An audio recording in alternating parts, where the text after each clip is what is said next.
Gainesville, Florida is a small, peaceful town in north central Florida, known for its colleges, performing arts center, museums, and most importantly, the Florida Gator football team. In the fall of 1990, Danny Rolling disturbed that peace by brutally murdering 5 college students: Sonia Larson, Christina Powell, Krista Hoyt, Tracy Pauls, and Manuel Taboda. Gainesville will never forget. This is his trial.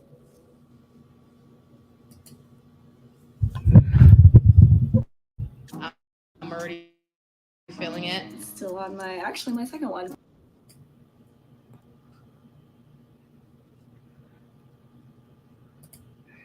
Okay. Did you see that? Can you hear me? Oh, shoot.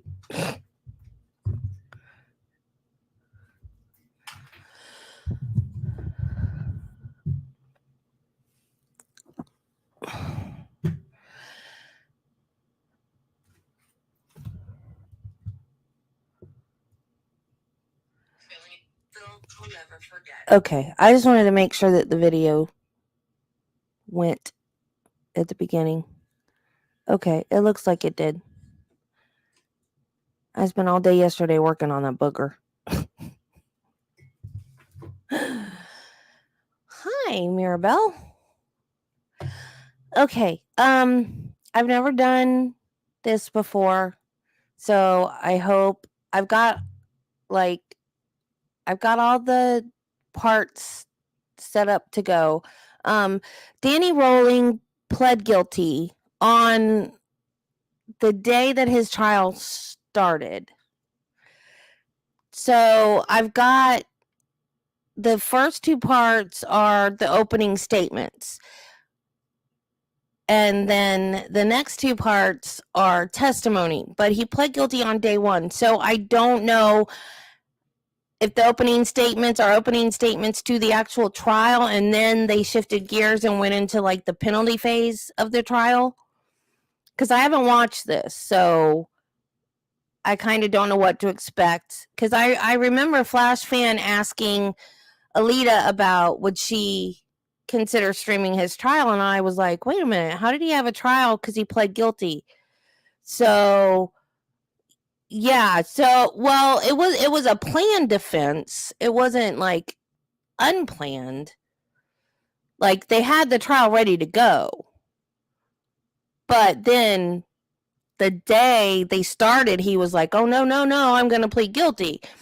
So then the trial became a penalty phase trial. So they knew if he was found guilty, they would have to do the penalty trial, but they were thinking that was going to be like down the road if they even had to do it. So at some point they had to switch gears. So I guess we'll find out as we watch, because I don't know. But I mean, you've got like real opening statements about like what he did. So, and because I watched like the very beginning of each part just to get it set up to stream it. And so you've got like opening statements from the prosecution and then from the defense. And then the third part, it starts off with him with the state's attorney talking about he's got like a document that he's asking the judge if should he read it, or are they going to stipulate to what it says or something like that. So I don't know if that's like the plea agreement, or I'm not sure. So, right. Which I know the outcome. Well, I guess if you guys saw my Danny Rolling video, then you do too. So I don't know if you guys want me to tell you the outcome, but I know it. And I'm very happy with it, actually. Okay. And he was actually prosecuted by the actual state's attorney. In Florida, we don't have district attorneys. So it's not going to be the DA. It's going to be the state's attorney. He was prosecuted by the state's attorney, the elected like head of the whole shebang. And the pictures of the victims are on the wall of the state's attorney's office to this day, because Rod Smith says like what was on his office wall, but he says even now that he's retired, if he like goes back to visit, well, he's not retired, he has his own private practice, but when he goes back to visit, the pictures are still on the wall at the state's attorney's office. And you saw the big mural that I put in the video. It's over 30 years later. That mural is still on the wall, and the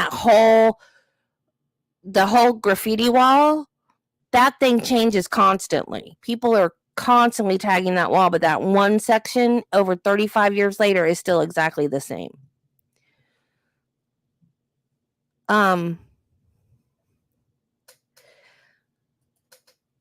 The state attorney, he's in private practice now. The one that prosecuted him, he's in private practice, but it's the same office. So, but it's a different state's attorney. I don't even know who our state attorney is right now. I think he was a state's attorney whenever that one chick accused me of assault and battery. And my dad was like, don't worry about it. I know the state's attorney. I didn't do anything wrong. I was a nurse, and I had this nursing assistant that was just screaming at the top of her lungs at this other nursing assistant. And I was in charge that night.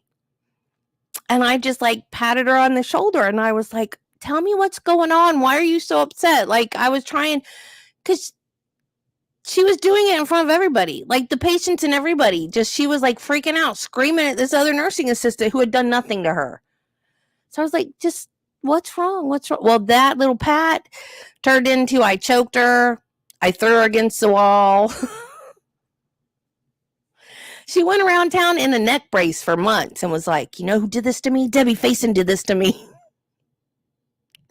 But they didn't do anything. Dad was like, don't worry. I know the state's attorney. They're not going to do anything to you. My near run-in with the law there, my one time. Okay, let's go.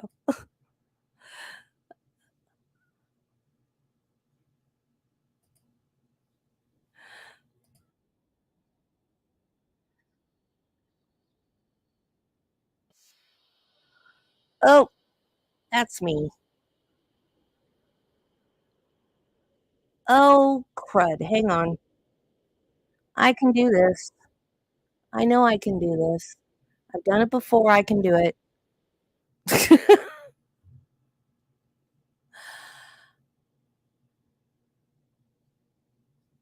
I forgot how to do this. Hang on. I'll get it. I will get it.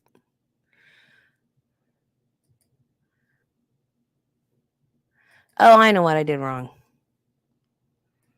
I fix it.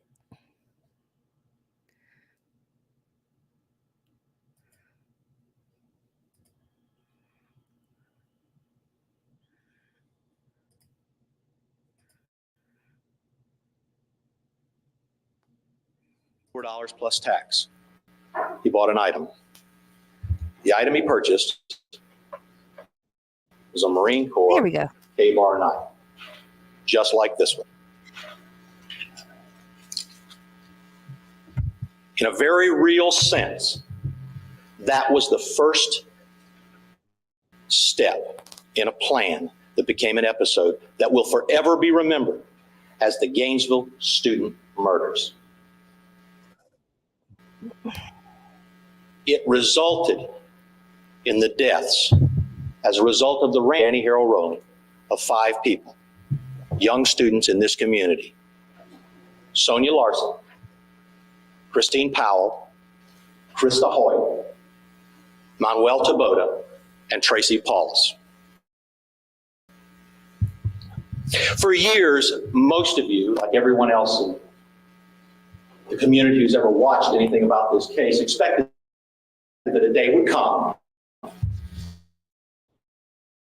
in which someone would stand accused, families, the community, the judge, the attorneys, and a jury, though surely you didn't expect to be on that jury,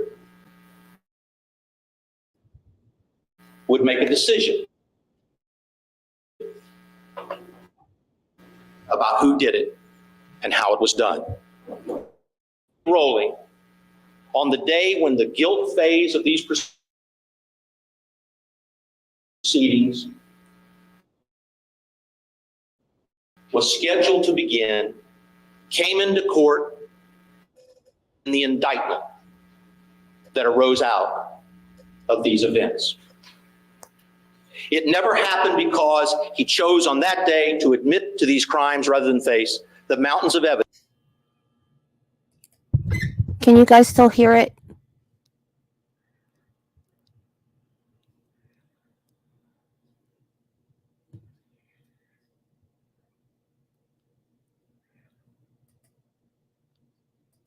Evidence that Can you the guys state still hear it? had compiled on the issue of guilt.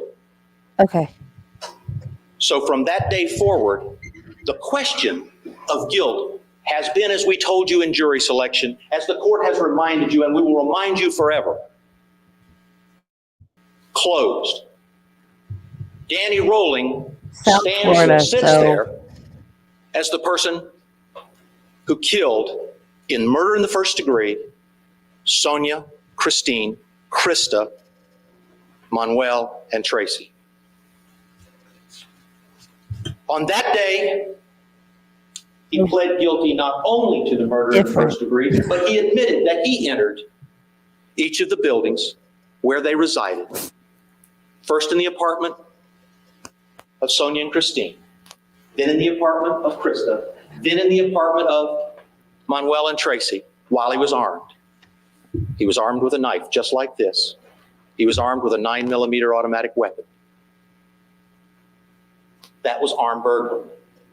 That issue is now foreclosed. He admitted on that occasion that before he murdered Christine Powell in the first degree, he raped her. Before he murdered Krista Hoyt in the first degree, he raped her. And before he murdered Tracy Paulus in the first degree, he raped her. Over the next several days, the state will follow up on what must have seemed to you an exhaustive and an intrusive and maybe at times even an embarrassing procedure of jury selection. You've now been selected. You are the ones that are going to make a recommendation to His Honor about what penalty should be imposed for those crimes that he has admitted to. Over the same next several days, the state of Florida will present evidence to you to prove how each of these crimes occurred. Now, you note that I said how. Yeah, it seems like it. I didn't know what to expect because I knew that he pled guilty. So yeah, this, like I said, it just said opening statement. So I didn't know if it was like opening statements of the actual trial and then they switch gears. But this sounds like it is. Like he's pled guilty, so this is the opening statements of the penalty phase. Like I said, I just wasn't sure. But now we know. Remember why. Who is behind this? It's him. Why isn't an issue you need to worry about, and you probably could never know. It is improving the how that the state will establish the aggravators that the statutes of the state of Florida allow you to weigh in the balance in making your decision against whatever excuses Danny Rolling may offer for his conduct. At this point, I think I should stop and say good morning. I remind you I'm Ron Smith, that over the next few days, my staff will be with me. Jim Nylon, I thought the video Pete just Singer, started after that. Don Royston, Kevin Jericho, Carolyn Strakowski will be assisting me in what I consider a great privilege, and that is presenting the penalty phase evidence in this case. Let me echo for you again a little bit about where we are procedurally. This is called the opening statement. What I say to you, as the court has already said, is not the evidence, but it is a prediction of the evidence that the state. Yeah, no offense to just because when I said different, because I live up here out in the country, like North Florida, like we're Alabama, Georgia adjacent, like we're the South. So anything like Hillsborough down is different to me. So Brevard County, when I think of that part of Florida, I think of not so rural, most of it, not so rural, and a lot of transplants from up north and more crime. Like, you know, those crime maps? Well, I can pull one up for where I live and there's zero crime. I can pull one up. My cousin lives in Vero Beach and there's 1,000 things on her map. It's crazy. It's different down there. Oh, yeah, like the Parkland shooter, yeah. But yeah, because one of the girls that were killed, I ended up years later working with her stepmother, and she said that it threw them for a loop because they thought they were going to his trial, and then he pled guilty, and they were shocked because they wanted to go through the whole trial. They wanted him held accountable. And I guess they thought, he was going to get away with it. Like he was going to take a plea deal and get away with it, or not get away with it. But you know what I mean? They wanted him held accountable, but he was held accountable.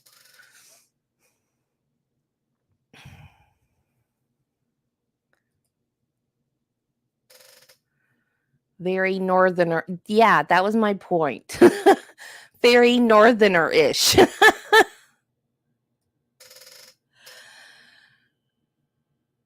Osceola. I think, isn't Osceola, there's a yarn shop in Vero? Oh, I'm going to have to tell my cousin. I don't know if she knows. Isn't Osceola up this way more? Because I don't know. Okay, anyway, back to the trial. Sorry. Will establish, and it is a summary of that evidence that the state will establish, and it's very important because what it does is allow us, in this case, as in every case, where the rules of, and the predicates, if you will, the ground rules of how lawyers operate, sometimes mean that evidence doesn't always come in a smooth, chronological, or narrative fashion. One thing that it doesn't always flow to the next. This allows us to tell you what we're going to prove to you so that when it comes in, when you see a piece of evidence, when you hear a piece of testimony, you'll be able to put it in its proper perspective and know what it means to the overall case that the state is going to present to you. I sometimes call this phase of the proceedings the preview of the coming events. It is a little blip, but it's very important. Because what I tell you for the next few minutes will constitute, once and for all, what the state is going to prove to you in this case really happened, and how the crimes that are known as the Gainesville student murders really were carried out. I also want to tell you that one of the things that you will note, the court will tell you about, is over the next several days, we will put on a shorter case in some sense, that we will allow witnesses to take the stand and give you summaries and narratives to explain to you what they learned from various sources without having to always put in those underlying sources. Because much of that would have gone to questions of establishing guilt. And remember, we already know who's guilty. We already know who committed these crimes. What we're going to do now is examine how they happened. Starting today, the state will prove to you that after Danny Rolling purchased the military K-bar knife in Tallahassee, And we'll provide you evidence of why he picked this particular weapon. Because he believed it was so good for killing. He left Tallahassee. He left Tallahassee on the 22nd of July, and he went to Sarasota, Florida. The state will prove to you that when he went to Sarasota, Florida, he stayed down there until approximately August the 22nd. We're going to have a witness come in from FDLE, explain to you carefully how we've been able to track his steps down there. We're going to show you that he made some purchases while he was in Sarasota, and among the items he purchased in Sarasota was a 9mm pistol, an automatic weapon. The state will show you then that he got the gun in Sarasota after he got the knife in Tallahassee, and then he came to Gainesville. The state's going to prove that on August, He went on August the 18th, he north arrived and then went in Gainesville, south and then Florida. came back He up. checked into the University Inn. He stayed there That's weird. at the University Inn as a tenant until August the 23rd.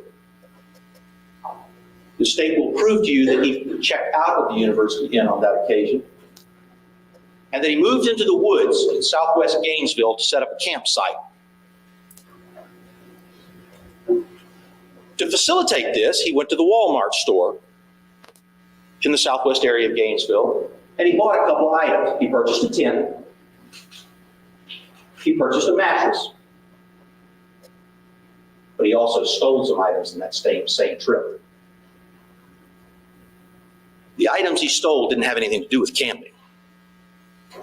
It was a screwdriver, it was duct tape, and it was 2 pair of tight-fitting athletic gloves. He now had his weapons. He now had his tools. He moved into the woods. We're going to show you that on the evening of the 23rd, you're going to hear some language from a tape where Danny Rolling is sitting and he's playing a tape. Now, you'll find that that tape was a continuation of a tape This is way worse that he than had started when he Cobra. had been in Sarasota, Florida, on a tape recorder that he had down in Sarasota, Florida. You'll find that he's sitting in the woods, and he has some conversations. He bids a farewell to his mom and his dad. You'll hear that. And you'll hear that he talks to his brother about the proper way to kill a deer, specifying how you hit certain vital organs, you get a quick kill. You'll hear that. And then he signs off with what surely will be forever remembered as one of the most ominous phrases ever uttered in Gainesville, when he says, and you will hear, I got to sign off now. There's something I got to go do. He clicks off the tape and he leaves. You will find from the evidence the state will prove that he later admits that what he had to go do was to commence the slaughter he had planned of students in this community. I'm glad that Walmart is closed. You will find now. that the tools that he took from the Walmart, he will later admit, he specifically didn't got even know for he the was reason in they there. were ultimately employed, and that was the break-in of the apartments in which the murders took place, in which he killed in cold blood these 5 young people. The state will show you that these acts were planned, calculated, and cold. We will show that when he left the woods in southwest Gainesville, he began to roam around the area. We're going to provide evidence to you that he came up to either a duplex or an apartment, and he saw a woman, her back was turned to him. He watched her. The predator found his prey. He prepared to go. And then, for some inexplicable reason, someone walked up. Danny Rolling ran off. He went to another apartment complex. While he was at the other apartment complex, he spied on 2 more girls. He approached the apartment. And then, through that same inexplicable force, a security guard walked up. Danny Rolling ran off again, but he would not be denied his plan that night. Because at 3 o'clock in the morning, he approached the back of Building 11, apartment 113 in Gainesville. at a complex known as the Williamsburg Complex. You will find, ladies and gentlemen, and the state will prove to you that on that night, he approached the apartment. He went up to the back door. He pried it. It popped open. Now, ladies and gentlemen, on that night, the state's going to prove to you he wasn't wearing a suit. He didn't have on a blazer, no tie. He wasn't dressed up. He wanted to be like Ted Bundy. Like you see him now. What you will find is that he was wearing black ninja clothes, dark clothing for the dark night and the dark purpose. He had on a ski mask to cover his face because he didn't want to be seen. He tried the door. It popped open. He entered the apartment. It's 3 a.m. Downstairs, he finds 17-year-old Christy. She's asleep. He stands over her. He calculates. He better check it out. The evidence will show that he goes upstairs. He looks around upstairs, and in one of the bedrooms, he finds a sleeping Sonia Larson. Danny stands over her. He's got his gun. He's got his knife. He's going to use his knife. It's quieter. He decides which one he's going to rape and which one he's going to eliminate. He takes this knife and he plunges it into a sleeping Sonia Larson. But there's no scream, or there's no warning, by the way, because he's thought of everything. The duct tape, the double piece of duct tape goes over her mouth at the same time as the first blow. She wakes, she struggles. The state will prove that she fought. You will find wounds on her hands and arms to establish that. As she struggled, he stabbed her several times. He watched her as she died.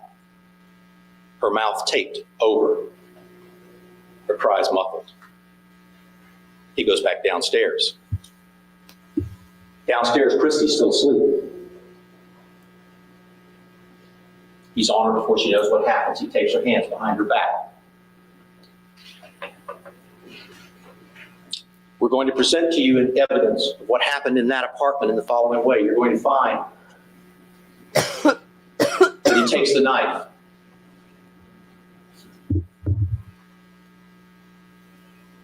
Cuts off her clothing. He takes the knife and cuts off a bra. He forces her to commit oral sex on him. When he told this story, you're going to find one of the persons he told it to hardly believed it, because he thought, wait a minute, nobody would be like that. She must have cried out. She might have bit you. What? No, you'll find that she was so thoroughly terrified that she was willing to do anything he demanded to stay alive. He then raped her. He then turned her over after a while, after he was through with her, and he stabbed her in the back, and he killed her while she was still taped.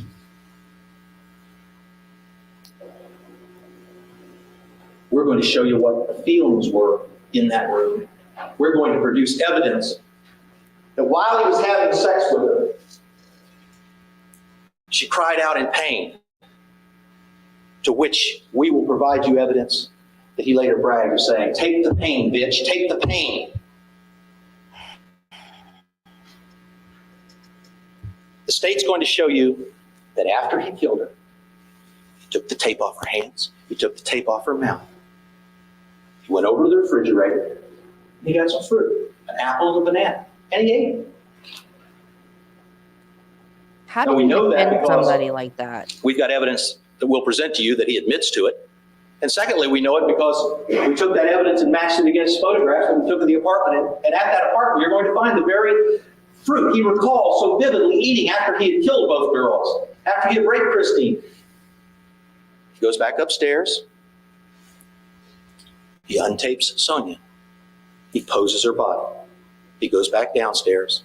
He poses the other body, Christina. He's got him just right. He leaves.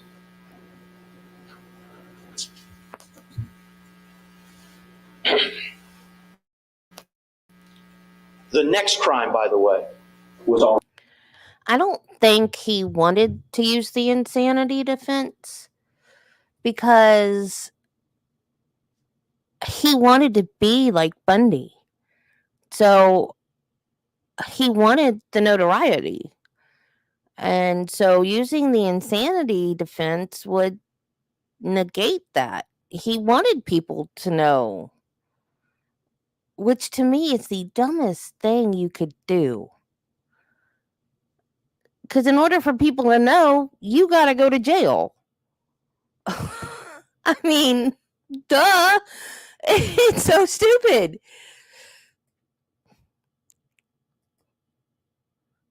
Already in the planning stages. Unknown to anyone in the world save only his mind, that victim had already been picked. You will find from evidence that we will provide for you that Danny Rowling had previously been prowling in the southwest area of Gainesville during that same week that he'd been here, maybe even the night before. And he went to the back of an apartment, really a small duplex in southwest Gainesville, and he saw a girl emerging from the shower. He watched her towel off. He didn't know what her name was. He found her attractive. We know who she was. She was Krista Hoyt. He watched her, and he left. But he was by no means through, the evidence will show, with Krista Hoyt. Okay, I got to say this because of most of anything you watch about Danny Rowling, this is my trigger, my nitpick from being in the vicinity when this all happened. Krista went to the same college that I did. When you read about this or see things about this, they never mention Santa Fe Community College. It's all University of Florida. I know it's a little thing. It's a very little thing, but it's my trigger. It pisses me off.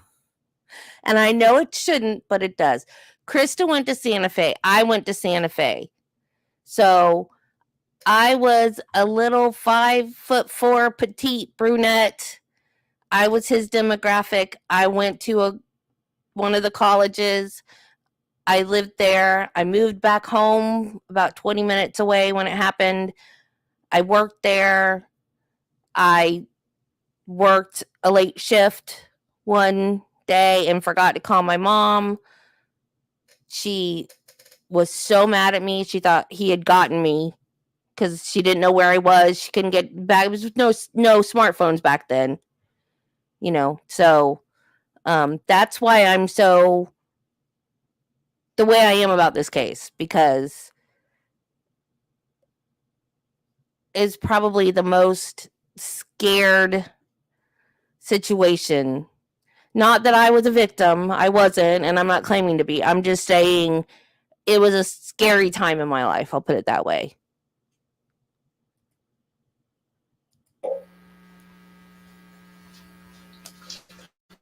We're going to prove to you that on the afternoon of the 25th, it was a Saturday afternoon, Elbert Hoover, Mr. Hoover is a landlord that was Krista's landlord. He noticed the gate latch was unlocked beside the duplex apartment. He noticed it earlier. So he decided to go check on his family. He knocked on the door. Krista came to the door. It was about 5 o'clock, and he said, the gate was unlocked, Krista. We need to keep that gate locked.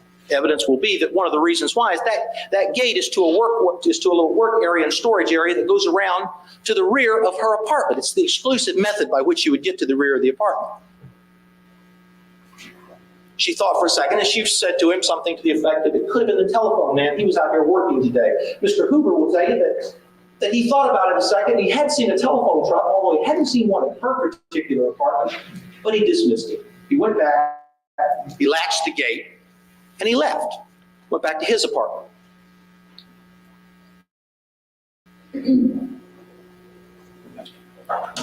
Well, we know now. The I evidence think they're going to play them or part of them. why that gate was unlatched that afternoon. Because we know now from the evidence that we will present to you that he had already been there, that he had already been to the back of the apartment, that he had already peeked through the little jalousies at the bottom of the sliding glass door, which we will show you pictures of. That evening, about maybe 9 o'clock, Danny Rowling returned to where he had seen the girl toweling off. He took that screwdriver. He was wearing that same black outfit, that same ski mask, carrying that same gun. Took the screwdriver, busted in the sliding glass door in the rear bedroom. We'll show you how that happened. He broke in. He went into a small duplex apartment, one side. He walked to the front. We're going to show you pictures of some computer-enhanced graphics showing you what happened at these crime scenes. When he got to the front door of the apartment, he saw there was a bookshelf right by the front door. That bookshelf right by the front door, we'll show you, is just deep enough that if a person stands in that little alcove by the front door, they can stand there and the person coming through the front door won't know they're there. The other thing you will see is that all you had to do was lean over and you could watch someone coming into the apartment. Danny Rowling took the bookshelf and moved it to the back bedroom. He took the items off the bookshelf, he put them in a pillowcase that was on the bed in her room. He went back to the front, he stood, he watched, and he waited. Now during this time, Krista was with a friend of hers, Paul Schwartz. Paul's going to testify that they were out playing racquetball. About 9 o'clock, they finished their racquetball game. They went to Paul's house. They had some refreshments. They had some cold drinks with Paul, talked to Paul's parents. About 9:45, she left, and she returned to that apartment. Evidence will show that she parked the car where she normally does. We'll show you the approach to the apartment. You walk a little ways from where you park. You walk up to the front door. As she walked to that front door, you will see that Danny was able to see her coming. She unlocked the door. She came in. The evidence will show you that she was almost immediately a sense of something wrong, but it was too late. He was on her from behind. He put her in a chokehold. He choked her to the ground. She struggled. When her struggling finally subsided, he taped her hands behind her back. Her double tape again over her mouth. He got her up. He took her to the back bedroom. He cut off her clothes again. Now, we're going to show you the evidence of the clothes, but one of the things that the state will show you that you will need to know is that the cuts run from the bottom all the way to the top or vice versa. What that means is, I think we will provide expert testimony that you had to be pretty close right in somebody's face when you made that cut. You just got to keep the shirt down. Cut it up. I hope that's not the real knife. He laid her on the bed. He began to sexually play with her. For what the evidence would show, he's later termed a fairly long time. While he was playing with her sexually, he discovered she was on her period. Pulled out her tampon, threw it in the corner. He raped her. He turned her over. She couldn't say anything, but she was muffled. You will hear you will hear evidence that he told his victims what he was going to do to them. He turned her over. Stabbed her through the back, through her heart, and she died. He posed her body. He left the apartment. Went back to his campsite. But when he got back to his campsite, the evidence is going to show something went wrong for Danny. What went wrong that night for Danny was that he couldn't find his wallet. I didn't know this part until recently. Thought he must have lost his wallet back at the apartment. Pisses me off. He returned. He goes back to the apartment, breaks into the apartment again, and he looks for his wallet, but he doesn't find it. The evidence is, though, that he now repositions the body because he finds that rigor mortis is set in, and now he can take the body and he can do things with it he couldn't do before. So he sets her up on the side of the bed, poses her. You'll see evidence of this. And he leaves what he later termed, which we will present evidence to you on, a message to Gainesville.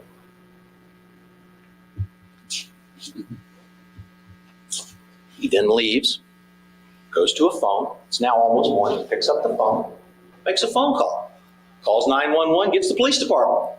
Wants to report that his wallet, under the name Mike Kennedy, the name we will show you that he used in Tallahassee, the alias that he used in Sarasota, the same alias that he used when he got to Gainesville, that his wallet under the name Mike Kennedy had been missing. He wanted to report that. He returned to his campsite. I didn't know that. It's now, you see these, we'll present you dates through witnesses explaining to you. Oh, he didn't mention the other thing that he did to It's her. now time for the 27th. He's now at Gatorwood Apartments. He's been roaming Southwest Gainesville again, and he's watching, and he's peeking in, and he sees a girl, and he watches her for a while. He stands in the dark. He's dressed in black, remember? He's got on a ski mask, remember? He watches her. He waits. He takes that screwdriver, the one he stole. He's armed as he was before. He pops the pin at the side of the apartment on the sliding glass door there. He pops that pin out and he breaks in. And he goes inside. But he doesn't go straight to the girl's room, because just like he did in scene one, the evidence will show he's got to check out to make sure there's a witness if that person needs to be eliminated so he can have his way. He goes to the other bedroom, not the one he saw her in. When he goes in there, he sees a sleeping Manuel Taboto. It's 3 o'clock in the morning, remember? Manuel's evidence going to show you a large guy with a large frame. And he gets over it. I didn't think he knew that Manuel was just like this there. one, with great force all the way through Manuel Taboto from the solar plexus. But what happens is Manuel surprises Danny. Manuel comes out of his sleep. Manuel fights with Danny. You will see evidence in this case of that fight. But what I will tell you is he curses Danny. He holds Danny. He almost gets Danny, according to Danny's own story. He has to stab him 30 times almost to kill him. But he does get his job done. When he finishes that, just as he completes killing Manuel, Tracy Paulus, it's a small apartment, we'll give you the dimensions. Tracy Paulus has emerged. She has emerged from her room to see what's going on. As she comes out, Danny sees her. He turns to her. He thinks she's armed. What you'll find is she really had a curling iron in her hand. She sees what's happened. She screams once. She goes in her room across the hallway. He chases her. He kicks in the door she's tried to close. You will find on that door Manuel's blood to Tracy's bedroom. Tracy had called a couple hours earlier. She had called a friend. The friend she had called, and we'll present this testimony to you, is a person who she had talked about her fear because she found out there had been some bodies discovered in Gainesville, and she was very concerned that Manuel better get home pretty soon because she's very, very concerned about it. Why do you think it's argumentative? He's saying what happened.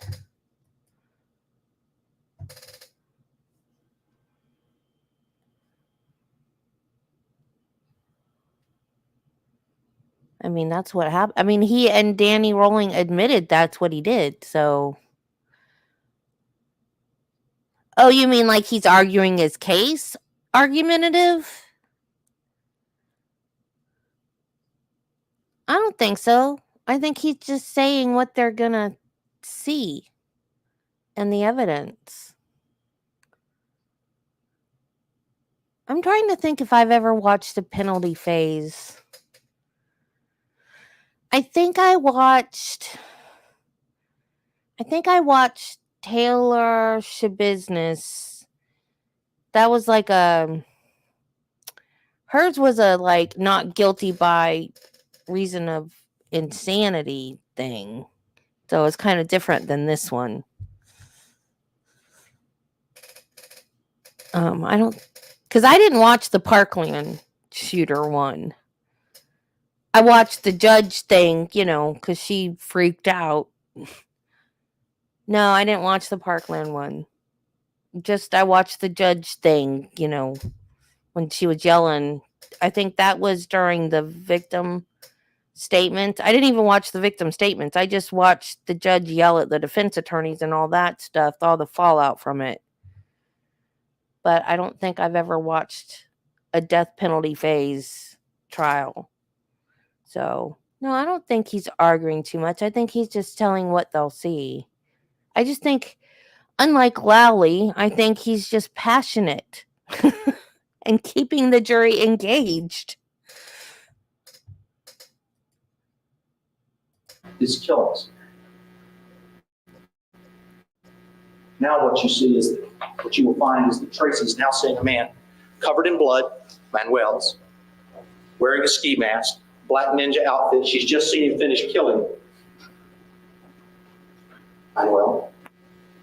She's made the call before. She puts it all together because she turns and she says to him, "You're the one, aren't you?" And he said, "Yeah, I'm the one."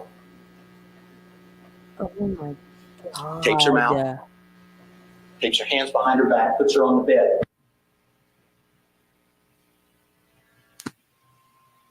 Well, that duct tape, puts it on that window.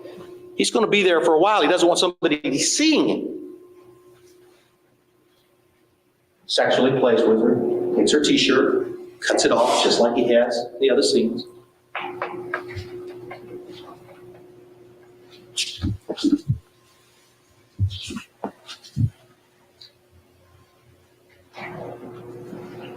Then he talks to her a while, tells her what he's going to do.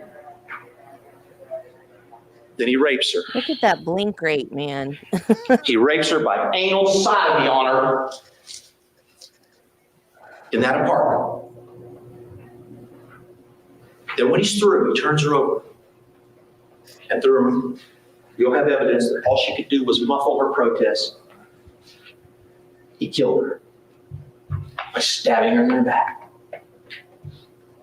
Takes her body, drags it out in the hall, cleans it off, and poses it. Now I say cleans it off. We're going to provide you evidence both at scene 1 and at scene 3 that what he does is he takes dishwashing liquid that he finds at the apartment and he cleans off the bodies and he douches them out with dishwashing detergent because that gets rid of evidence. He cleans her off. We're going to show you pictures of the dishwashing detergent in scene 1. We're going to show you the sheen on Tracy Paul's body as she's laying in the hall. He leaves that apartment.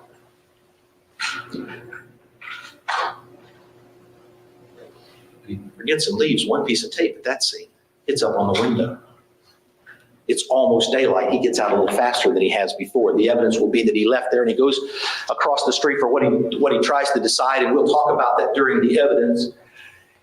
What appears to have been an old dilapidated building that may have been used for some IFAS purposes a few years ago by the University of Florida. He finds an old building in the woods and he takes the knife and the bloody gloves. He wraps them together and he sticks them down on the ground and he buries them.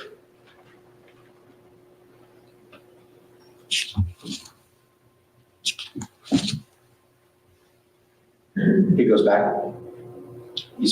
We'll have evidence about his movement of his campsite. We'll have evidence about the events that happened next. Now, this is the evidence of the 3 scenes that we will present to you, but there will also be The way they caught him, when he got done with the killing spree, he went to Ocala, which is about an hour away, and he robbed a grocery store. I don't remember which one it was. and they arrested him in Ocala. Before he came to Gainesville, he had killed a family in Louisiana. And someone that saw the news or heard the news about Gainesville then called the Gainesville police. And somehow the Gainesville police knew about him being arrested in Ocala. And so they went to Ocala and got his DNA. And they checked the DNA from the crime scene to his DNA, and they got a match. And that's how they caught him. But that's what I heard. I'm not like 100% sure, beyond a reasonable doubt that is fact, but that is what I heard about how they caught him.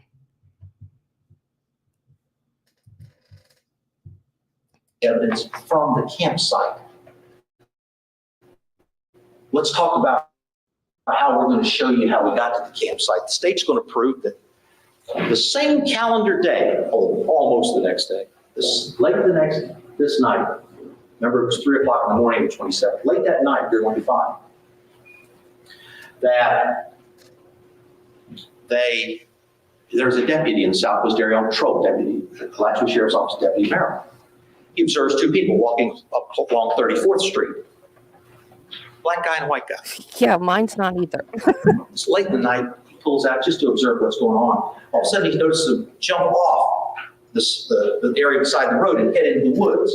He calls for backup. When backup arrives, they start going down a little easement into the woods. They get close enough to where they can see the black guy and the taller white guy, and they yell for him to stop. The black guy doesn't. The white guy goes on.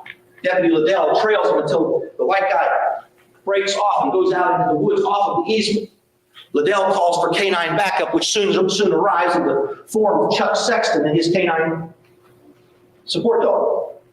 They come to the spot where they go into the woods, and Liddell says this is where he entered. The dog goes on trail, and they go out into the woods that night. They go a couple of 100 yards, and they up and come upon what? A tent. We'll show you evidence that that tent was the tent that had made the campsite for Danny Rowland. Now, at this time, what they see when they first get there is, and we'll provide you evidence of this, is they see money that's strewn on the ground near the campsite, and it's what's called dye stained, dye pack money.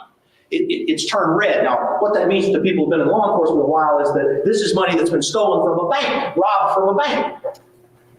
So now they know that they're likely on the trail of a bank robbery. Well, there'd been a bank robbery that same morning. A bank robbery for which, by the way, we will present evidence that Danny Rowland was convicted. But when they approach that tent that night, they check her. They send the dog in the tent. The dog comes out. They go in the tent. I didn't even think about that. Now. I knew he robbed a bank. They don't know where this guy is. They're chasing him. They don't know what they're after. They pull out a bag. In that bag, you're going to find items that became very, very important in the development of this case. They find a screwdriver. They find some clothing. They find an automatic pistol. In the state's case, we will show to you and prove to you that that's the screwdriver that was used on the break-ins. That that's the weapon that was purchased in Sarasota that was worn in each of the crime scenes. They also found a tape recording. The tape. And ultimately, when played much later, that is the tape that was started down in Sarasota. That is the tape that contains that ominous phrase, "There's something I gotta do." And that tape had a fingerprint on it, and that fingerprint turned out to be Danny Rowland. Just as all those Mike Kennedy receipts turned out to be in the handwriting of Danny Rowland. But at that point in time in those woods that night, they didn't know that. What they knew was that they had somebody they were chasing who had been armed, that there was money, so they took it in evidence. We'll have the people explain what was done and follow up to that. They went back a day or so later to check the area. They checked the area and they were doing what's called a grid search. And a grid search is an area by which, a method by which deputies kind of march off this way a little ways and march off this way a little ways and make sure that they've covered the area. And in covering this area, they stumble across a loosely covered up second bag. The bag also has dye-stained money. Therefore, they know it's likely related to the dye-stained money they found over at the campsite during the night. Examination of that bag turns up a ski mask. The very ski mask we will prove to you. The very ski mask that Danny Rolling wore on his face to avoid detection during each of these rapes and murders. Now,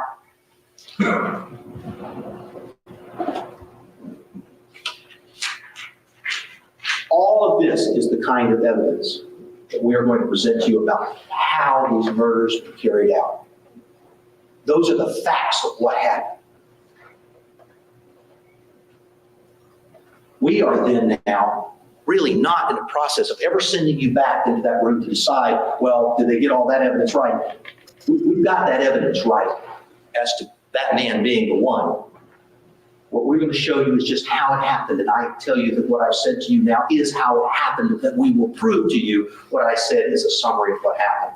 But the important thing is the state, for the next few days, in its case in chief, will focus upon establishing specific aggravators, the kinds of aggravators that you will weigh in the balance against any excuses Danny Rolling may offer for his conduct. The aggravators that You were high tech in the 90s. have to be proven in the same way that I told you before. I wish I could get up and tell you some sort of like folksy Matlock story and lean over the bar, wear a white suit, and at the end of it, you know exactly everything that happened. It won't happen that way. Albeit we'll prove everything I represented to you. But what we have to do is we have specific guidelines for the state. As I told you during jury selection, as the court instructed you during jury selection, as the defense said during jury selection, and as you will be told again later, we have statutory aggravators that we have to prove beyond and to the exclusion of a reasonable doubt. The state believes that in these cases we will prove 4 or 5 statutory aggravators as to every one of these cold-hearted murders.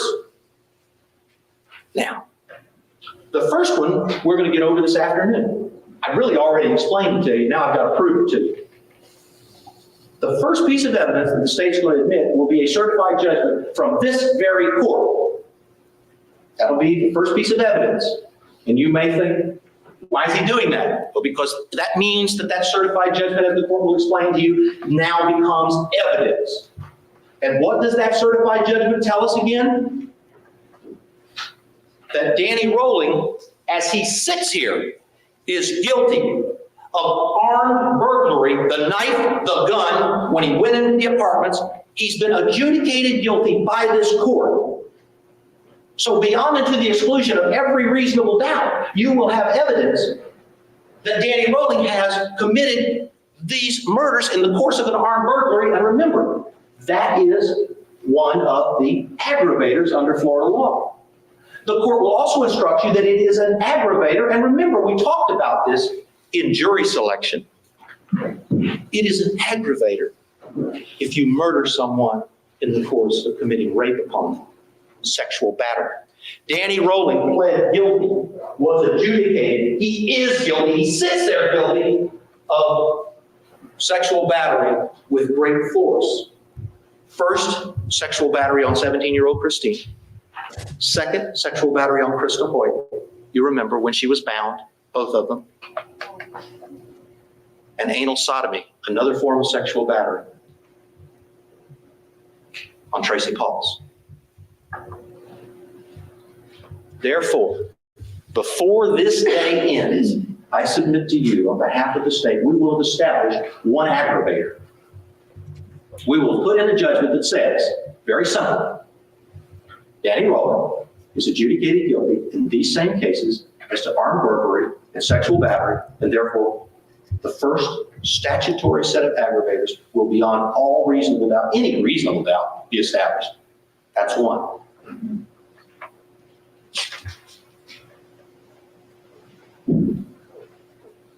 And remember, aggravators are what? Those are those things which the court will instruct you by statute, will instruct you that you may weigh. You may weigh in the balance. You will have, before the day is out, an aggravator right there of the way he committed these murders, being in sexual battery, being accompanying armed burglary, that whatever story he comes up with in mitigation, whatever evidence he provides, in mitigation, can be weighed against that. But before the day is out, we're going to provide you additional evidence that goes directly to this, a separate statutory aggravator. The second series of exhibits, which the state will be presenting to you, is specifically tailored to establish another aggravator. And that aggravator will be that Danny Rowland has been convicted of other crimes of violence, and therefore is a person with a violent history. Now, the way we're going to show you Danny Rowland's prior violent history is a series of certified judgments or judgments that have been stipulated in the court, and we will request the court to read a stipulation that has already been filed with this court as to these particular judgments that we're going to present, which are his violent felony history. Let me tell you what we're going to present, because it may seem a little stilted when we actually do it. You're going to wonder, what's all that paperwork? Let me tell you what that paperwork is. That paperwork is a life of adult crime. First exhibit will be a 1979 judgment from Muskogee County, Georgia. That judgment, that Muskogee County judgment, was for 2 counts of armed robbery. The state will then introduce a 1980 judgment from Montgomery County, Alabama. I guess they can do this because it's penalty phase. We'll show you that Danny Rowland was convicted in that state of robbery. Because normally they can't. The next judgment we will introduce will be a 1986 judgment from Hinds County, Mississippi. That judgment will show you that he was again convicted and sentenced for armed robbery. Now again armed robbery, now again in another state. The next judgment will be from Marion County, Florida. It will establish that in 1991, Danny Rowland was convicted of robbery with a firearm in that nearby jurisdiction. The state will then introduce to you a 1991 judgment from the Hillsborough County Circuit Court, Hillsborough County, Florida, in which Danny Rowland was found guilty and adjudicated for 3 counts of robbery with a firearm, 1 count of attempted robbery with a firearm, and 2 counts of aggravated assault on a law enforcement officer. Next, the state will give you still another judgment that will be entered, a 1993 judgment from the federal court for the United States Northern Division of Florida, the Gainesville Division, where he was adjudicated, convicted for the crime of armed bank robbery. At that point in time, when we get through that paperwork, when it has been admitted in this case and the stipulation has been read on its admissibility, you will have before you 12 prior violent felonies spanning 15 years in 6 different jurisdictions. But that isn't all that we will have to show his violent history, because we are allowed to use, and the state will instruct you ultimately in this case, that for purposes of establishing prior violent felonies, you may also use as to each of these cases, each of these 5 individual murder cases about which you must make a recommendation. You will be permitted to count the other violent felonies in this case as aggravating felonies.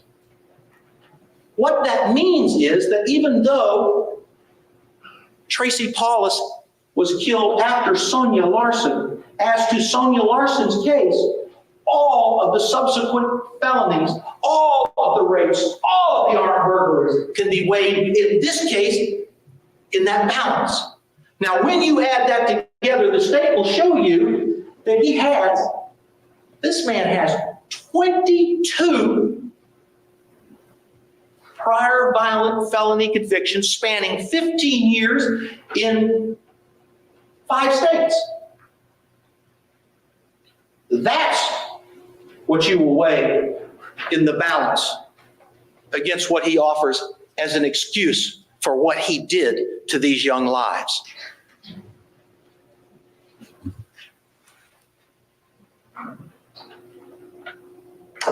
There are additional aggravators that I want to talk to you about briefly. They are additional aggravators that you may weigh in the balance against whatever excuses he offers to try to avoid the death penalty the state believes he has so obviously earned.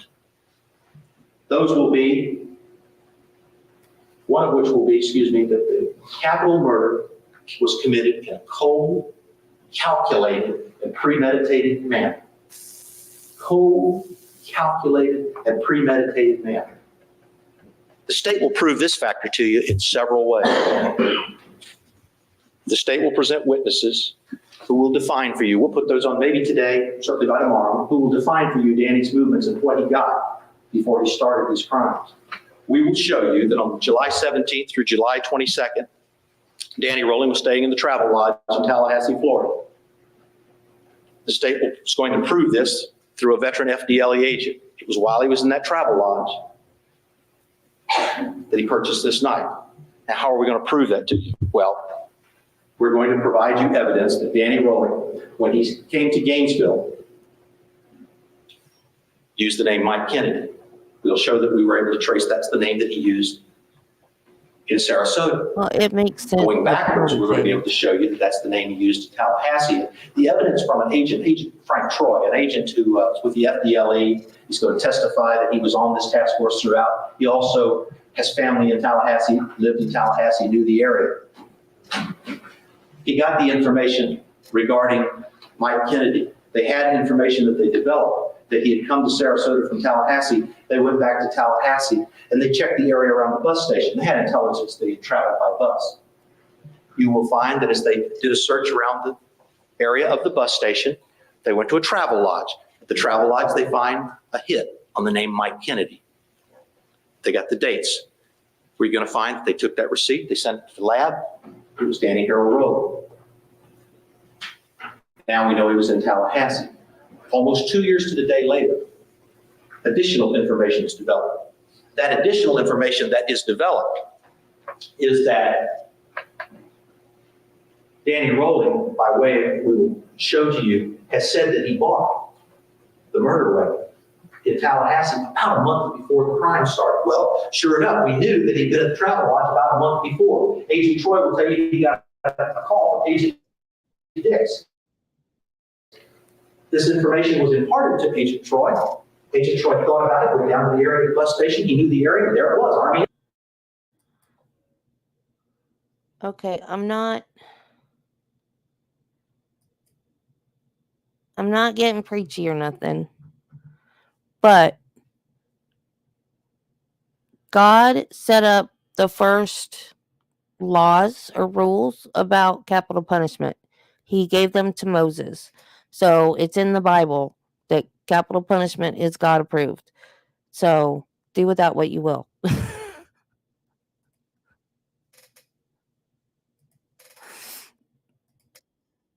Navy store. The evidence will be that he went inside that Army Navy store and he looked in there's a knife display. And he looks down there and there's what he knows is a military issued K-bar knife. He asked the lady, "Did you carry that knife back in 1990? She confirms that they did. "Did you sell one between the 17th and the 22nd? She checks her sales record. We'll provide you the evidence. There was one sold in that store. This exact same knife as I hold before you now. One of these was sold. The agent purchased it because he knew now that was the only weapon that had been sold from that store that Danny tells you that he bought the knife from and told you, we'll tell you that that's the exact one that he bought. So we knew we had a replica of the murder weapon. You're going to find that when he left Tallahassee, he went to Sarasota. In Sarasota, he made some purchases, and we'll develop evidence about those. But among the things purchased in Sarasota of the most importance is a 9mm automatic pistol. He's got his knife in one town. He's got his gun in another. We'll show you who he purchased it from and how he purchased it, how it would be difficult to trace that purchase down in Sarasota. Now he returns. Now he comes to Gainesville, Florida. The evidence the state will provide to you will prove beyond any evidence, beyond any question, how the crimes were committed in several ways. Now, as to planning, we already know the plan. You got the knife in one place, you got the gun in another place. When you move out of the University Inn and he goes to the woods, what does he do? He goes in and he buys, as I told you before, we'll prove this to you, that the time that he bought the tent, the time that he bought the mattress, the big items he bought, the items that couldn't be revealed were the ones he stole. The screwdriver, the tape, the gloves. He's now got everything. He's in the woods. The state will prove to you how these crimes happen in a series of ways. I want to talk to you about a couple of pieces of evidence that are going to come into you after the crime scene and after the campsite, because I think it's very important. Can everybody see this okay? All right. We're going to provide you evidence in the form of an audio tape of January 31st, 1993, a videotape of February the 4th, 1993, of Danny Rowling admitting the method by which and how he did these crimes. I want to identify some people to you because they're going to become important as you watch this. This will be Special Agent Dix. This will be Steve Kramer. This will be LeGrand Hewitt. They are all persons who've been assigned to the state attorney's office as investigators in the task force.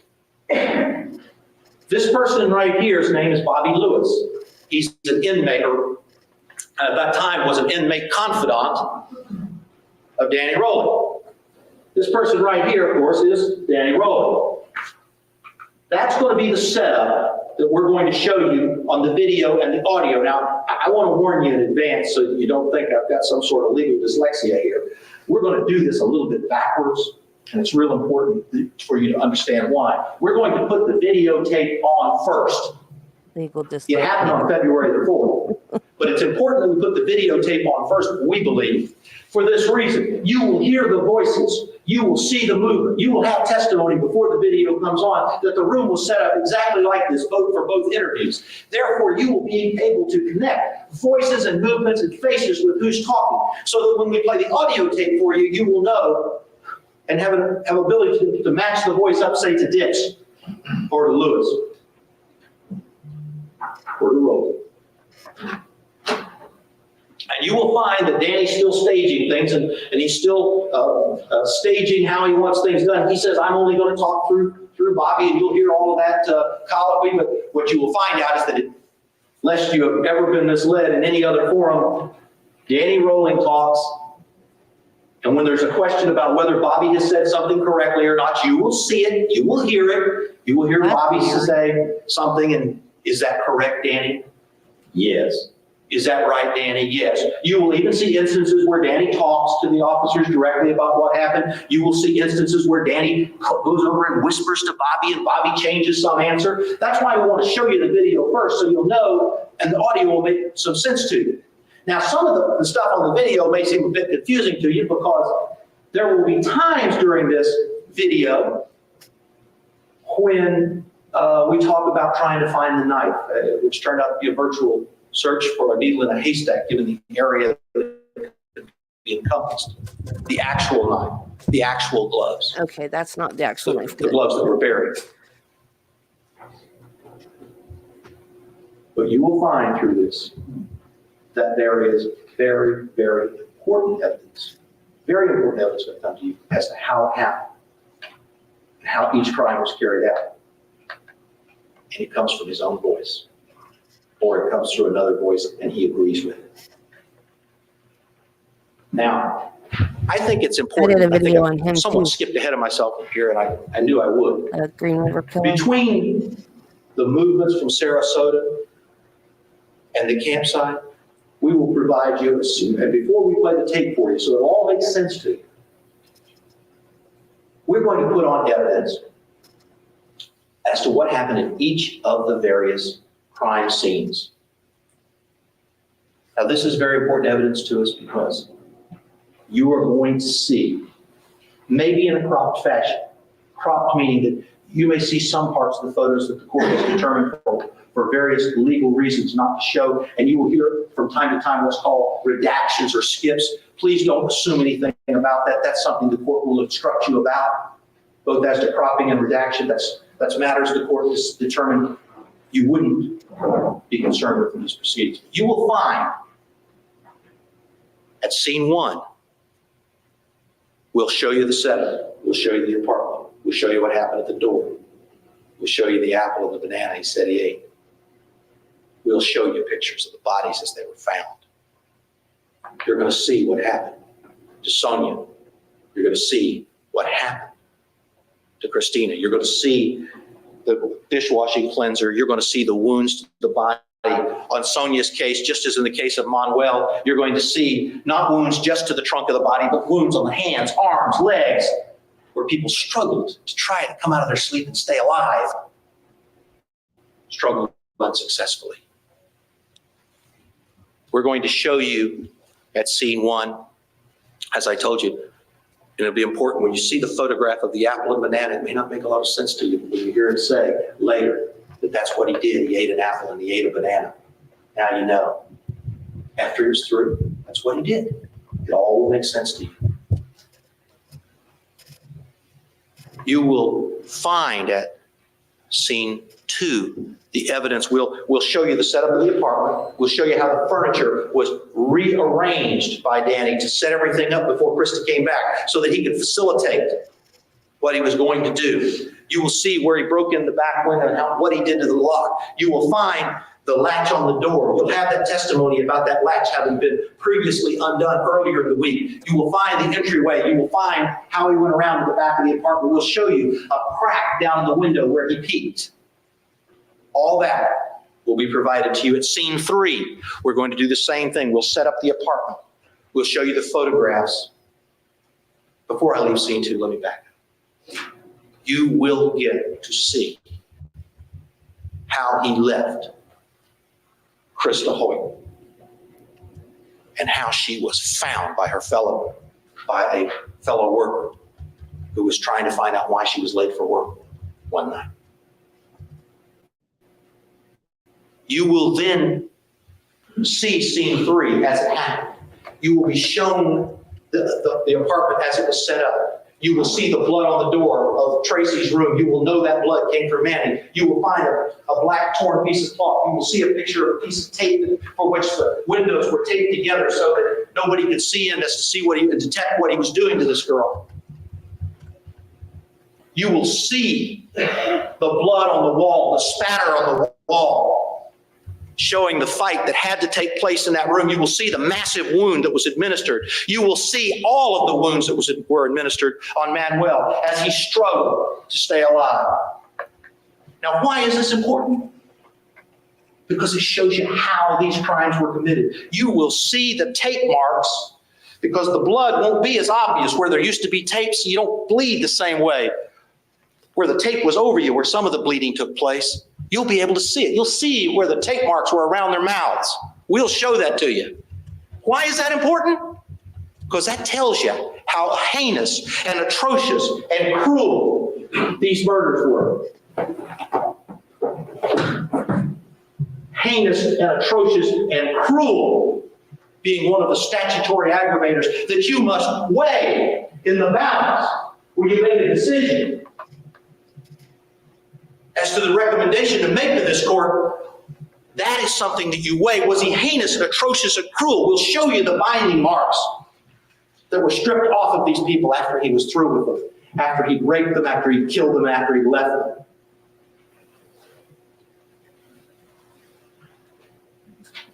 The state will prove to you, after each of these scenes, we'll take you to the campsite, as I told you about. We'll show you what was found at the campsite. We'll connect those matters up. We'll show you that's the gun. Where's that gun from? Sarasota. We know that. We'll prove it to you. Where's that tape recorder? Well, it was used in Sarasota because there's actually going to be a Sarasota friend's voice on the tape. That's the tape that had the fingerprint. That's the tape of which he predicted there's something I got to go do as he sat in the woods in the dark of the night and finally made his decision that he had his knife, he had his gun, he had his tools, he was ready to go. We'll prove all that to you.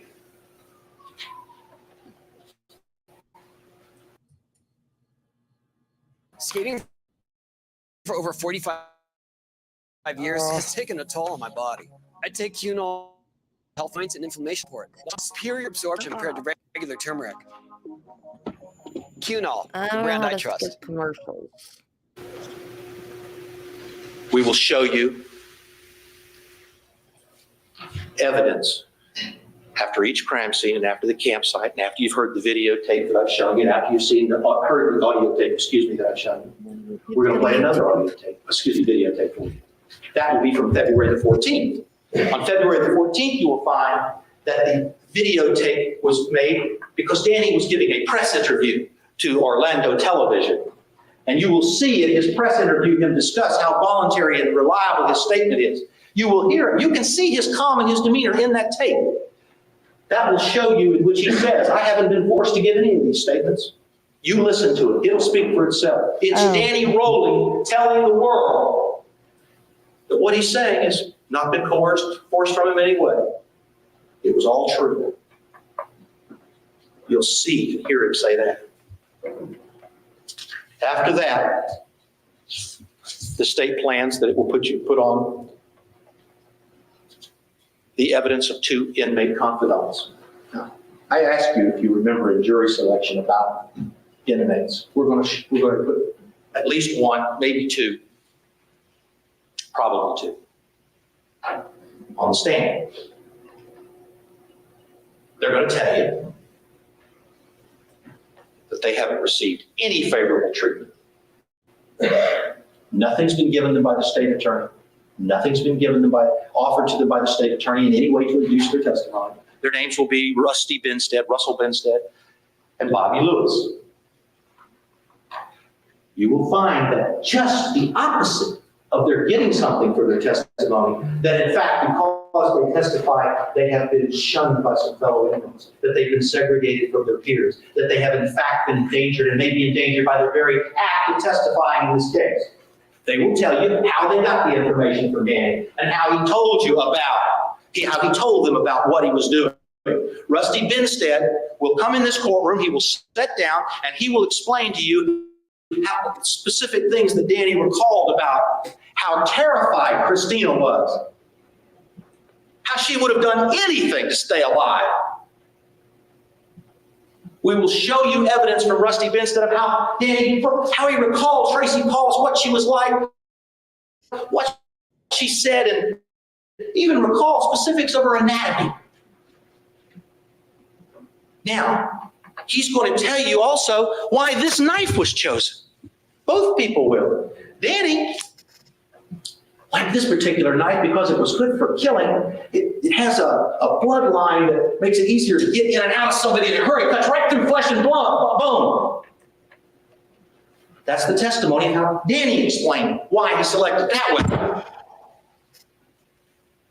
Now, just so I can prove to you, the state can prove to you how reliable Rusty Benstead's information was, we're going to present a letter in evidence. A letter that details, in graphic detail, some of which will be redacted, and once again, understand that's by decision of the court. It won't be something anyone's trying to keep from you. It's something that you need not consider. But we will have a letter that will be put up for you to view and see. And that letter was given to Rusty Benstead. Now, Rusty will tell you how he coaxed it out of Danny.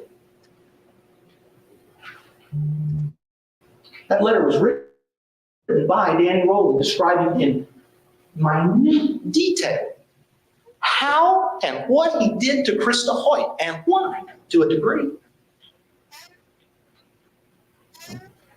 Just so you know that there's no playing around here on relying on unreliable information from an inmate, if that's your concern, we will bring an FDLE handwriting analyst who will tell you, I have examined that letter, and the handwriting of that letter is to the exclusion of everyone else standing here alone.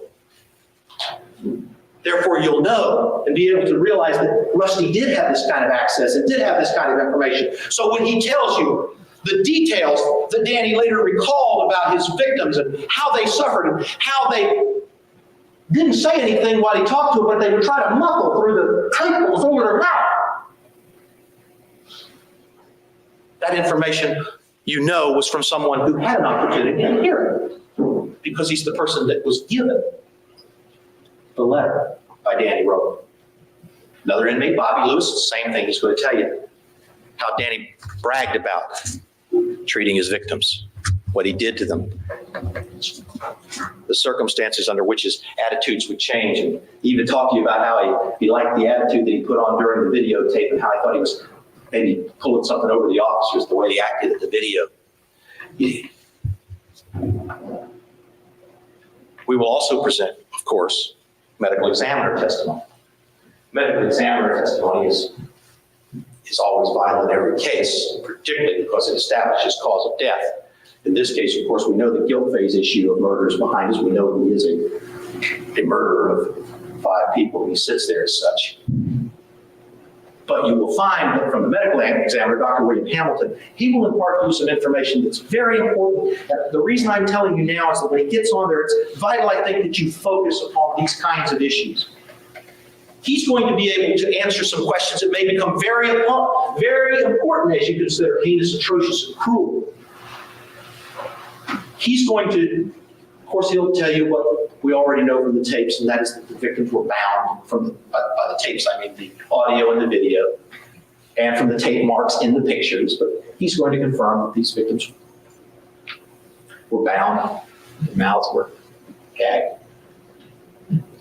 He's going to show you and explain to you from the medical examination that Sonia did not die mercifully in her sleep.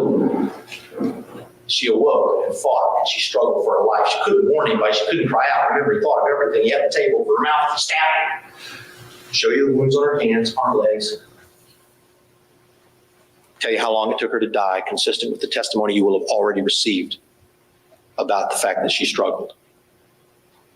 He's going to provide you medical testimony about what happened to Krista, what happened to Christina. He's going to be very important in providing his evidence regarding Manuel Taboada, because during Manuel Taboada's examination of his room, you will find blood, you will find pictures of wounds all over him, but he's going to tell you how consistent, how it was that a man who could be stabbed that hard, like that, could get up and fight so well, could actually, as Rusty Binstead will tell you, look to the door and struggle and try to hold on to his assailant. Maybe not saving his life, but maybe Tracy's got time. We'll show you that how long it took him to die because of these wounds, and how many wounds had to be inflicted on him before he died. We'll show you what happened to Tracy. He's muted. And how Tracy, I want you to listen carefully when we get to Tracy, didn't just die right away. How is he muted?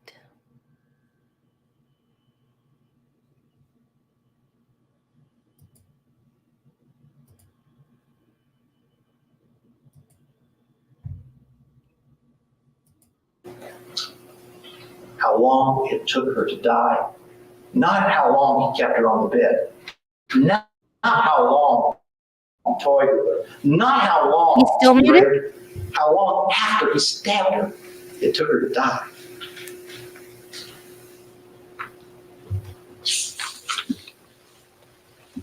When this is through, I believe the state will have proven through its case in chief evidence on heinous, atrocious, and cruel. Evidence on cold, calculated. Evidence on cruelty. Evidence on being in the course of a burglary or sexual battery, and that he's a man with a violent history. That all that evidence, beyond any reasonable doubt, will have been established to you during this case. It's cheating. You will also find from this evidence, we believe, that as to Sonia Oh, and as to okay. Manuel, It's all good as long as you can hear. they had the misfortune of being there when Danny had spied where he wanted to be. When he came into first scene 1, then scene 3, Danny doesn't just take the victim. He doesn't just impulsively jump on Christina. He doesn't just impulsively go to where he'd been watching Tracy. He checks the place out. He's got to eliminate the witness. We'll show you evidence that those 2 people died just because they had the misfortune of being in a room where Danny wanted to rape somebody.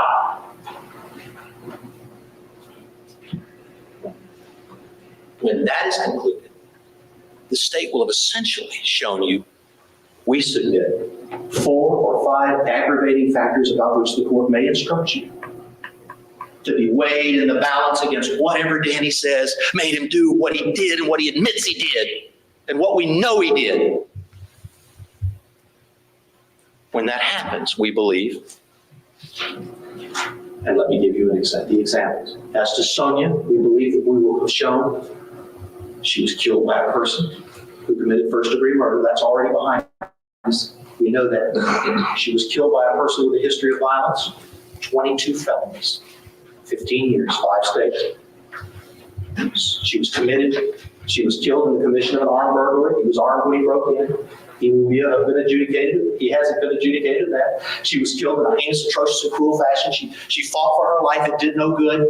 She was killed as a result of a cold calculated plan. How do we know that? Knife in Tallahassee, gun in Sarasota, stolen tools in Gainesville, breaks into the apartment.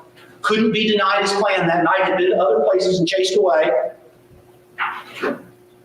We will have shown, for instance, that you will have 5 things to weigh in the balance. As to each of these people, we will go through the same process with you, and we will explain to you the evidence that will show how, as to each of them, the aggravators apply every time, every one, not 1, not 2, not 3, maybe 4, maybe 5 statutory aggravators under Florida law that set forth reasons that he has earned the death penalty.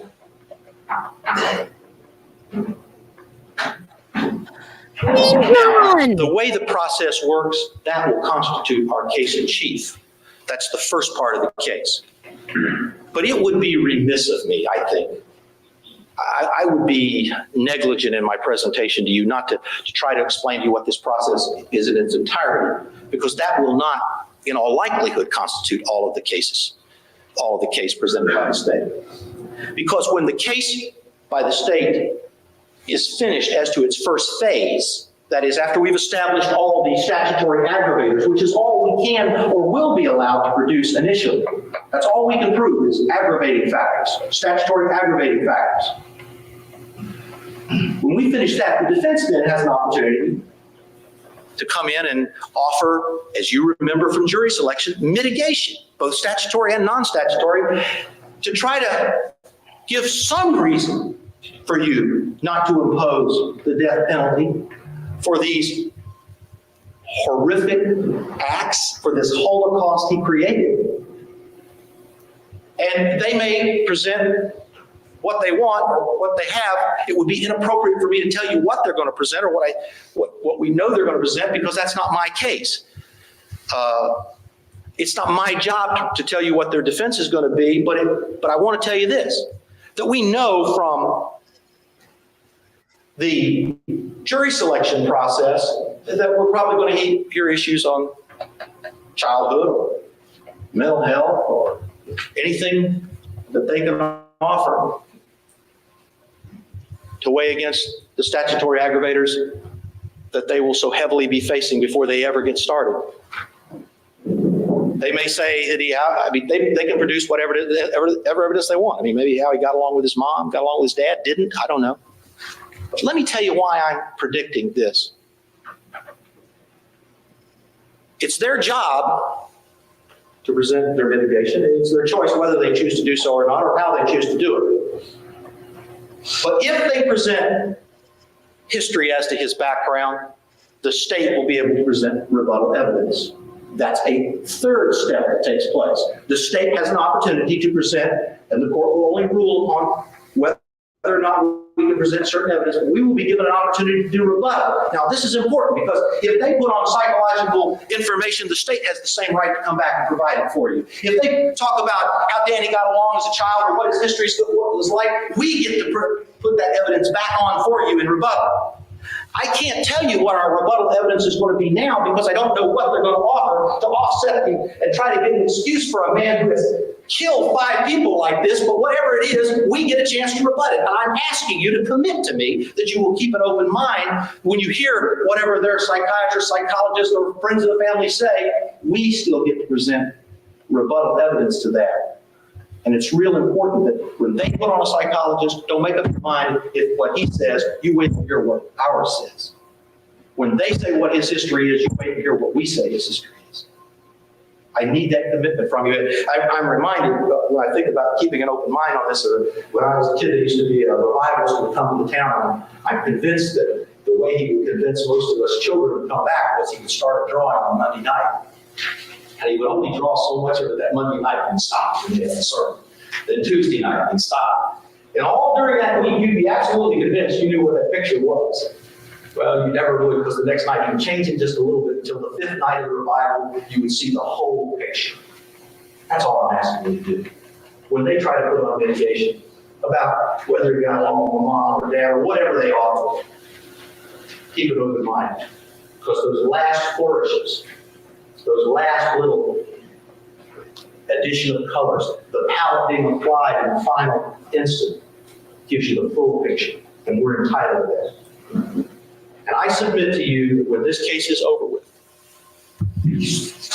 whatever they've offered in mitigation will be sadly less in the balance because of the rebuttal to that mitigation we can prove and will prove to you.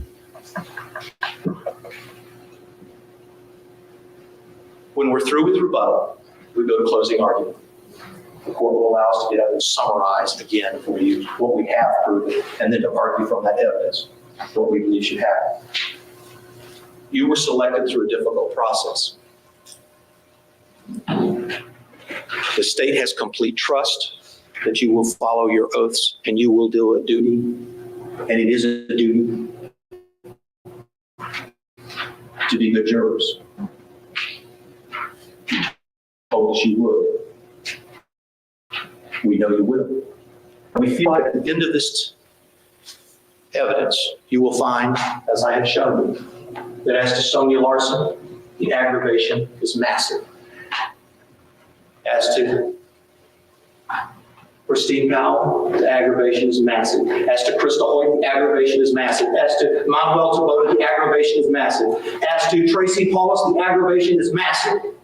Weighs so heavily in favor of the death penalty that he has earned. But it will be your duty to go through that weighing process and to make that recommendation to his honor for a sentencing recommendation, one he has explained to you that he gives great weight to you. Two, it is an ominous responsibility that you are about to embark on, and I know that. And we knew that during jury selection.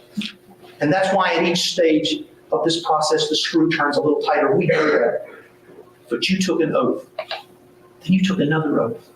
And then you took another oath.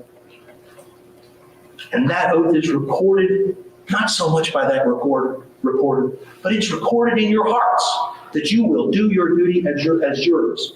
The court will explain to you what that means, but you know already what this process is. And we know at the completion of this process, when you have gone through this balance, you will return and you will have done your duty. We don't expect you to do more. We cannot allow you to do less.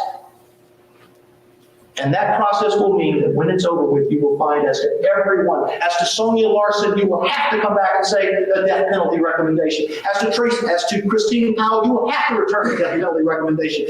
As to Krista Hoyt, you will have to return a death penalty recommendation. As to Manuel Tavoda, you will have to return a death penalty recommendation.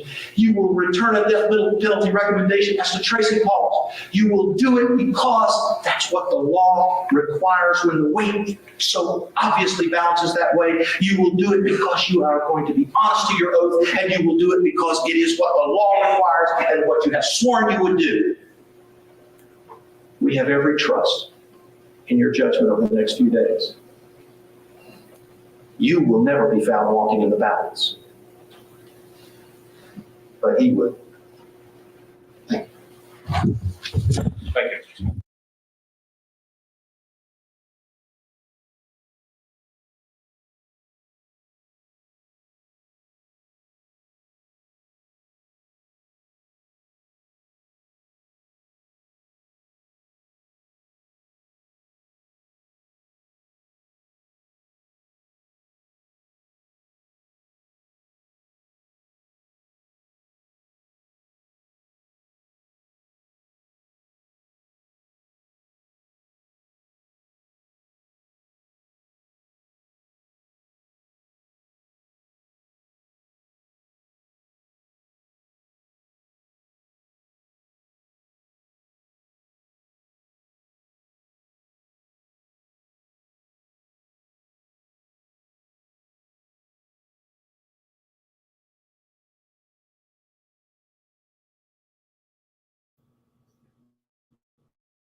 I'm gonna kill that cat.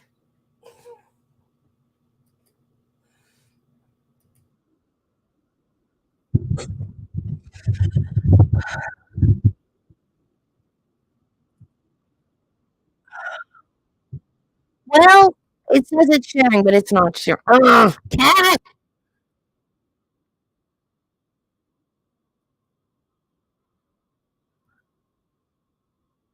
What is it doing? Shadow, would you go lay down somewhere? I feel like you're stalking me.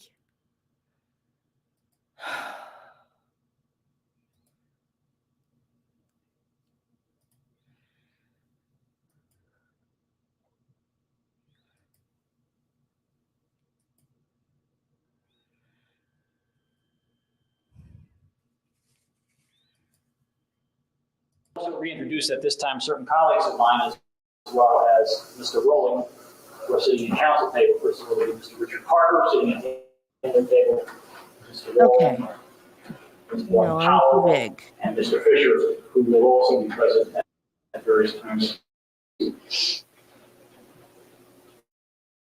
What? The procedure we're about to begin is an effective trial.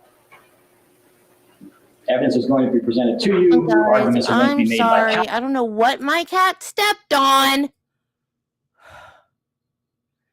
But she loves to do this.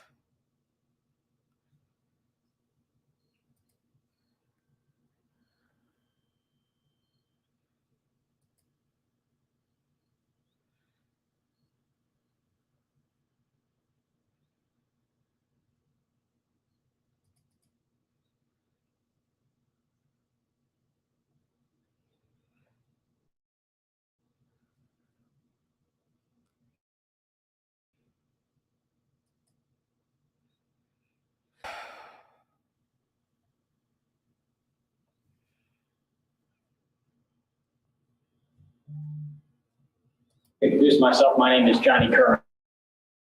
Some of you were not present, or I was not present. Some of you were in the process of jury selection.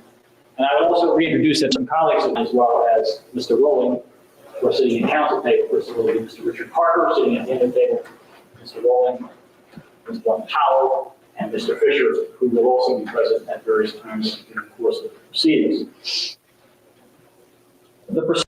Okay, is everything good now?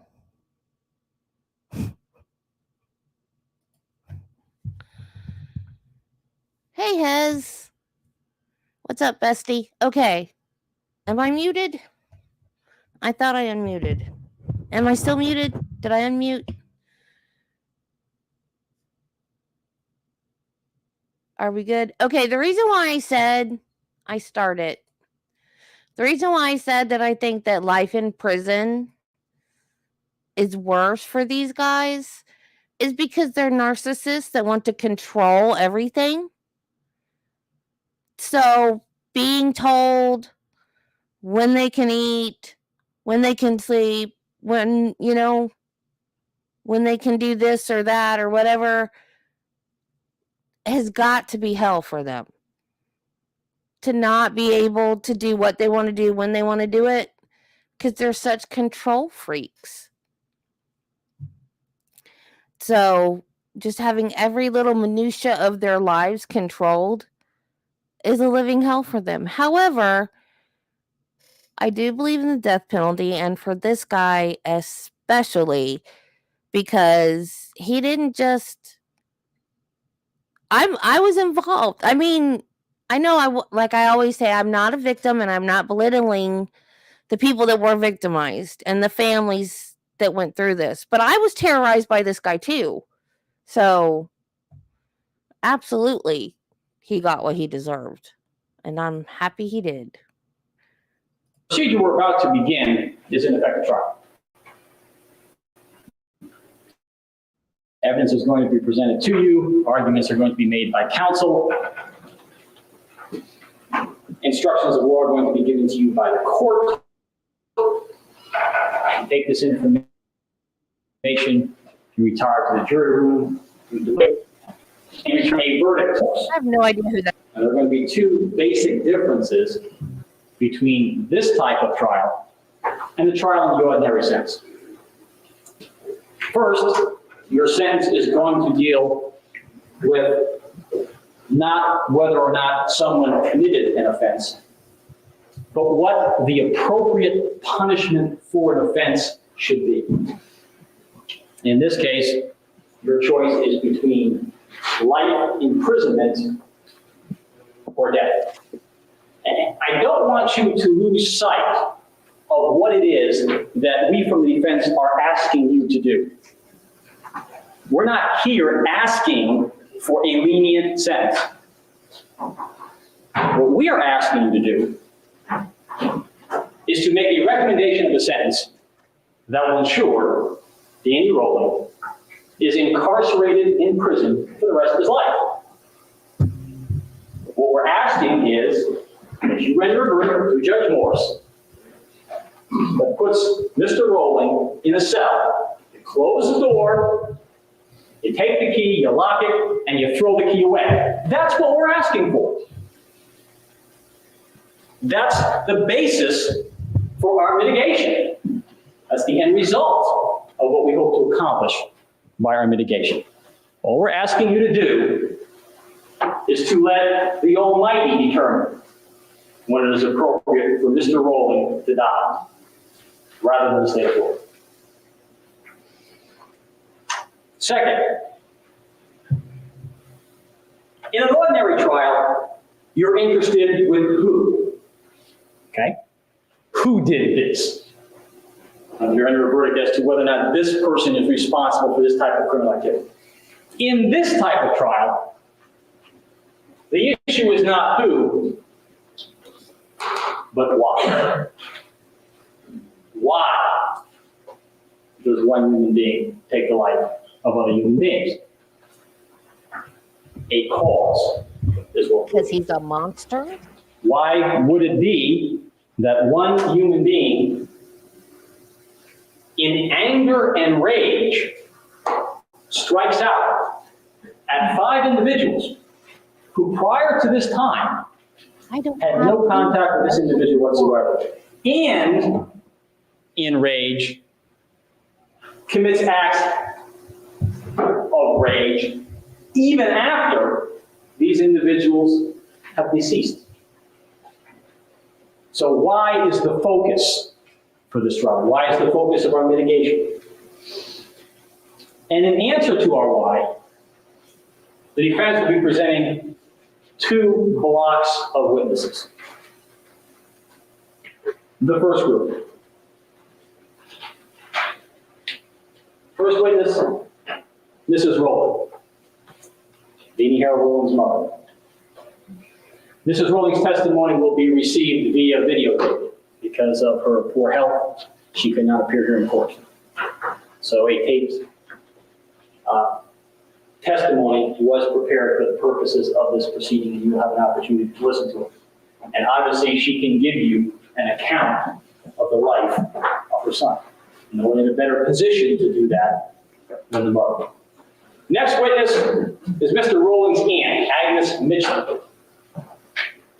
Ms. Mitchell has known Danny Harold Rowling since the day he was born. Was there, present when he was born. Blame it on the family. She's in a unique position to describe the environment and family situation that Mr. Rowling was a part of. And in fact, at one time, Mr. Rowling lived at her home. Next witness, Mrs. Bernadine Holder. Now, Mrs. Holder is a neighbor of the Rowlings on Canal Street in Shreveport, Louisiana. She was a neighbor of the Rowlings for 25 years. Lived across the street. No one in a better position to be able to describe the environment in that house. Mrs. Holder. Next witness, Chuck Strozier, Mr. Rowling's first cousin. Probably the closest of his cousins, not only chronologically to him, but probably socially to him. Mr. Strozier also is in a unique position because not only is he a family member, but he is also in the same peer group as Mr. Rowling when he is growing up. Next is a woman by the name of Bunny Mills, who is a country and western singer and songwriter, who was a friend and confidant of Danny Harold Rowling's in the late 1980s. So she sees Mr. Rowling after he has gone into his adult years. An interesting observation. Y'all aren't going to like me after. And last, there was an attorney named Arthur Carlisle who represented Mr. Rowling on a series of charges in the state of Mississippi, and also was involved in an exchange between various members of Mr. Rowling's family. So what these witnesses will do is provide somewhat of a lifeline. I don't want to hear any of these Mr. Rowling, excuses. the time of his birth, his presence here in court. The second group of witnesses are psychotherapists, mental health experts. First one is Dr. Kropp, who is a psychologist here in Alachua County. Dr. Kropp works primarily now in private practice, used to be working with the VA hospital for an extensive number of years. Works primarily in the area dealing with psychosexual disorders. Next, Dr. McMahon. I'm going to be going into more detail about these people a little bit. Dr. McMahon is another person who is a psychologist here in the city of Gainesville. Dr. McMahon does quite a bit of work in the area of childhood development. She's very closely tied in with the child protection team and also with the garden and lighting program. So her background is going to be dealing with the area of childhood experiences. And last, Dr. Robert Sadoff. Dr. Sadoff is a psychiatrist dealing primarily with forensics. I use the term forensics for psychiatry and psychology. Forensics would be the application of psychiatry or psychology to criminal justice. So forensics. 100%. He's also an instructor in psychiatry at the University of Pennsylvania and is also an eminent writer in the area of psychiatry and law and also in human violence. So those will be the witnesses that the mitigation will basically be founded upon. There will be a few additional other witnesses be called by the defense, but for the most part, 95% of all of our testimony is going to come from this group right here. So, what are these witnesses going to say, and how then are they going to go back and respond to our question, why? Okay, probably the easiest way for me to start is to go through an abridged version of Danny Harold Rowling's life. Mr. Rowling is born in Shreveport, Louisiana, back in 1954, and his parents are Claudia and James Rowling. From the time of Danny's conception, there is some unexplainable animosity by his father, James Harold, towards it.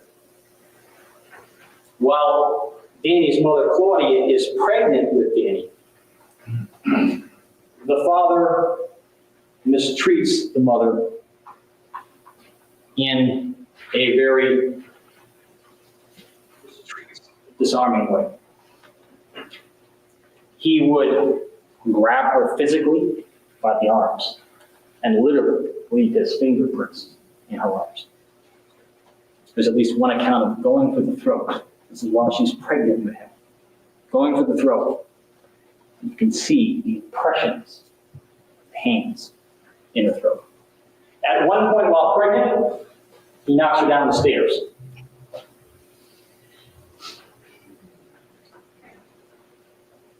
Obviously, this type of condition, not conducive towards healthy childhood, or towards healthy babies. Mrs. Rowling leaves the father.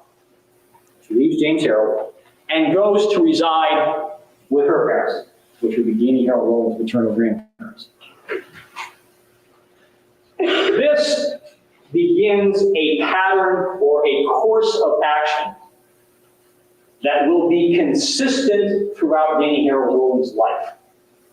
The mother will leave the father for a short period of time, and then a reconciliation will occur, and the family will be back together again.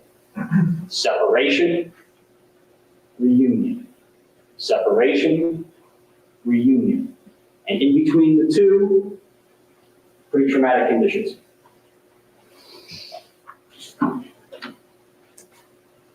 Immediately prior to the birth of Danny, his parents reconcile.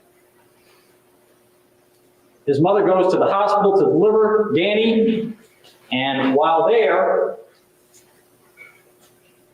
his father and his aunt are waiting for both the recovery of the mother and the presentation or introduction of the baby.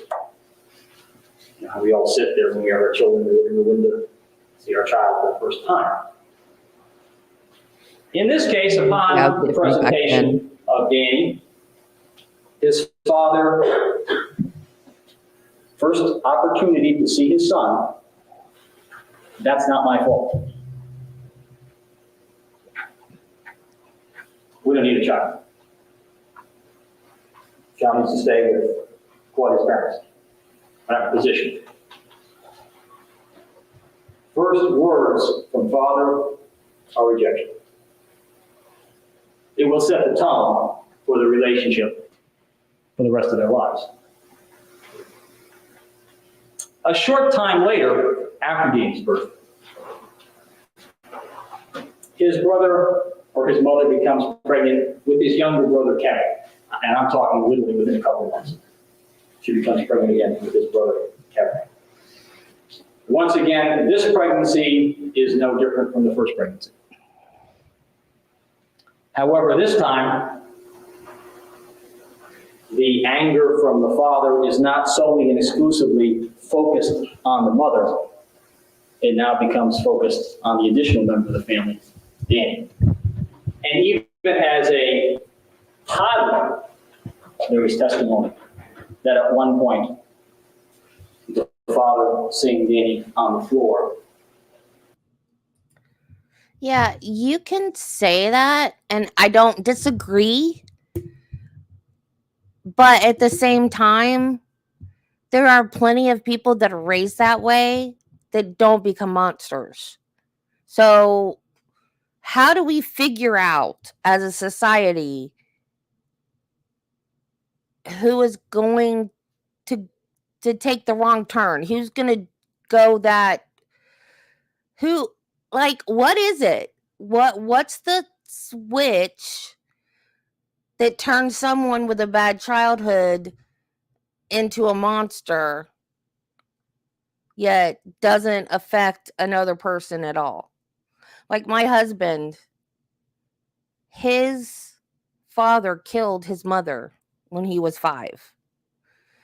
And then didn't want to raise them because he was with the woman he was having an affair with, and he just pawned his 2 sons off on family, and they bounced back and forth from Alabama to Polk County down to Palm Beach County, just all over, bouncing back between family members for I don't know how long, until he married the woman, which was several years later.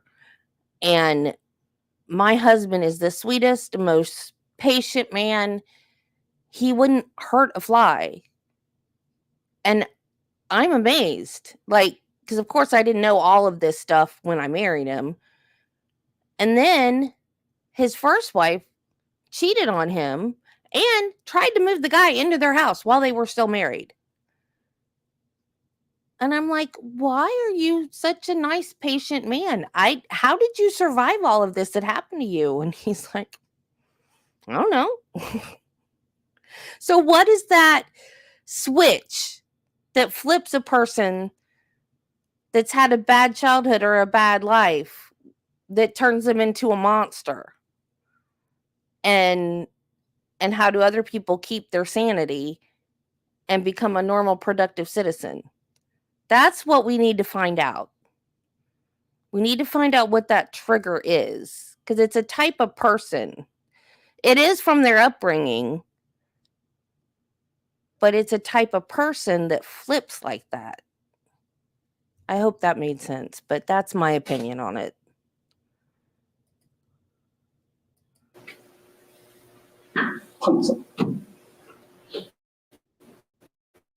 Like a ball into the wall.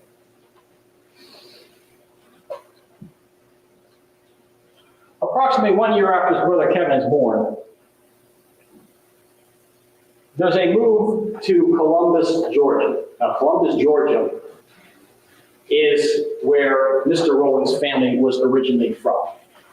It is Mrs. Rowling's thinking that perhaps if the family relocates to Columbus, that maybe things will get better. Maybe the family will stabilize a little bit more if we leave Shreveport and move elsewhere. So the family does. They move to Columbus, Georgia. However, there is really no significant change as a result of the move. The pattern of conduct that was evident before the move is still present when they get to Columbus, Georgia. Well, yeah, so does Travis. Travis has Tourette syndrome. And I think he's autistic too, but the reason why he has never been officially diagnosed as autistic and why he's never been treated for the Tourette's, he was diagnosed with Tourette's but never treated, because his dad never let him go to therapy, because his dad thought that he would tell somebody about the things that he has heard and witnessed and blah, blah, blah. So, yeah, that is really the question. That's like, and that's why.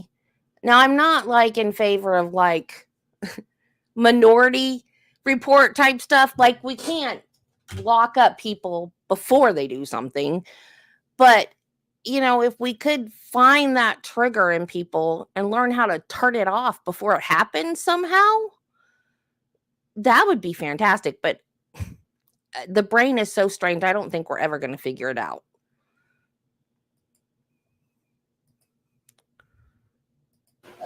In fact, the conduct becomes even more irrational and more disheartening to the mother, till it reaches a point where Mrs. Rowling, taking a revolver, makes an unsuccessful attempt at suicide. At this time, Danny's about 4 or 5 years of age. Short time after this incident, Mrs. Rowling takes the 2 boys, leaves Columbus, and returns back to her parents' home in Shreveport, Louisiana. A short time later, Mr. Rowling returns. Once again, another reconciliation occurs, and there's a decision made that they will now spend the rest of their years living in Shreveport, Louisiana. At this point, Mr. Rowling seeks employment with the Shreveport Police Department. Mrs. Rowling also gets a job outside the home, balances her time between employment outside the home and raising her 2 sons. They live on Canal Street in Shreveport, Louisiana. And life on Canal Street is very turbulent. Once again, the father's conduct is consistent. Mrs. Rowling, again, has a difficult time in dealing with this type of erratic behavior. Oh yeah, a lot of serial And it killers had reaches its head zenith injuries when they were kids. when A lot of them. Mrs. Rowling just has an utter and complete physical, emotional, and mental breakdown. She just goes down. Ambulance is summoned. Mrs. Rowling is taken from the home. She will be hospitalized with psychiatric care for approximately 5 weeks. It is recounted that one of the most traumatic incidences that Danny Harold Rowling remembers out of his childhood years was watching the Indians come and take his mother over.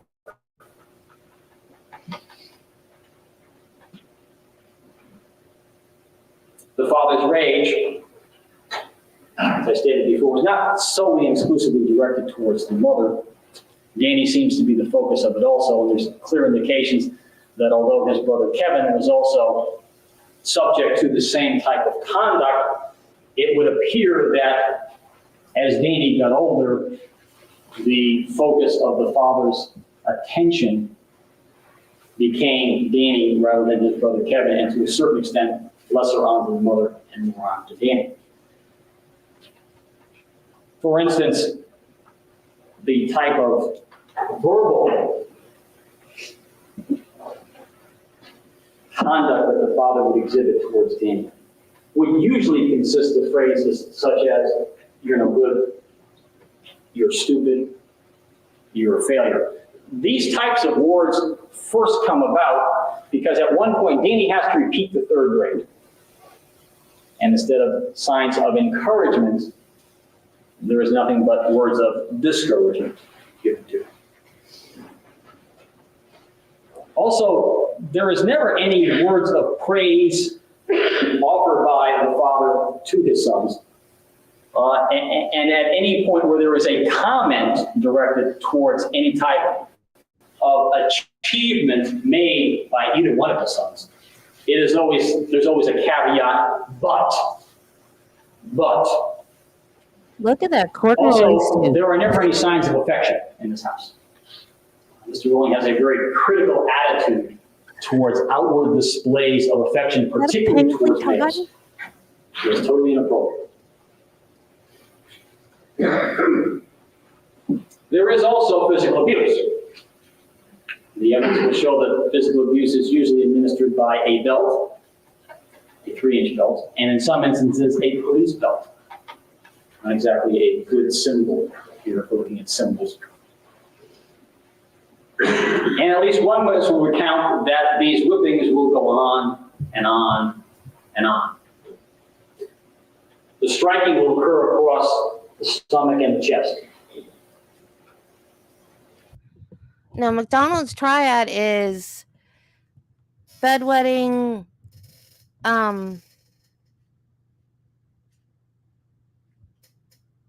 hurting animals, and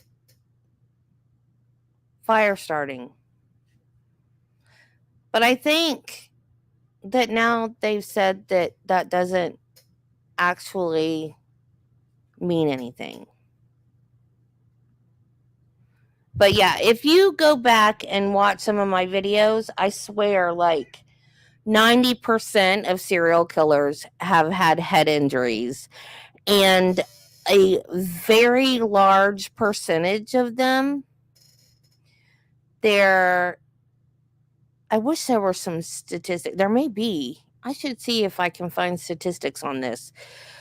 A large number of them were dressed as girls as kids to humiliate them. And I'm not talking about trans or anything like that. I'm talking about in order to humiliate their sons, the mothers dress them up as girls. And I don't even know what to say about that. That's just poor parenting and abuse. But like I said, yeah, I don't know what to say about that. That's just bizarre.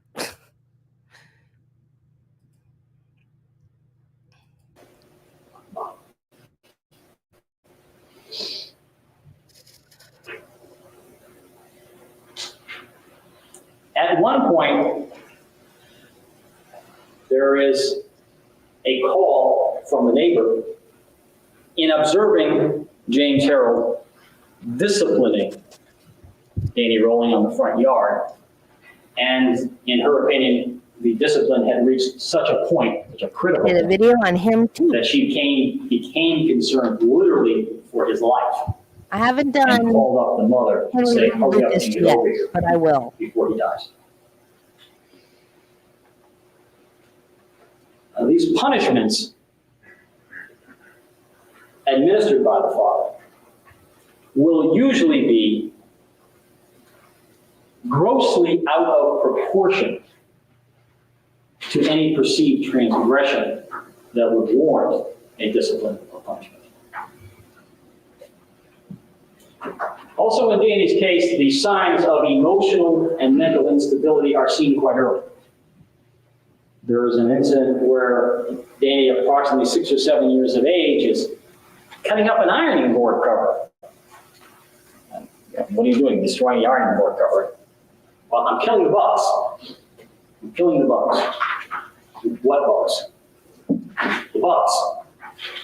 There are no bugs. The aunt is concerned, saying that something wrong here.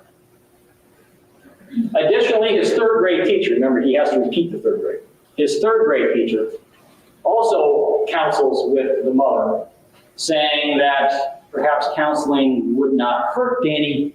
He seems to be an individual who has anxiety problems. He's very, very nervous, and it might affect his ability, and maybe some sort of counseling would be warranted in this particular case. Henry Lee Lucas, he's another one that we caught him, but I don't think he started with us. I always say they start elsewhere and then they come to Florida and we catch them. Trying to find my notes on Kemper. But he confessed, I don't even know how many crimes. Like, he just kept confessing to stuff. And he didn't do like over half of the crimes that he confessed for. But he did do some, so he did go to prison. And he had a partner for some of them. I think for the Florida ones. And that's pretty much all I know about him. But I am going to do a video on him eventually. I just haven't gotten around to him yet.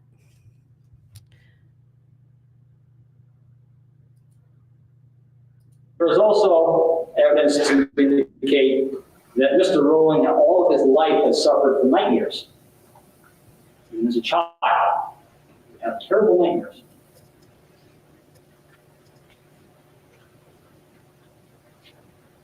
Additional signs of problems, mentally as well as emotionally, occurred in a very interesting incident that happens at the family.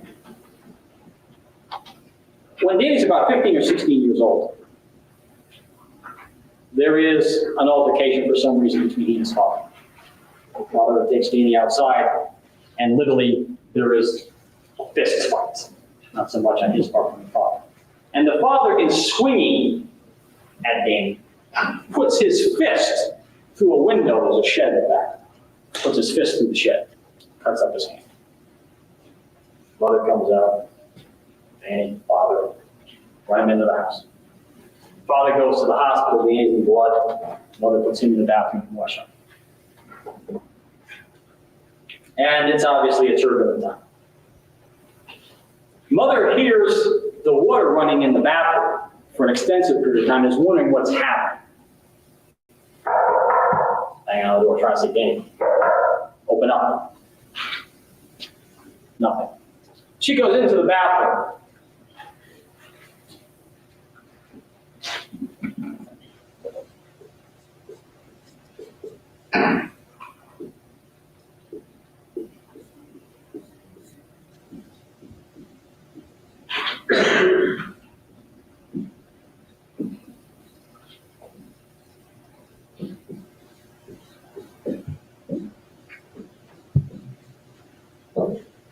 And written in lipstick on the medicine cabinet window, following message to the family.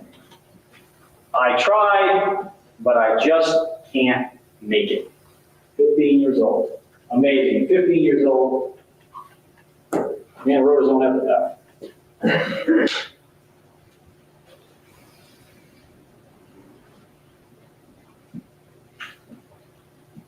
Unfortunately, help is never sought. It's a family situation.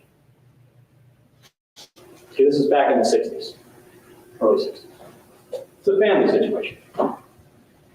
There was also fear that maybe an admission that perhaps there is some sort of mental or emotional problems might not sit well with certain family members. So the help that is needed is never sought.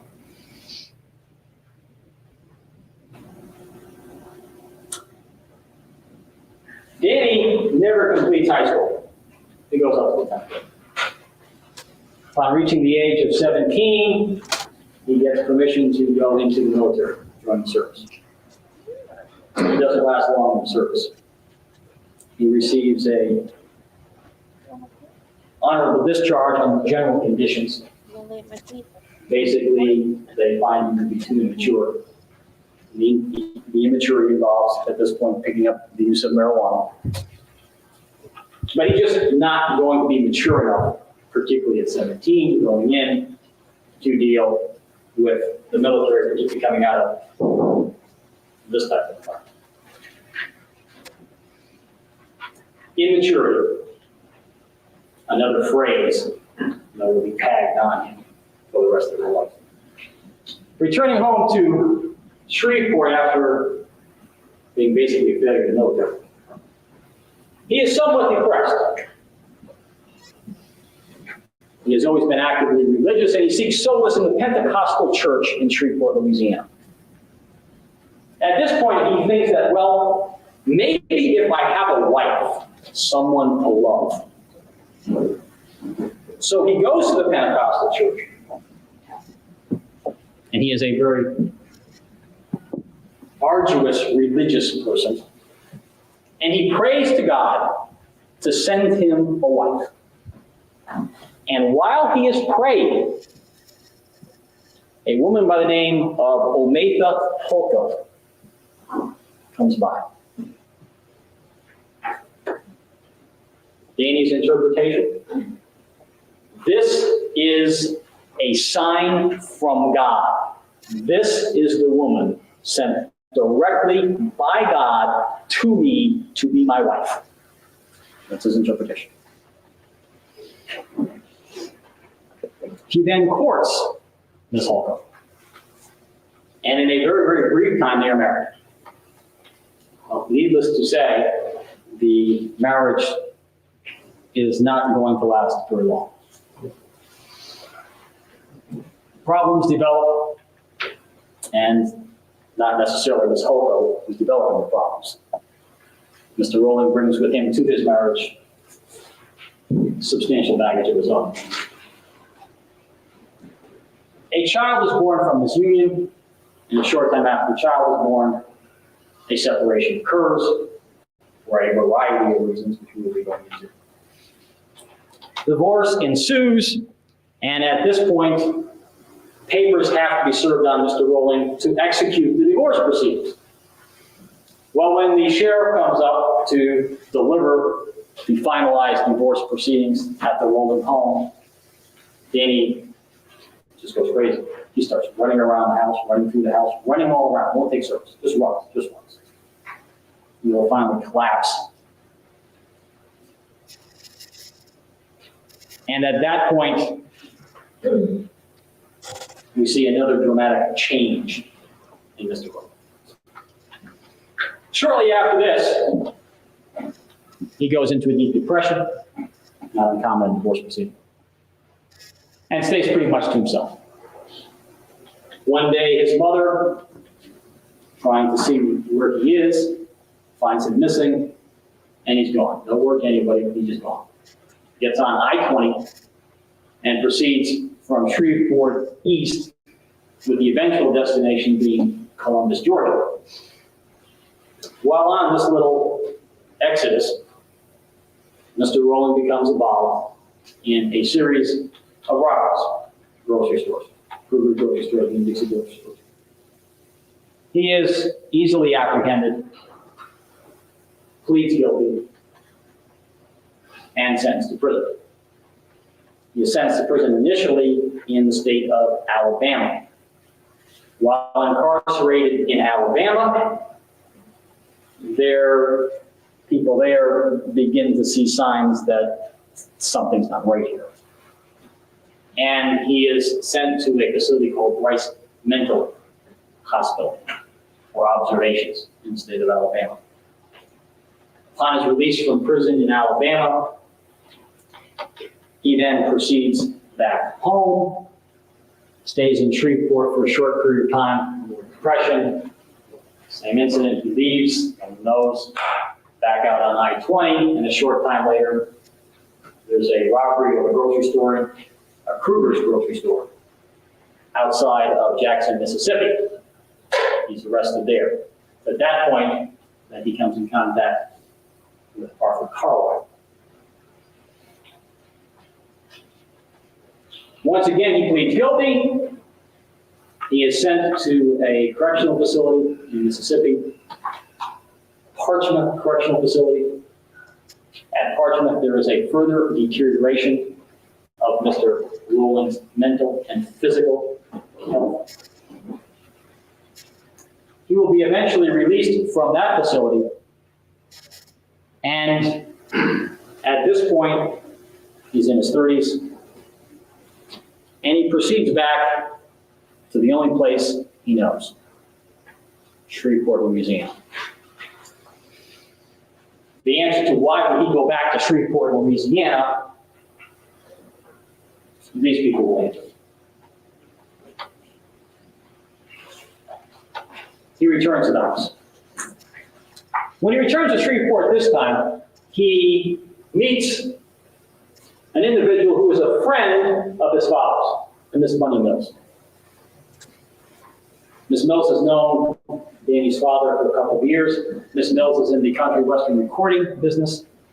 Mr. Rowland himself writes some little songs dealing with country western style. Danny Rowland becomes infatuated with Miss Mills, and as a result, they have a relationship. In the course of this relationship, Danny talks to Miss Mills. He tries to talk to her about the relationship he has with his father. He will sit in her apartment and cry.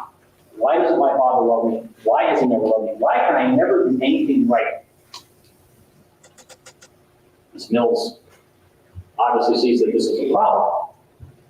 She can also recognize from Mr. Rowland's demeanor and conduct that this is an individual who needs some help and needs it now. She suggests to Danny that they might go down and visit mental health counselors. Oops. Danny becomes terrified. And at one point, Danny runs around the apartment complex with Miss Mills, Louis chasing him, trying to get him into a vehicle to get him down to the mental health center. Why? Why not go? Danny's concern is that he is terrified of the repercussions that his father knows everybody, that it will not sit well in the family if for some reason it is determined that he's not right. So he's afraid. Flash fan, is that the case in Sarah Boone's hearing about her not being handcuffed? Is that the case that the judge cited? Because he cited Florida v. Weaver. Is that the case that he cited about the guy was unshackled, he just had the stun cuff? Yeah. I wasn't sure which case he was referring to. I don't think I've heard of that one. Afraid of what repercussions will occur by anyone thinking he's not mentally right. He's so far gone, he cannot recognize the need for treatment at this point.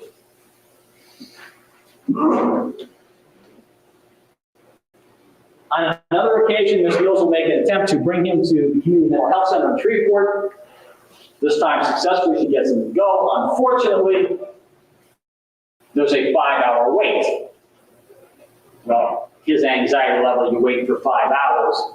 And when you finally do get in, you're probably in no condition to do anything once you're in there, which is what happens with him. You all remember.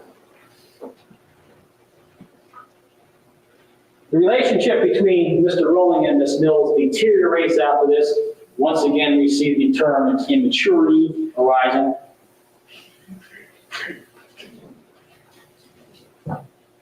All guys are immature. Ms. Mills will still stay an integral part of Mr. Rowling's life, particularly at the request of his mother.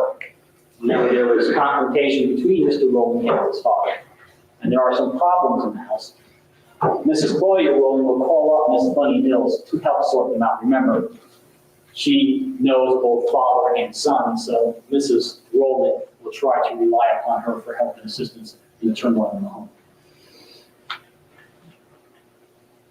I asked my husband weekly how old. On May 18, 1990, the final confrontation occurs between Mr. Rowling and his father.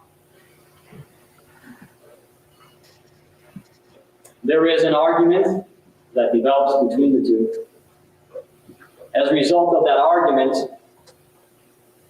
Danny storms out. The father goes to his bedroom and retrieves a pistol, a gun, and proceeds to follow Danny out the door with the gun. This would not be the first time that the father has produced a pistol and made attempts at going after Danny. There will be another account given by Ms. Holder concerning a time when she acted as an intermediary when the father also produced a pistol and Danny ran to her for assistance. At any rate, the father follows Danny Rowling out the door. At that time, 3 shots are fired. Mrs. Rowling is home, and her first thought is, oh my God, he's finally killed me. Father comes back into the house. A short time after that, Danny comes into the back door, pushing the door open. And now he has a gun. There's a confrontation. Mr. Rowling is shot. Father. The son then flees.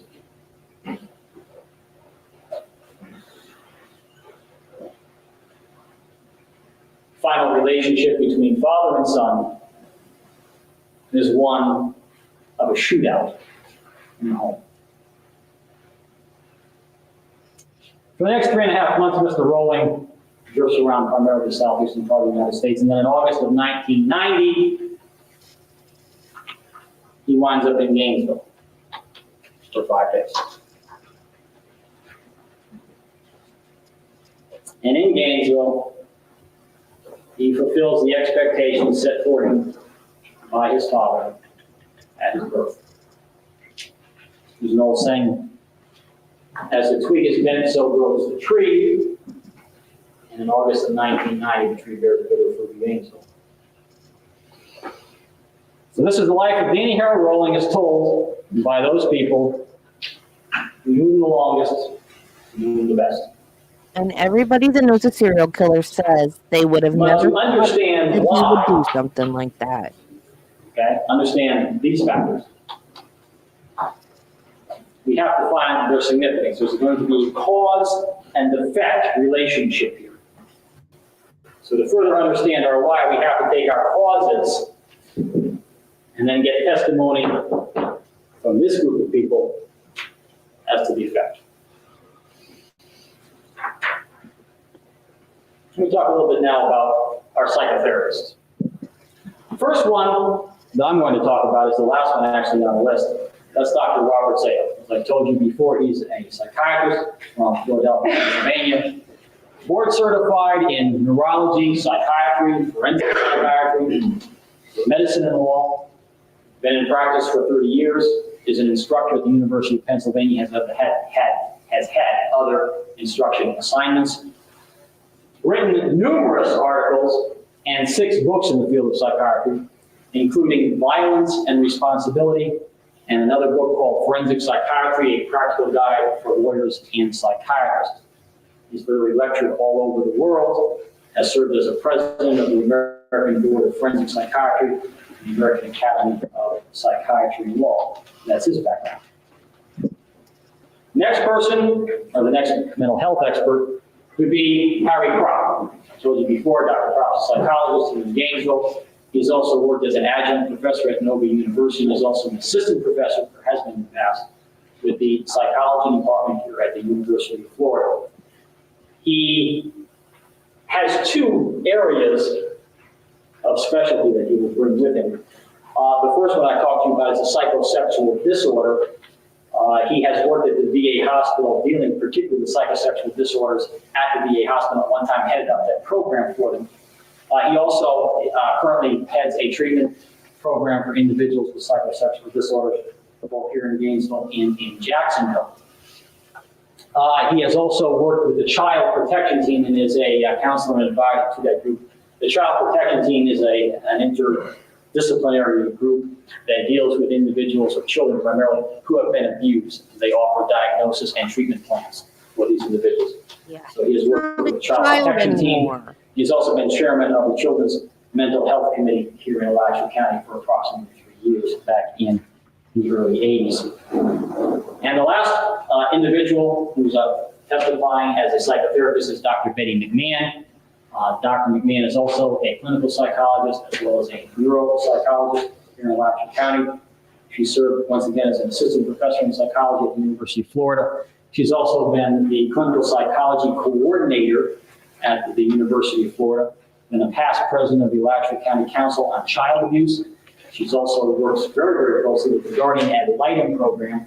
The Guardian Ad Litem program provides guardians for children who are either abused, at risk, or in crisis at any given time.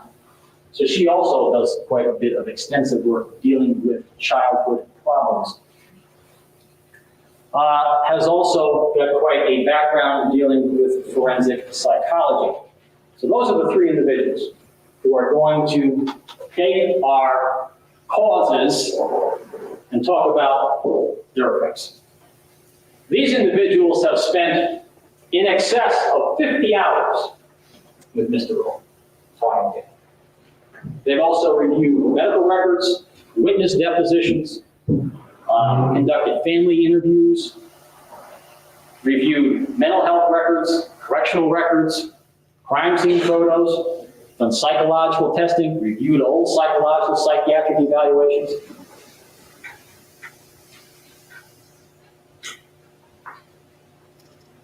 And of the 3, each one of them brings something unique with them to offer about Mr. Roll. In Dr. Kropp's case, we have the forensic psychiatry and violence and responsibility. In Dr. McMahon's case, we have the effects of child abuse and another particular area that I'll go into in just a little bit, dissociative disorders. And then with Dr. Kropp, we talked about psychosexual disorders, and Dr. Sadoff, once again, with his area dealing with violence. That's in addition to their usual area of expertise in psychiatry and psychology.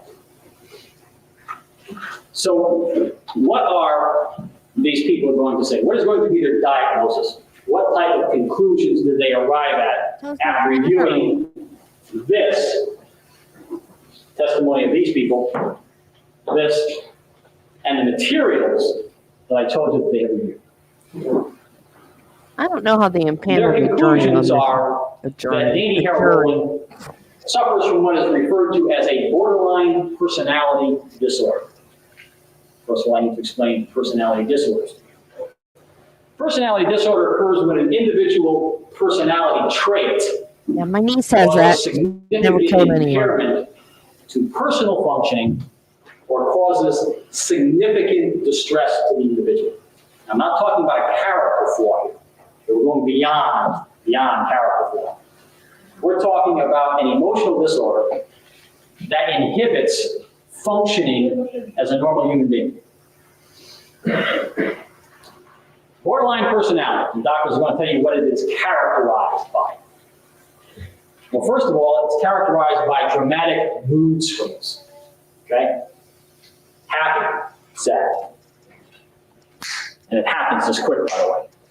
There is no period of transition. We're talking about turning on a dime. Elation, depression. Happy, sad. And like that, they turn. Ordinarily, individuals, we move from one mood into another mood. It takes us a transitional time period to do that. Borderline personality doesn't need that. It just happens. And as a result of this ability, disability, to move from one mood to the other rapidly, people who observe them find them to be insincere and shallow because they can't seem to understand how one person can be so elevated one second and depressed the next. It's difficult to understand and comprehend. Interesting thing about the borderline personality disorder, those people who have it have one very strong common denominator. Probably already guessed it.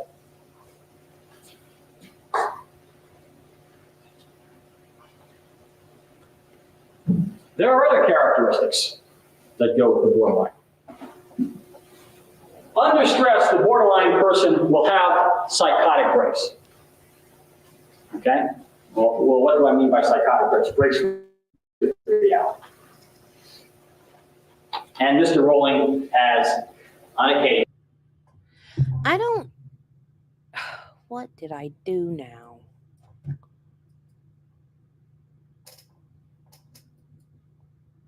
I don't either. But late 80s, early 90s, I was in nursing school. Graduated high school 87. Graduated nursing school 92. So I was a little more preoccupied with education than watching trials. But that was about the time court TV started. I remember watching the Menendez trial. Not like every second of it, but we were watching that on Legal Bites channel. We never finished it. We need to get back to it. But the first trial, they had two trials. The first one was a hung jury. And the second one, they were convicted. And they treated them like they were lying. Like they didn't believe that there was any abuse, and they treated them like these rich kids that just wanted to off their parents to get more money, which to me is ludicrous because they killed their cash cows. If that's all they wanted was the money, it's better to keep them alive. So I mean, you could be right that they didn't use that in trials because people didn't believe it. Oh, that judge. Yeah, that I don't know if he was biased against the brothers or if he just didn't like Leslie. But I know that he didn't like Leslie, but I don't know if it's both. I don't know if he was biased against the brothers and didn't like Leslie, but I definitely know that judge did not like Leslie Abramson. She's even said that in interviews and stuff, that judge did not like her. Well, and we talked about this when we watched that trial. Abuse was looked at differently back then too. It was don't ask, don't tell. You know, like as a kid, if you went to your friend's house and you saw things that weren't right, that your friend's parents did to them, you didn't say anything. That was discipline at their house, and that's the way they did it. And you didn't say anything when you went home. That was the way they disciplined. If they came to your house and you got disciplined, they didn't go home and tell their parents how you were disciplined. It was don't ask, don't tell. You just didn't talk about it. Now, you know, if a mom smacks their kid in the grocery store, you can go up to them or you can call 911 or whatever. And that's not how it used to be. But, I mean, with the Menendez brothers, wasn't one of them still a minor when it happened? I mean, but at any rate, they were still very young adults. This is like crying wolf. This is like, oh, but I did all this because I had a bad upbringing. Shut up. You had a bad upbringing, and then when you were in your 30s, you just decided you were going to go randomly do this to 5 college kids. It's like, give me a break.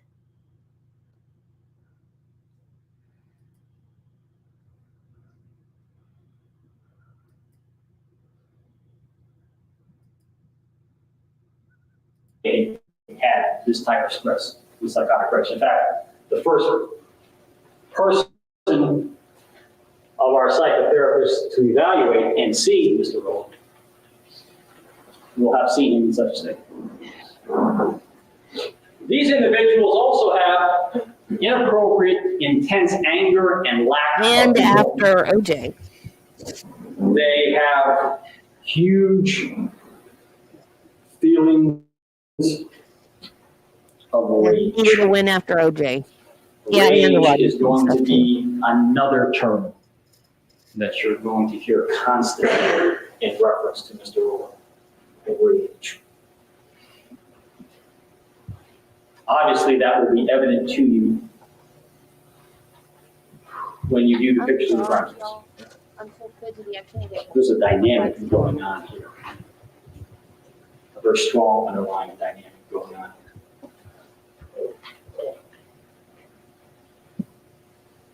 And you're going to hear from these people that things may not seem to be what they appear is the purpose and motive.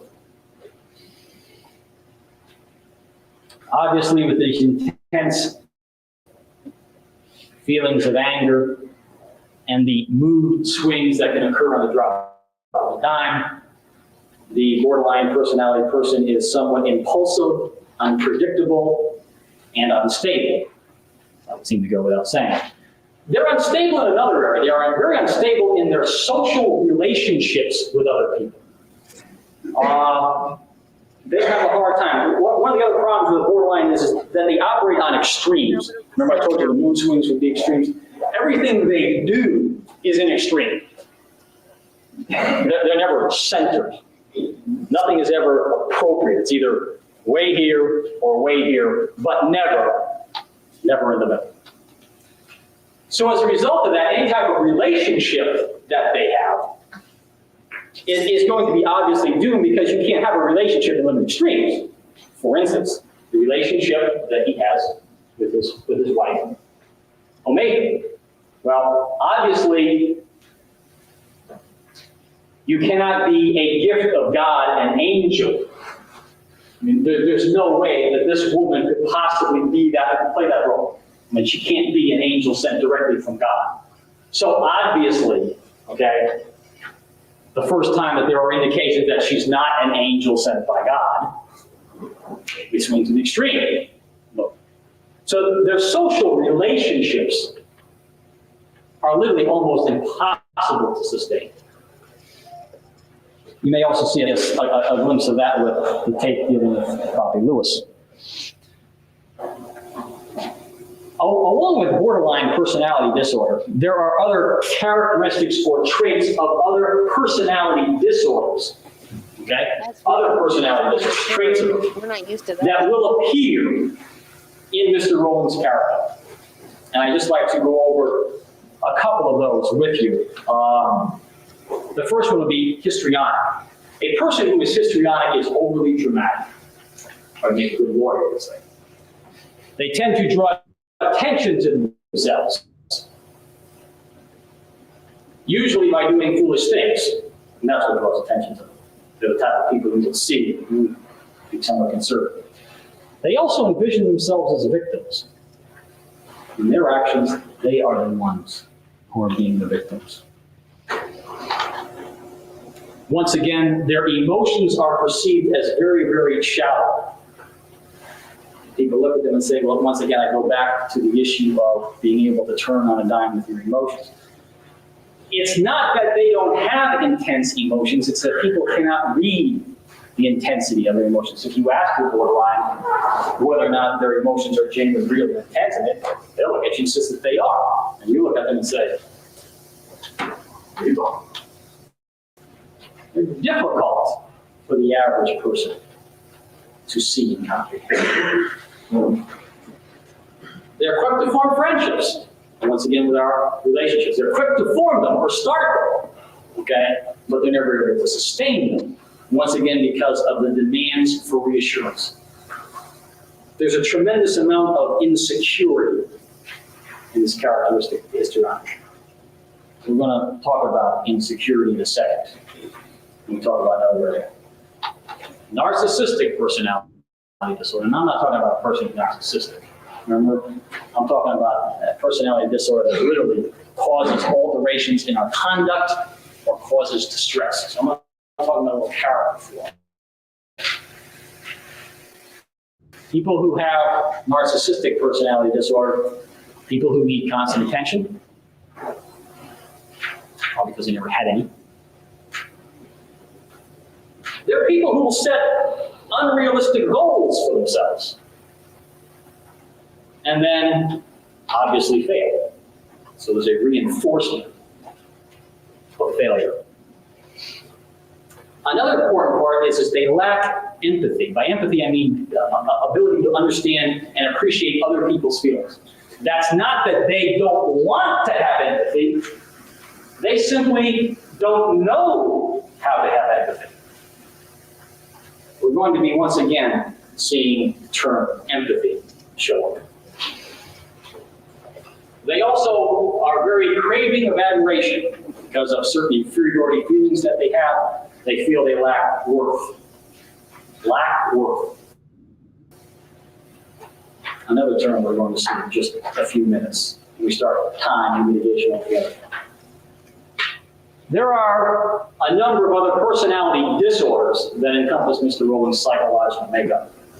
Antisocial, obsessive compulsive, and in fact, if one was to take out the Diagnostic and Statistical Manual on Mental Disorders, D.D. Harold Rowland would probably hit just about all of the personality disorders contained in that volume.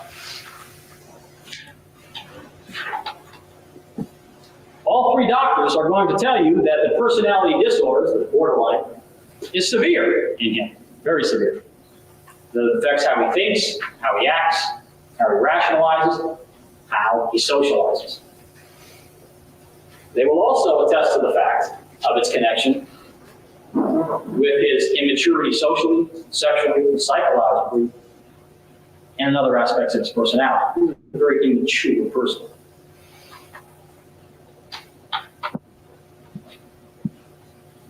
Let me move on to another area we'll talk about. Paraphilia voyeurism.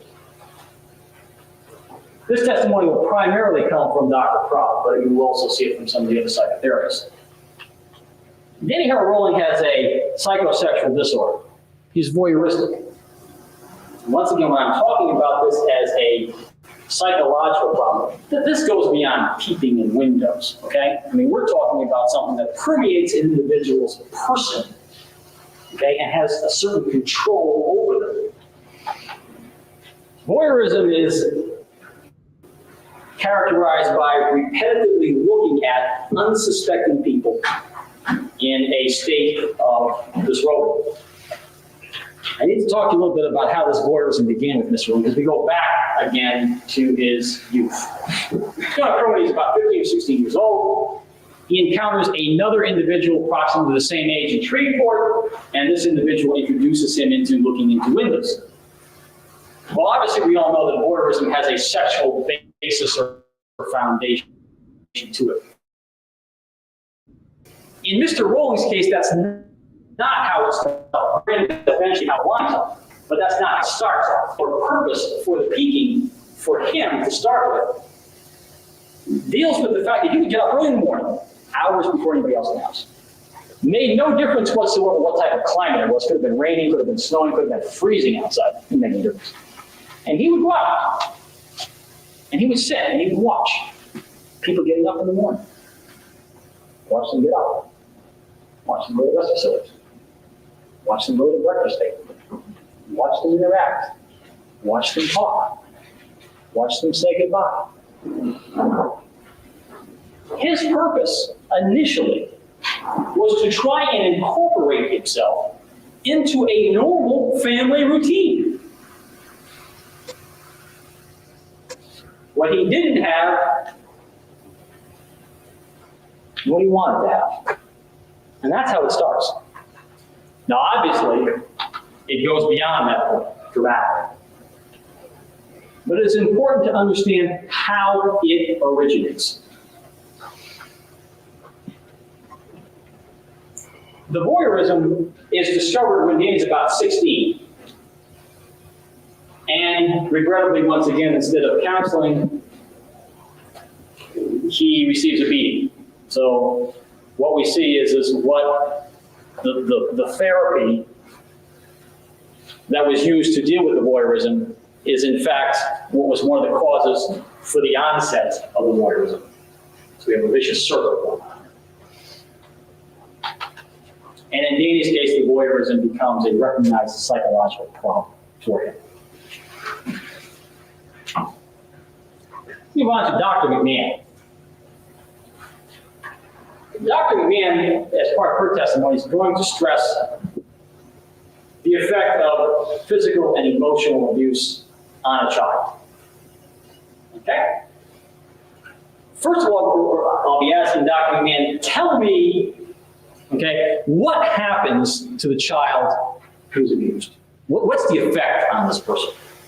Well, the first thing she will talk about deals with self-esteem, okay? Self-esteem, okay? A term that I used before in describing the characteristics of the borderline personality disorder. At this point, we're going to start seeing how this and this all come together.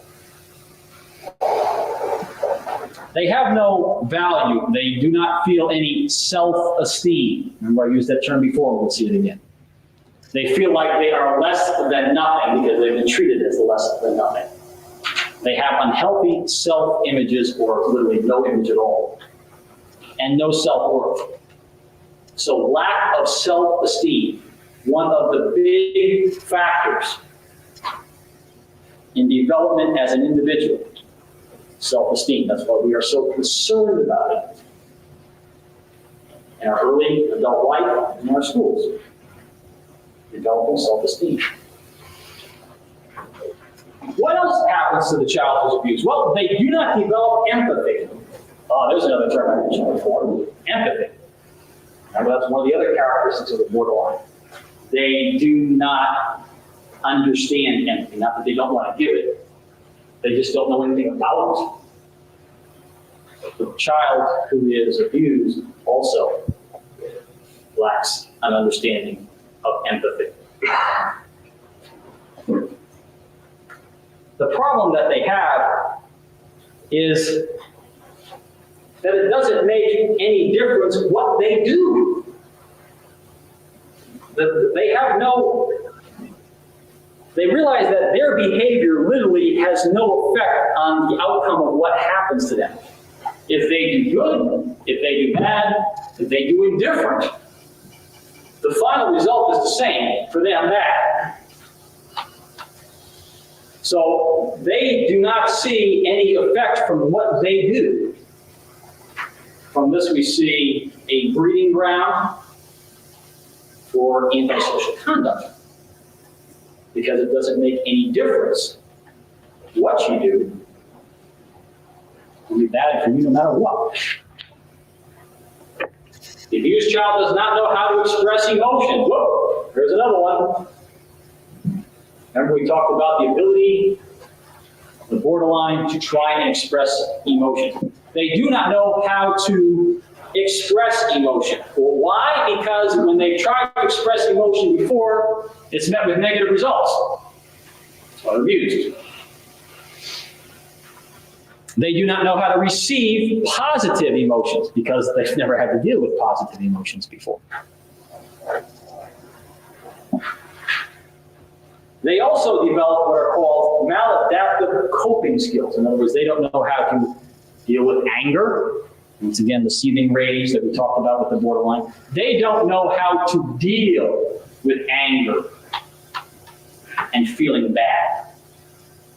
So they develop maladaptive coping mechanisms to deal with this. We're going to see this term come up again in just a few seconds.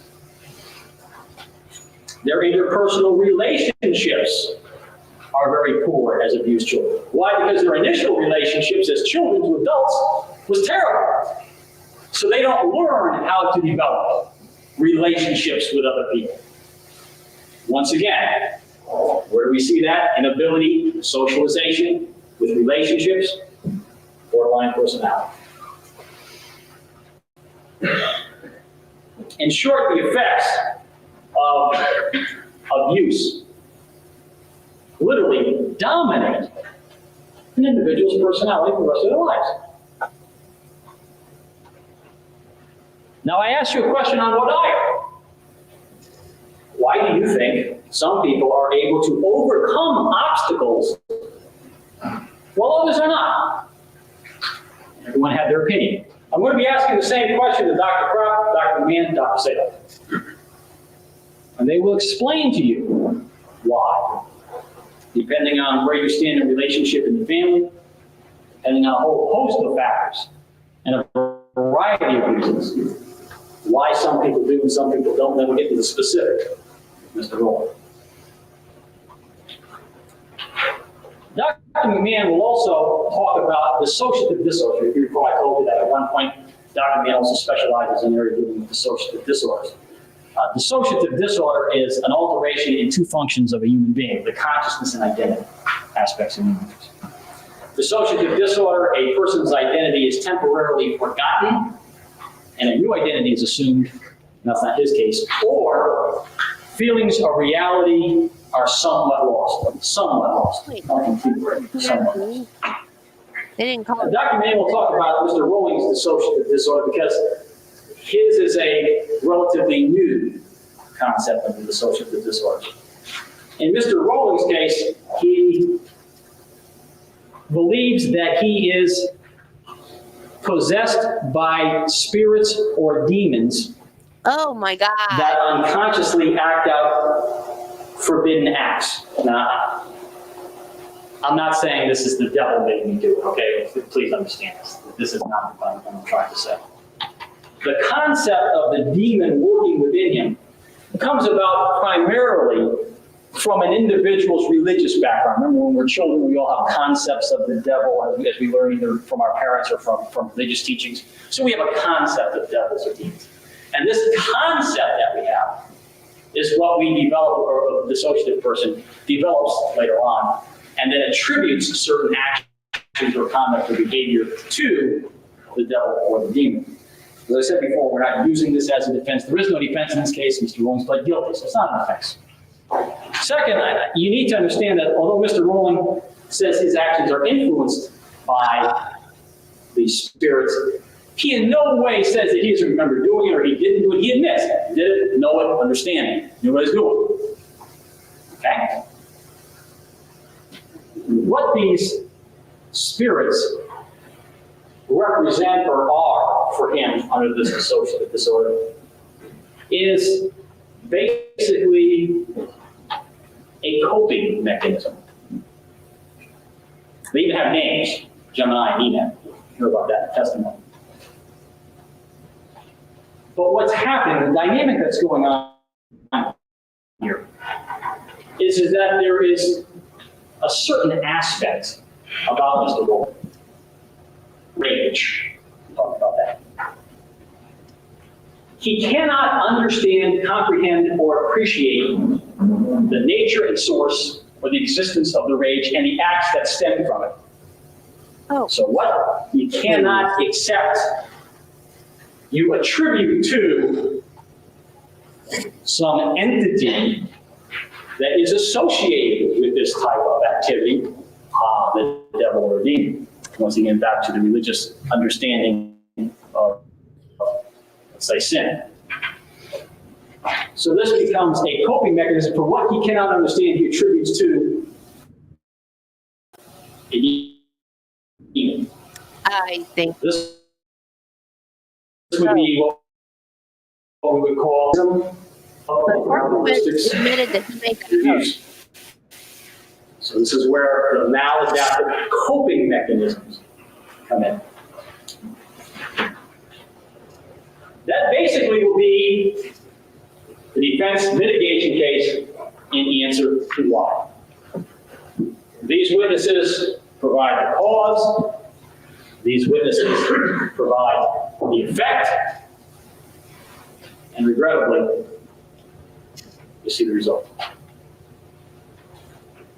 But at least you see a why. In closing, the state is going to present evidence that at the very least is gut-wrenching. Believe me, I know, I've seen it. I can't argue it's not. It's going to be. And I am concerned because there is mitigation in this case, strong mitigation. Mitigation that speaks of one's life. I need to But my concern is that no one on him. you see the state's case and you have an emotional reaction such that you shut down and shut out the defense case. Remember, Mr. Smith was chiding you, reminding you that please don't leap to any conclusions or don't stop listening. You have to see the whole picture. Well, here's half the picture. And my concern is do you have the strength enough to look at the other half of the picture? At the time you're listening to testimony presented by the state, I would hope each and every one of you would have a little voice that says, I'm looking at it, but I want to know why. Because in why, there's mitigation. And mitigation, we argue for the life sentence. Thank you very much. Thank you.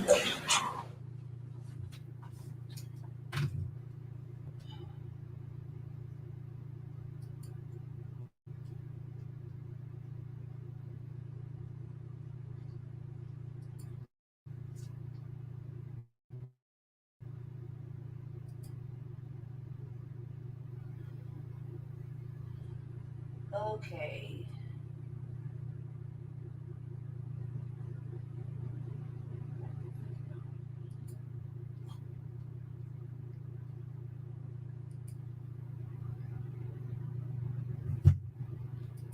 There I am. No, don't start yet. When the bugs. When the cat stepped on the keyboard, she separated my thing into different video thingies. I don't know. Okay, deep question time.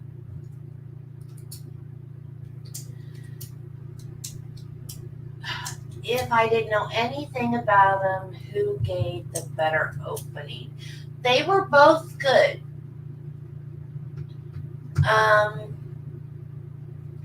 But if I didn't know anything about them,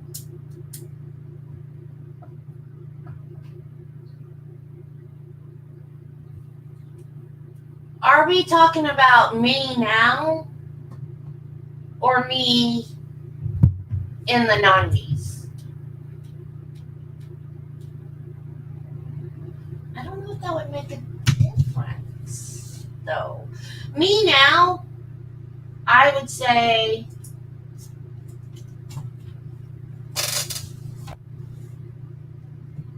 I know too many people that have had bad childhoods that didn't grow up to be a monster. It would probably help if I talk into the microphone. Did you guys hear anything I just said?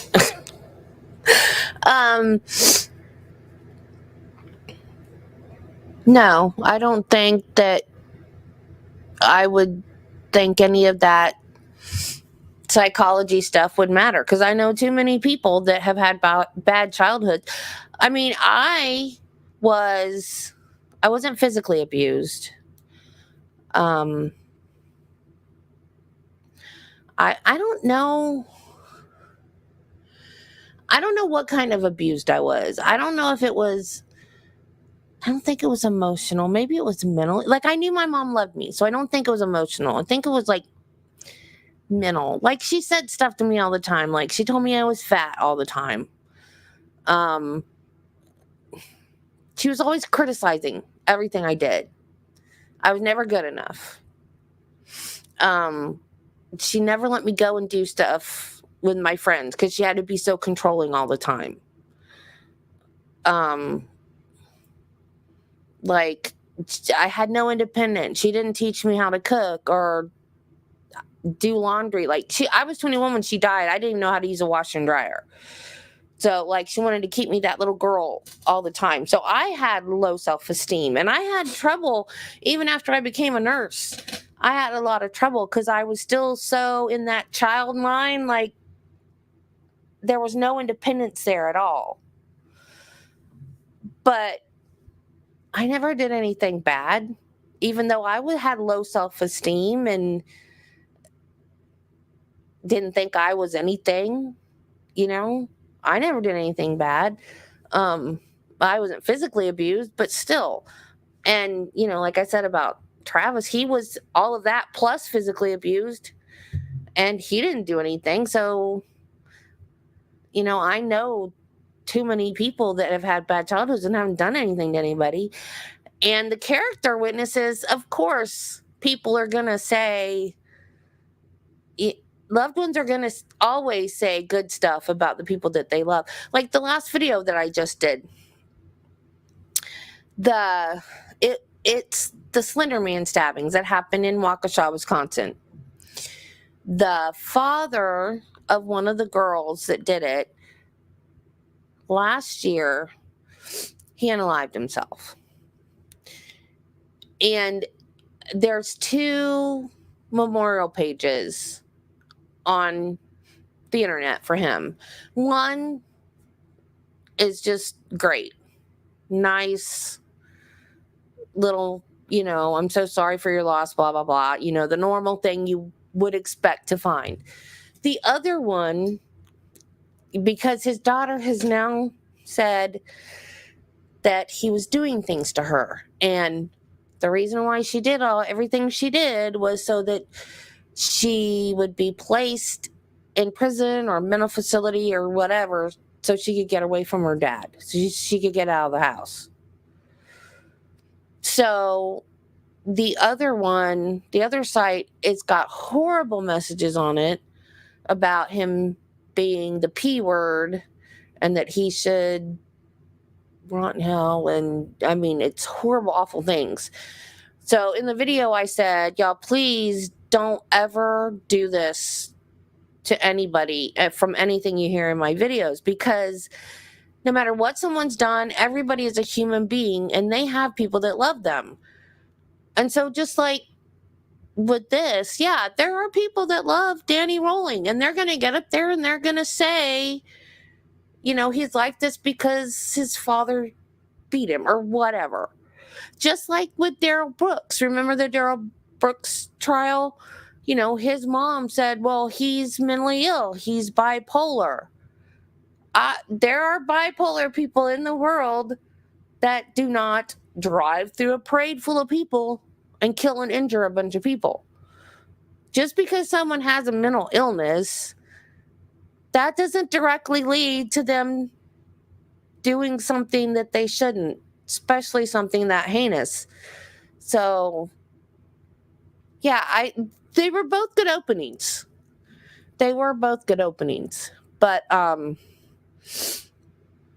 think the prosecution was more compelling, even if I didn't know anything about him. Because especially when he went down that list of priors, he's a menace. Like, he's going all over the place with a gun and robbing everybody. Which, that itself, I wouldn't say he needed the death penalty for. But for what he did in Gainesville and Louisiana, because I can't remember. In Louisiana, there was a woman that he wanted. He went in their house and it was her sibling's child. So her nephew was there. She lived with her dad. So it was her dad's grandson, her nephew. He was in the living room. The dad was on the back porch grilling. She was upstairs in her room. And I can't remember if he unalived the kid too. I think he did. But I know. Well, I'll look it up later and I'll tell you guys later. But unless it comes up in the trial. I know that he did the dad and the woman, his daughter. I think he did the kid too. I have to look it up now because I can't remember. Do you guys want to start watching testimony today, or you want to wait till tomorrow? Because I have time, if you guys have time. Just let me know.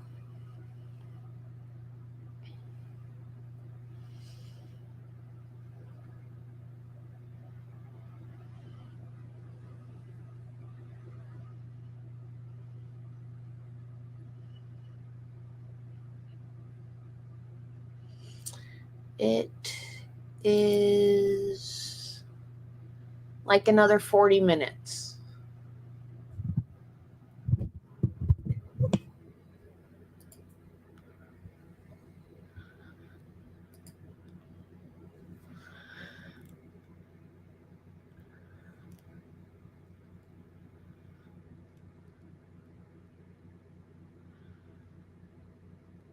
Oh, that's weird. Like, there was nothing after your question, and now there's a whole bunch of stuff. So that's verbal abuse. Okay, verbal abuse. All right.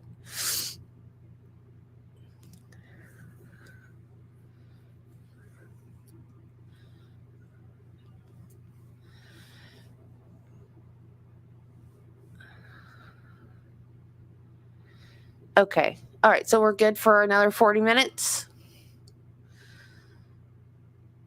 Okay, I can't believe my stupid cat. When I was doing the Black Swan trial, she like stepped on something and shut everything down. What are you doing? What did you step on? I don't know. She got the other day. I was setting it up, like doing the thumbnail and the upcoming thing, and I was writing the description, and Travis had gone to town to, I don't remember, Subway or somewhere to get us something to eat. So I got up And I went and sat, because I'm set up at my dining room table because I don't have like a real studio yet with a real desk and everything. So I went to the other part of the table. Oh, yeah, I need to write that down too, because I need to stream that to go with my. See, I totally forgot about that. That's things I need to stay on top of if I'm going to start doing trials. I never thought I would do trials, but I did the Black Swan because Alita couldn't, and now I like doing it. So, okay, I need to get a whiteboard when I get my studio set up. Okay, so anyway, so I went over to the other part of the table where we eat to eat, and then I noticed that Shadow was over here in front of the computer. So I was like, Shadow, finish writing my description for my live stream. And then I came over here and I started laughing, and I was like, Travis, she finished writing the description and it just was, it said 45, 45, 45, 45, 45. She was trying to help me. It just doesn't make any sense. I swear, I feel so sorry for this woman.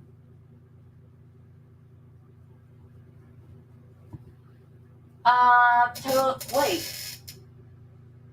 October 22nd? Dang, that seems like a long time. I feel sorry for her. I kind of think at first she was playing games with him, trying to keep the kid away from him and stuff. But I do think that, like, she was in fear for her life at that moment. So, yeah, cats do love keyboards. Okay, let me see if I can get this set back up.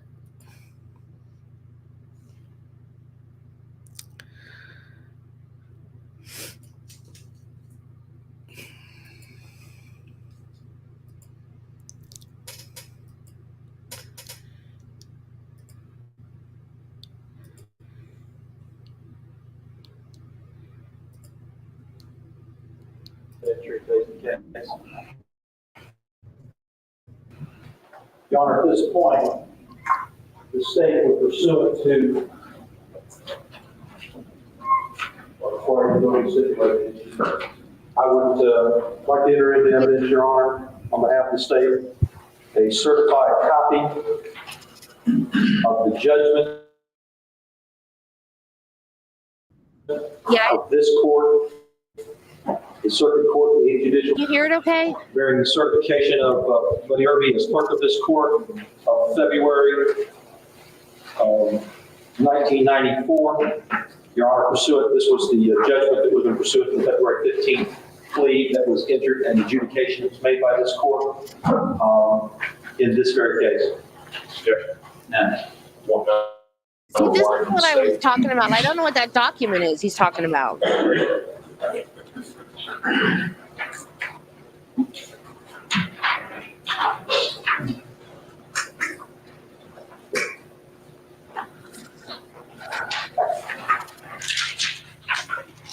Your Honor, at this time, the state would request, by way of publishing this document to the jury, that we be allowed to simply summarize from the crime charges and adjudications that are listed on the front of each page. As opposed to reading the entire judgment. So it's in the 8th Judicial Circuit, in for Alachua County, Florida, Division 2. Case number 91-3832 CFA, State of Florida versus Danny Harold Rowling. As to count 1, first degree, this is has entered a plea and been found guilty of the following crimes, adjudicated guilty of the following crimes. First degree murder of Christina Powell. Count 2, first degree murder of Sonia Larson. Count 3, first degree murder of Crystal Hoyt. Count 4, first degree murder of Tracy Paulus. Count 5, first degree murder of Manuel Taboda. Count 6, sexual battery with great force. Count 7, sexual battery with great force. Count 8, sexual battery with great force. Okay. Count 9, armed burglary of a dwelling with a battery. Count 10, armed burglary of a dwelling with a battery. Count 11, armed burglary of a dwelling with a battery. As to each of counts 1 through 5, those would be in violation of 782.04 sub 1 sub A. As to counts 6, 7, and 8, 794.011. And as 9 through 11, Florida statute 810.02.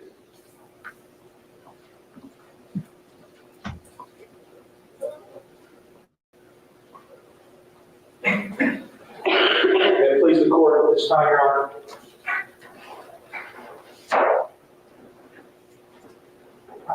I don't know. For the record, Your Honor, this time we're going to introduce a series of exhibits, but because there have been some issues of redaction, may we approach the bench so we can just make sure those are clarified.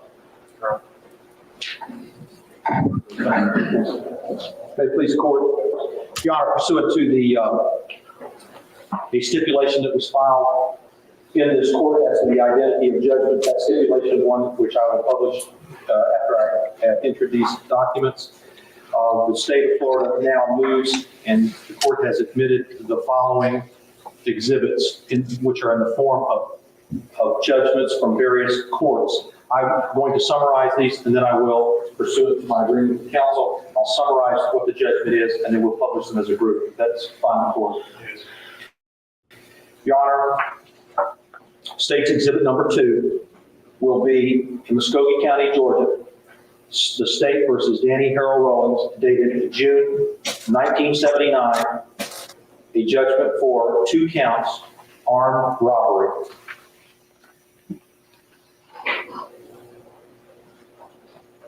Your Honor, State's Exhibit number 3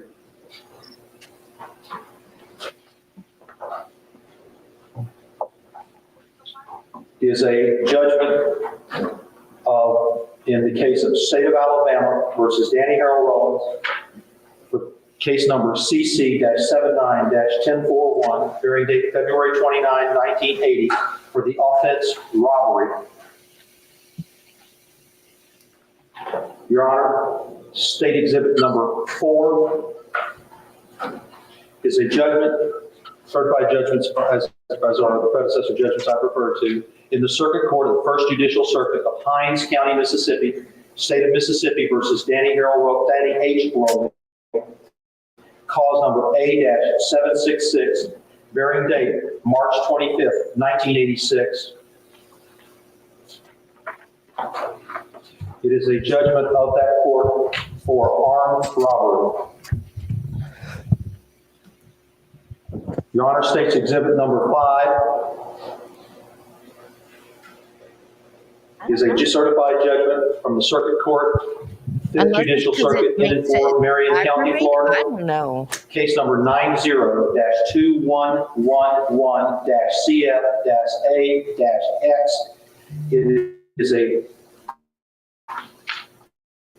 judgment of that court.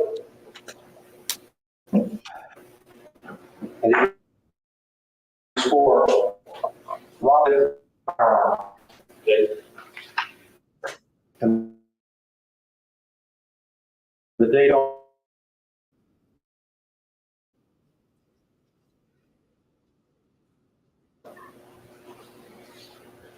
give me 1 second. September 18th, 1991 appears to be the date. There was a resentencing judgment on the back of it, but that's the date of the original judgment.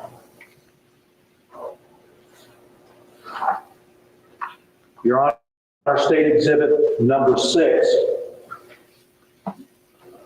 is in the circuit, is a judgment, certified judgment by the clerk of the court of the Circuit Court for the 13th Judicial Circuit in Fort Hillsborough County, Florida, Division A, case number 91-1932, State of Florida versus Danny Harold Rolding. It is for count 1, robbery with firearm, count 2, robbery with firearm, count 3, robbery with firearm, count 4, attempted robbery with a firearm, count 5, aggravated assault on law enforcement officer with firearm, count 7, aggravated assault on a law enforcement officer. Your Honor, it bears date. It appears to bear the date of October 18th, done in open court, October 18th, 1991. Your Honor, State's Exhibit number 7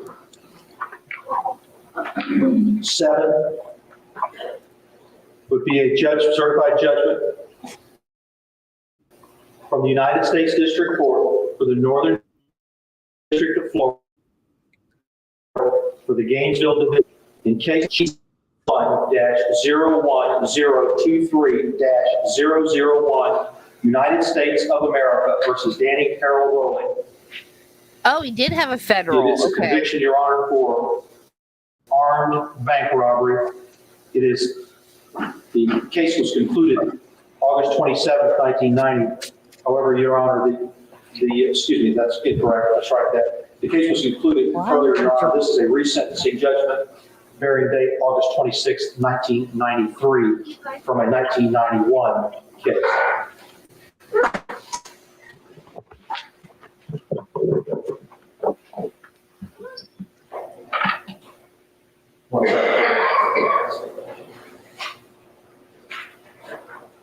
Your Honor, pursuant to agreement of the parties on February 17, 1994, the following stipulation was filed with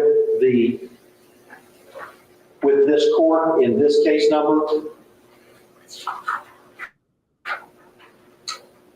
In impertinent part, which is all I'll read from this stipulation exhibits, is the following. Stipulation of identification regarding judgments and sentences. The state of Florida and the defendant, Danny Harold Rowling, do hereby stipulate and agree with the following.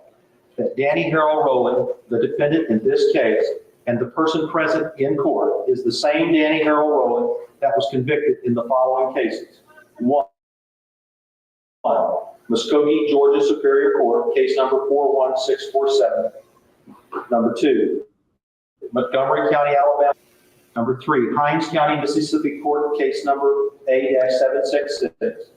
Number 4, Marion County, Florida Circuit Court, case number 90-2111-CF-A-X. Number 5, United States District Court for the Northern District of Florida, Gainesville Division, case GCR-91-01023-001.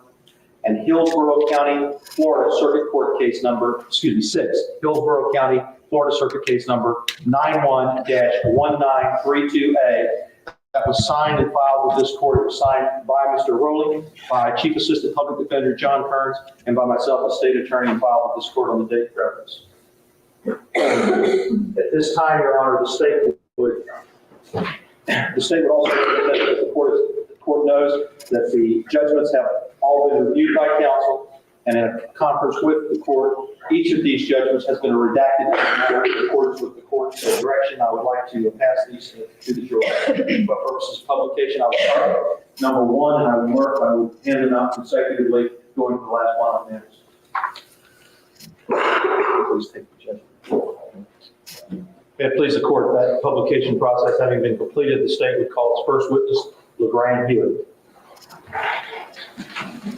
LeGrand Hewitt.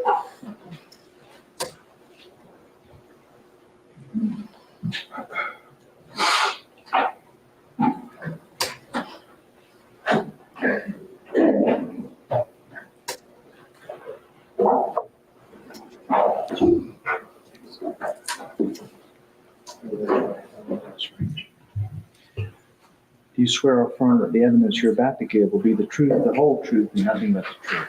I do. Please swear. Yeah. State your name, sir. LeGrand Hewitt And where are you currently employed, sir? with the Alachua County Sheriff's Office. How long have you been so employed? About 12 years. Since 1990, have you been assigned to any particular position or assignment within the sheriff's office? Yes, I've been assigned to the Student Homicide Task Force. As such, since the beginning of 1993, have you worked exclusively on that matter? Yes, I have. And where have you been physically located since that time? For the most part at the State Attorney's Office here in Gainesville. The task force officers who have been so assigned, could you tell the jury what their names are? Be Ed Dix with the Florida Department of Law Enforcement, Detective Steve Craming with the Gainesville Police Department, and Martin Snook with the Alachua County Sheriff's Office. As an investigator assigned to this case, were you involved in any processes of putting together the evidence that ultimately became the evidence that would have been used in any guilt phase proceeding? Yes, I have. And within that time period, I want if you to take your attention right now and show you what has been marked as evidence as State's Exhibit A. It's already been marked as evidence. Could you tell the jury what I'm looking at? This is a calendar that was made to show the month of August 1990. It reflects the time span when each homicide is believed to have occurred.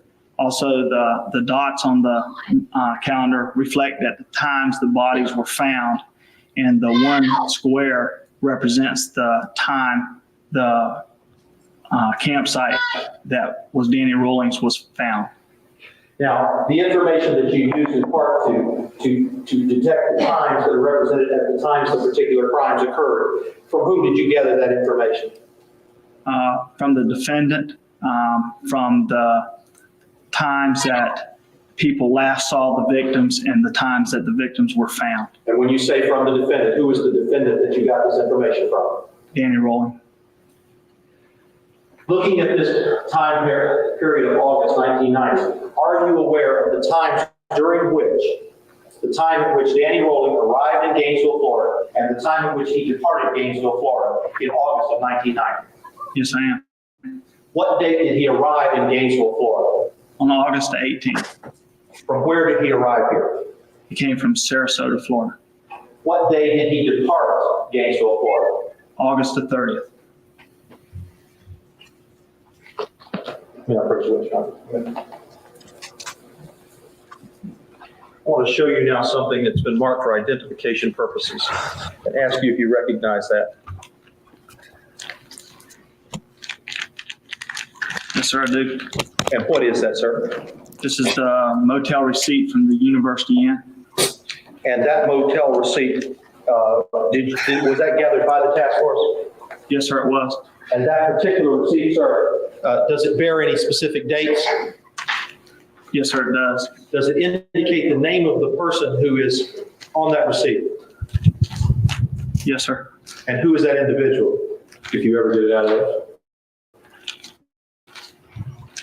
Well, it's Michael Kennedy. I'm not sure if it's Michael J. Kennedy. Michael J. Kennedy.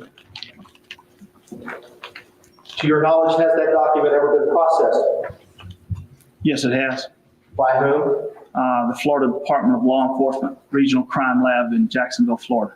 And did you receive a receipt? Did you receive any information from them as to the analysis that was done?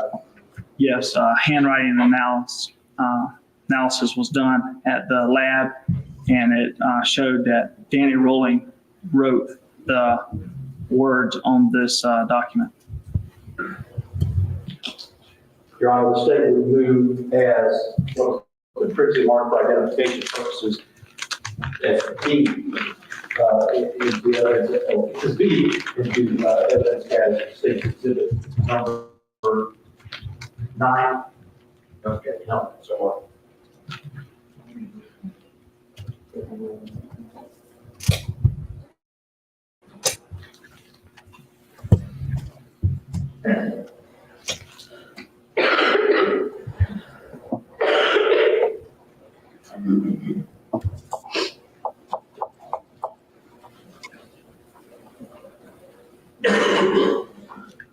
Your Honor, upon consideration and consultation with Mr. Parker, the state or the defense rather will file a motion or an objection to this exhibit on relevancy grounds at this point. Thanks, sir.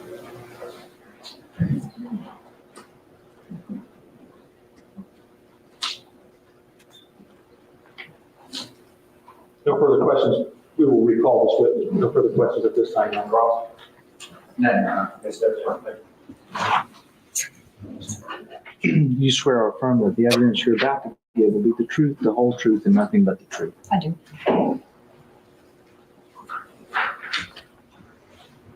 Please, court.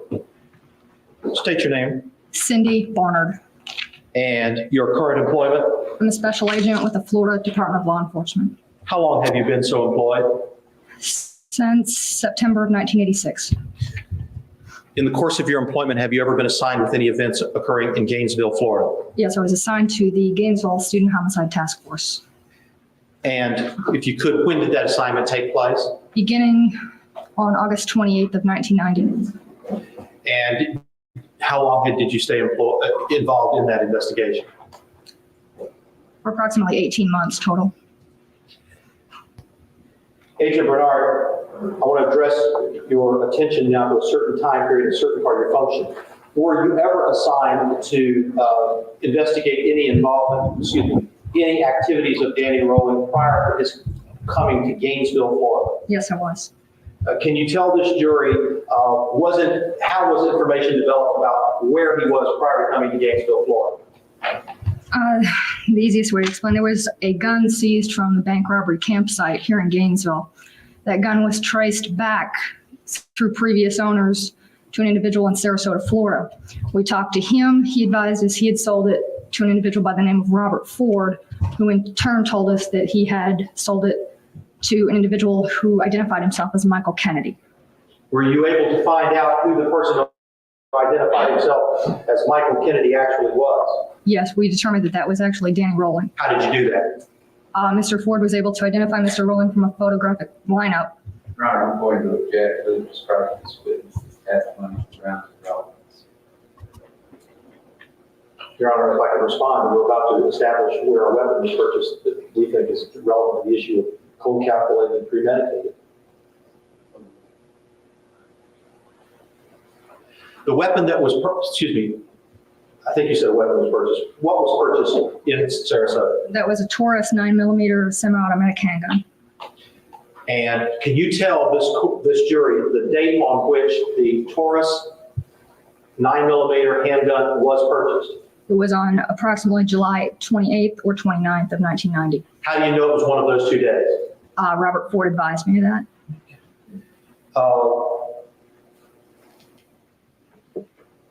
Did you find any other matters, were you personally involved in the Sarasota investigation? Yes, I was. In the course of your Sarasota investigation, did you find anything else that he purchased while in Sarasota? Several items, the first of which were a pair of eyeglasses, and those were also recovered from the bank robbery campsite here in Gainesville. Your Honor, I will object to continuation of this testimony based upon a motion filed prior to this hearing dealing with constitutional issues of the Fourth Amendment. That would also include the firearm mentioned by this witness and any other items mentioned by this witness recovered at the campsite. Based on your previous motion, I accept that as your grounds for your objection. Yes, sir. That's already been ruled on by the court, and I'll accept it as a continuing objection. Thank you, sir. Objection is overruled. You may continue that. Okay, they were a pair of eyeglasses found at the campsite here in Gainesville. Those glasses we found were purchased again by Danny Rowland, identifying himself as Mike or Michael Kennedy at a Lens Crafters in Sarasota, Florida. Anything else? Yes, there was also actually 2 pieces of jewelry that were purchased on July 26th and July 28th of 1990 from the Tilden Ross jewelry store. It was a gold herringbone neck chain and a gold amethyst ring. And both of those items, they confirmed that Michael Kennedy, again, Danny Rowland using the name Michael Kennedy, had purchased them from their store. Now, in particular, did you find anything, did you find that he had any other items while he was down there, other things he purchased that then he subsequently brought to Gainesville? There was also a tape recorder that was, again, recovered from the campsite here in Gainesville. One of the witnesses we spoke with down there, Lola Seaman, advised us that she had gone to visit Mr. Rowling in his room, and again, she knew him as Michael Kennedy also. Gone to visit him in his motel room there and had walked in while he was tape recording. And she told us at the time that she believed her voice would be on the tape because he shut it off after she came into the room. She subsequently listened to the tape and identified the voice on it as being hers. Did she say he had any other item that she specifically recalled in Sarasota? She also told us that on one occasion she had observed him to have a knife that she described as a hunting type knife that was approximately 10 inches in length.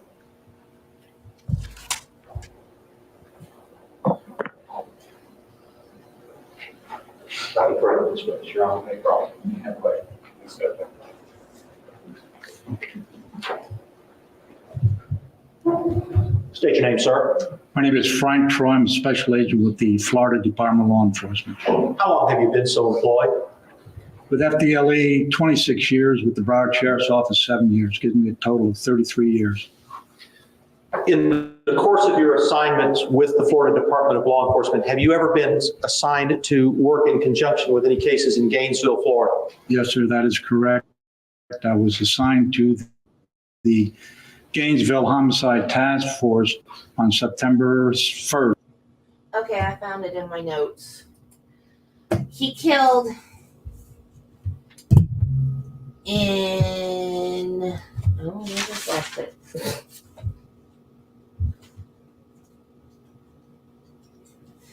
In Shreveport in 1989, he killed the little boy. He killed Sean. He was 8. His grandfather, Tom, was 55, and his aunt, Julie, was 24. So he saw the girl, wanted her, went in the house. The 8-year-old was in the living room watching cartoons or something. And he killed him and then killed his grandfather and then went upstairs and did what he wanted to do with the 24-year-old woman or girl and then killed her too. And then he came to Florida.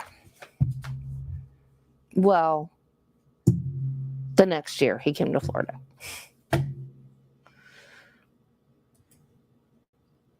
First of 1990.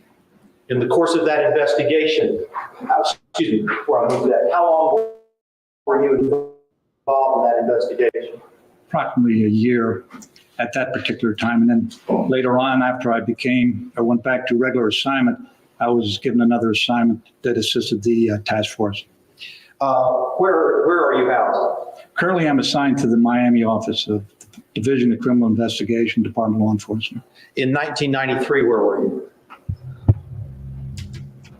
Well, I transferred to Miami in July of 93. Prior to that, I was assigned to Tallahassee. How long were you in Tallahassee? Did you have the Tallahassee assignment? I was stationed in Tallahassee approximately 10 years. In the course of your investigation, were you ever assigned to determine to determine whether Danny Rowley had ever been in Tallahassee, Florida?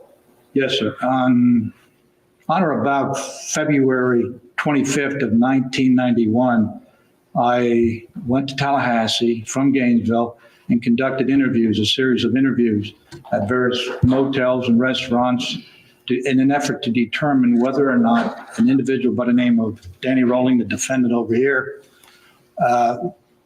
was in Tallahassee. And at that time, the task force was able to establish the fact that Rowling had used a pseudonym or an alias, that of Michael Kennedy.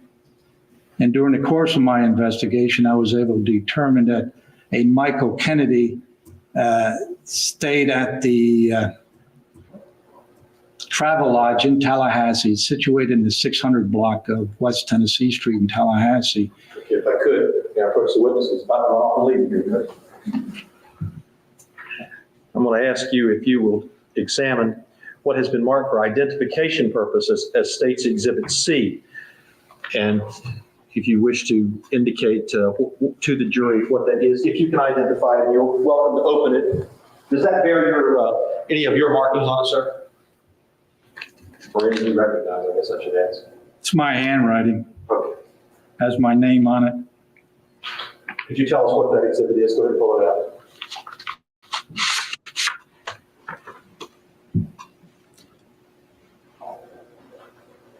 It's a motel registration card reflecting the dates of July 17th through the 18th. Has the name Michael J. Kennedy. Reflects an address of 8425 Bedford Lane, Tampa, Florida, showing a zip code of 33615. Reflects a room number 124 and the rate $36 and a party of 1. Were you able to do you know if that document, sir, has ever been processed? Yes, sir, it has. I took custody of the document in question, had it forwarded to our crime lab in Jacksonville, where a handwriting expert evaluated the document and confirmed that it was Danny Rowland's handwriting. Using the name. Michael J. Kennedy. Now, what timeframes were you able to determine that he actually stayed in Tallahassee, Florida? According to my investigation, it was determined that Danny Rowland, the defendant, spent from July 17th through the 22nd it would have been July 17th through the 22nd of 1990 in Tallahassee, Florida, a period of 5 days.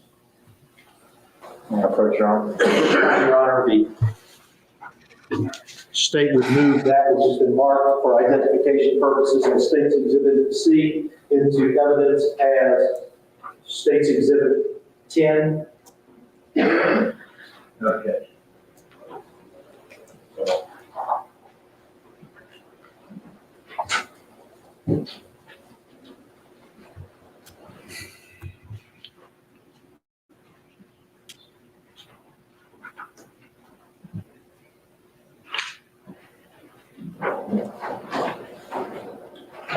Later in your investigation, were you asked to do any follow-up inquiries in Tallahassee, Florida, related to the Gainesville Student Homicide Task Force? Yes, that is correct. How did that happen, sir, and when? I received a telephone call from Special Agent Ed Dix, who basically is the FD Elite Task Force representative, still on the Homicide Task Force. And he requested that I determine if, in fact, there was an Army and Navy store situated in Tallahassee, and I responded, yes, there was. Did he tell you why? Yes, he indicated that through interviews and interrogation of the defendant, Rowling, that he indicated that he had purchased a K-bar knife at the Army and Navy store in Tallahassee. Did you follow up on that information? Yes. What did you do? This would have been February 19th of 1993. I proceeded to the Army and Navy store. It's situated in the 500 block of West Tennessee Street, and went inside and browsed around. And I noticed in a display case some military K-bar knives.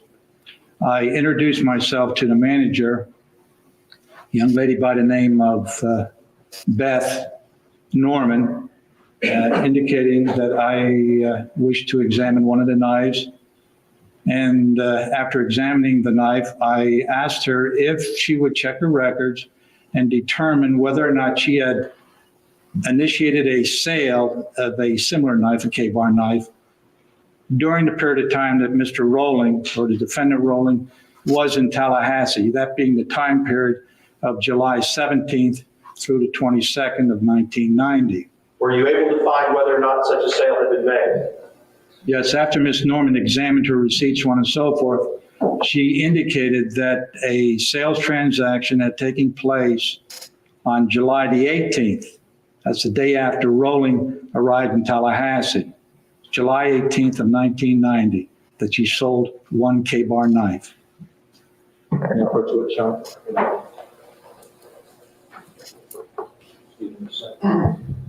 He doesn't look like a cop to me. He looks more like a mobster. I don't know. He doesn't strike me as police. I don't know why.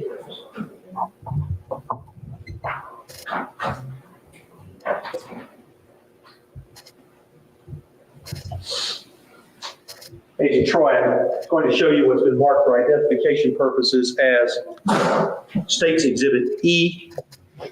Ask you, by examination both of the box and the content, if you can then tell us what we're looking at. Okay, the exterior of the box reflects my name, F. Troy. The date is 4/26/93. Exhibit B as in boy, N as in November, number 1. That's not a Florida accent.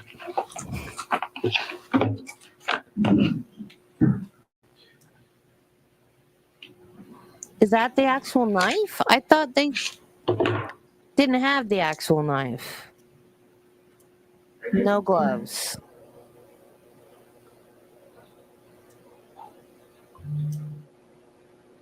Okay, and the butt of the knife reflects my name, F. Troy, Troy. Where did you get that knife?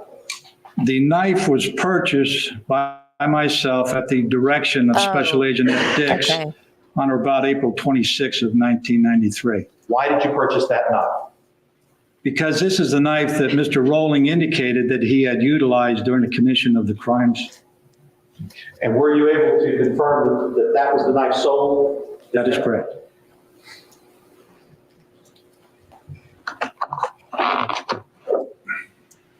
Your Honor, at this time, relying partially on this testimony and of course also on testimony previously given to this court on the issue of the admissibility of the knife, the statement who State's Exhibit E is evidence as State's Exhibit number 11. The objection of the defense is previously raised by the bench and in previous hearings. Anything you want to add to that? That's your previous objection. Won't allow it to be marked as Exhibit 11.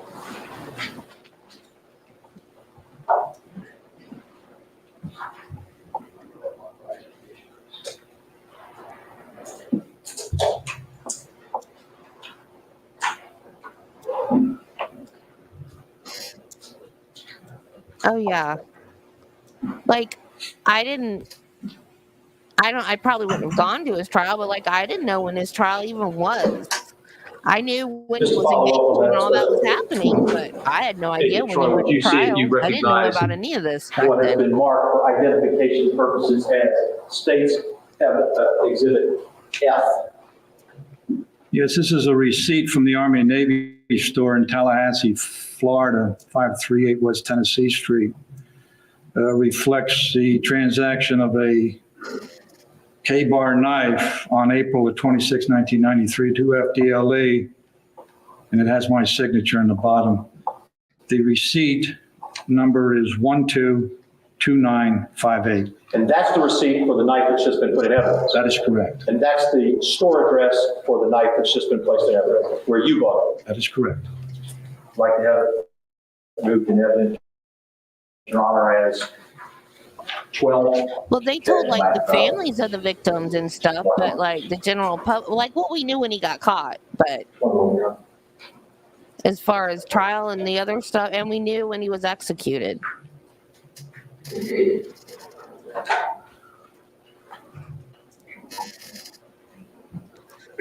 No further It's questions, Your Honor. terrifying. It's absolutely terrifying. That's why this stuff still triggers me. And I don't want to belittle the real victims and the families of the real Full name, victims, please. but Beth Norman, I was Ms. terrified. Norman, where do you reside? That Tallahassee. was And are you employed there? when I didn't come home when I was Yes. supposed And what to. do you do? I'm the manager of an Army Navy store, And how long have you been so employed? 10 years. Where is the location of that Army Navy store? 538 West Tennessee Street. In Tallahassee? Is that anywhere near a bus station? Very close. Okay. Ms. Norman, were you serving as that store manager in 1990 then? Yes. And as part of your duties, would you have access to the sales records of the store? Yes, I do. I did. And in particular, I want to show you before I go to that. Does the Army Navy store in Tallahassee carry a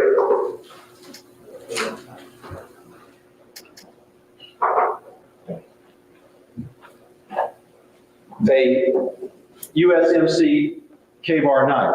Yes. Did it carry that knife? And I'm showing you now for the record, Your Honor, I'm showing to her what's already previously been admitted into evidence as exhibit. They don't have Army Navy stores anymore. Did you carry that knife in 1990?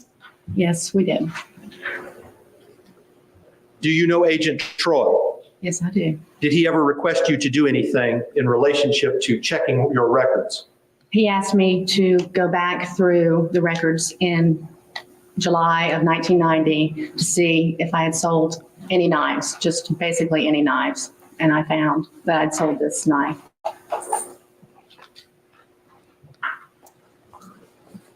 I'm showing you now what has previously been marked for identification purposes as State's Exhibit D.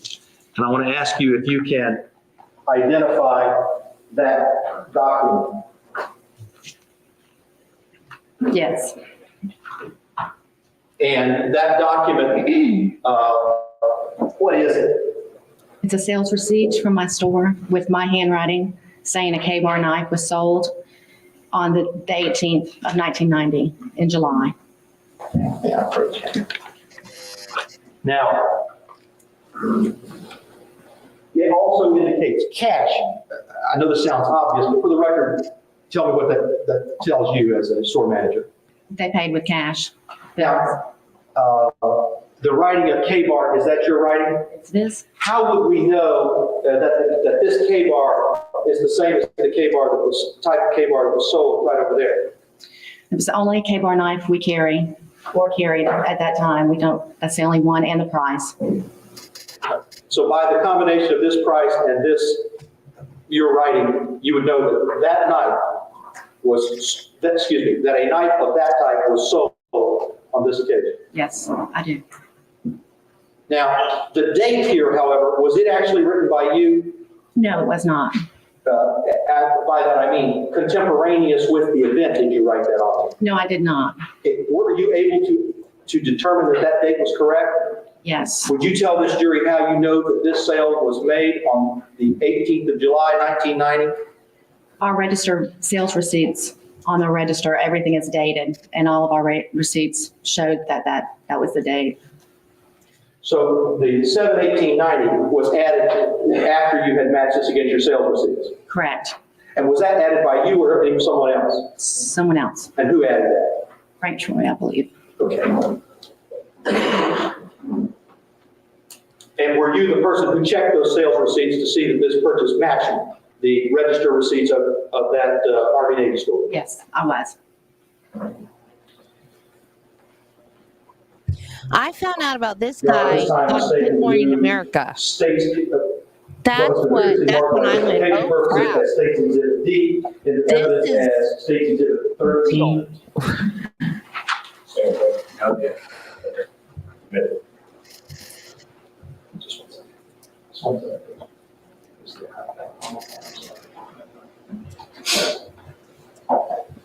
I was at work in a patient's room, and she was watching Good Morning America about I'm dropping showing you now what stethoscope on previously the floor. I marked was in like, evidence. what? But this knife that was sold to Agent Troy. Do you recognize this knife? Yes. Is that the one you sold to Agent Troy? Yes.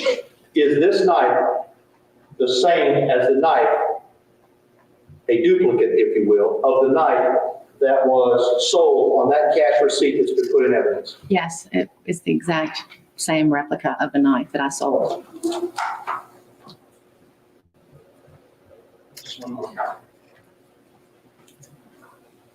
I was a nursing assistant, and all those old people were scared to death.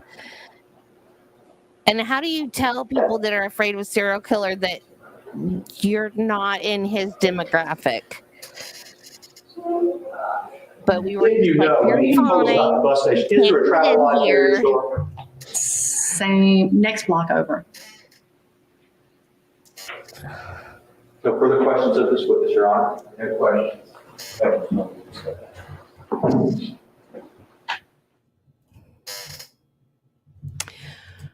Okay. Do you guys want to do the next one? That was fast.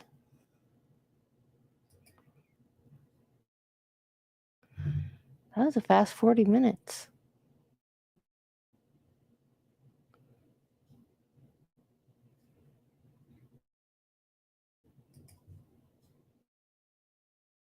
And I think is 30 minutes. 32 minutes.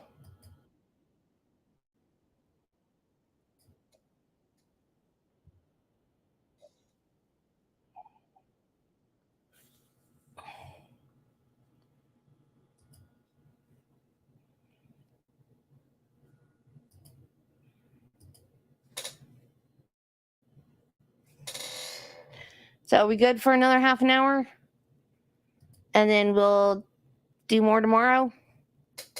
Or are you guys done?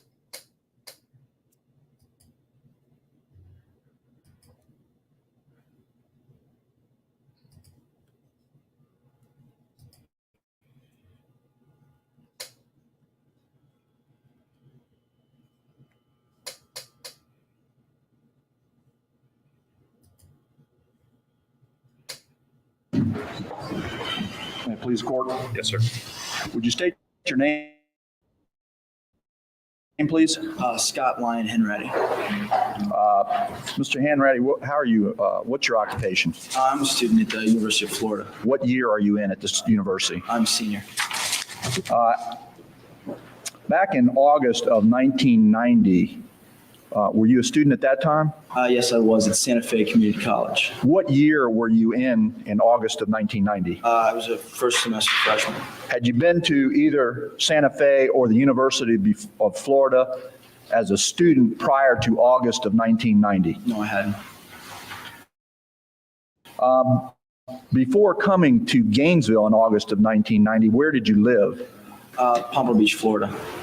And how long had you lived in the Pompano Beach area? All of my life, 18 years at that time. I'm sorry? 18 years at that time. Okay, I'm going to ask you to keep your voice up a little bit. Okay. Did you know a person by the name of Sonia Larson? Yes, I did. And how long had you known Ms. Larson? I knew Sonia. I went to middle school and high school with her, and I became very good friends with her the last 3 years of my high school. Okay. During the summer of 1990, had you seen Ms. Larson in Gainesville? Yes, I came to Gainesville sometime in July, I think to sign a lease for my apartment. I was in the fall, and I saw her. We went out one night during the weekend, and I met with her, and we were together a little while during the weekend in July. Okay. Let's talk about the latter part of August of 1990. Did you have an occasion to see Ms. Larson in the latter part of August of 1990? Yes, I did. Can you explain to the jury the circumstances, how that happened?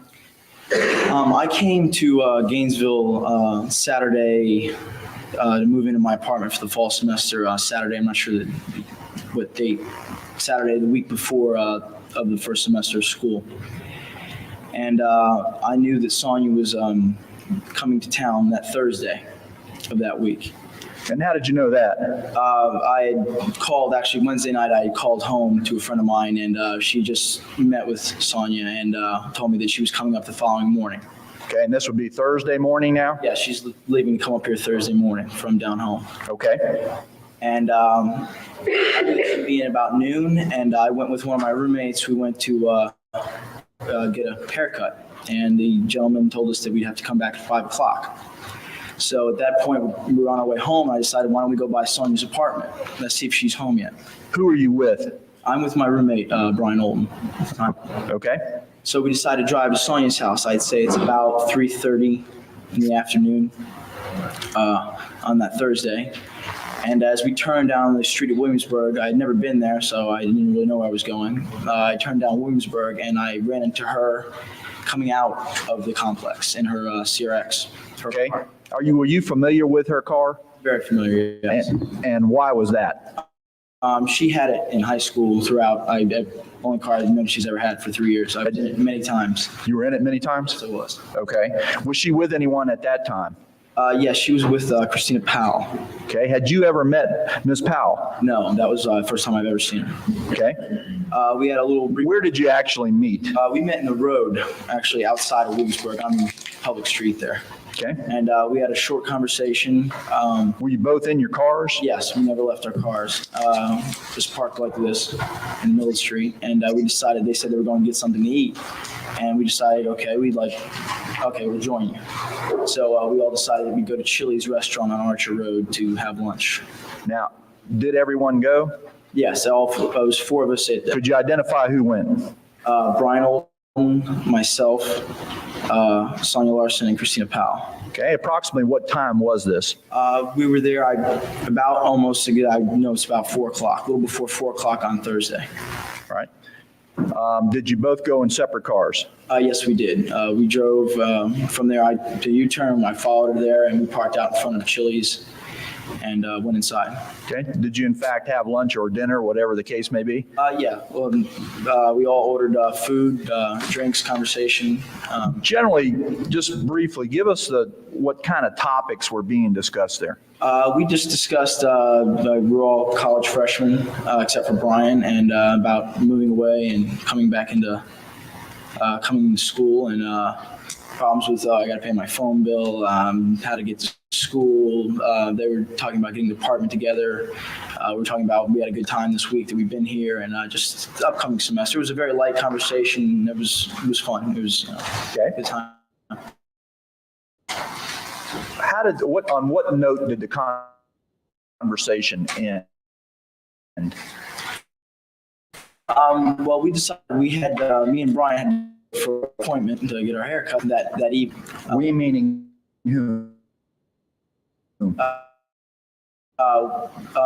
Sonia and me and the rest of my roommates that Sonia was also friends with. Well, we decided that as we were out in the parking lot, we discussed that why don't they come over later that evening? Me and Brian said that we'd be out between 8 and 10 o'clock that night because we were going to play volleyball at the university. So we asked that either they come before 8 or maybe like after 10, just we talk a little. They could see our apartment. They'd never been there. And they said that they really had a lot of things to do to get ready and get together, get their apartment together. But they said, We would like to make an objection on the first mention. Sure. So there was no firm commitment on their part? No, they said I was under the impression that they'd probably stop by, but when they did not show up, I was not alarmed. Okay. Did you try and make contact with Ms. Larson on Friday? No, I did not. How about Saturday? Yes. Saturday I had orientation at Santa Fe Community College as an incoming student. I went to that it started at 9 o'clock. I'm pretty sure it was 9 o'clock. What time did you leave there? It would last about an hour and a half. I left 11:30 a.m. in the morning on Saturday. Did you go by Ms. Larson's house at that time? Yes, apartment? I did. I decided to stop by her house, and I had to look for the apartment because I'd never been there. Now, this is Saturday, but what time is it? Saturday, I'd say 11:30 in the morning. Okay. Were you able to, what did you do when you arrived? I had to look for the apartment because I didn't know where it was. Did you find it? Yes, I did. I found it. Did you knock on the door? Yes, I did. Were you able to get an answer? No, I did. I knocked a couple times and there was no response. Okay. Did you then leave? Yeah, I walked outside of the building, looked around. I noticed her car was out front in the same position it had always been in. That it was. I noticed her car out front. And did you come back later that day? Yes, I did. I came back that night. I was all my roommates were getting ready to go. It was about, I'd say, 10:30 in the evening. And did you in fact leave a note on her door at that time? Yes, I did. My roommates, we decided that we were going out. We decided that we'd go by and see if she's there. We hadn't found her and we hadn't seen her in 4 days, so we were just anxious to see her. So we went to her apartment about 10:30 that evening. And were you able to make contact with her? No. Again, we went to the door. My roommates went to the door. There was they knocked. There was no answer, and they came back. As I stayed in the car this time, they came back and told me that there was a note on the door, and they told me to get a pen and go right. And they'd leave a note on the door saying that we were there. And did you in fact do that? Yes, I got out of the car and went to the door and wrote a note. I wrote a message on the note that was already there. Okay. Did you come back on Sunday? Yes, I did. And were the police already in fact there? Yes, they were. And did you find out at that time that Sonia had been murdered? Yes, I did. Okay. All right, I'd ask to approach the witness. You can.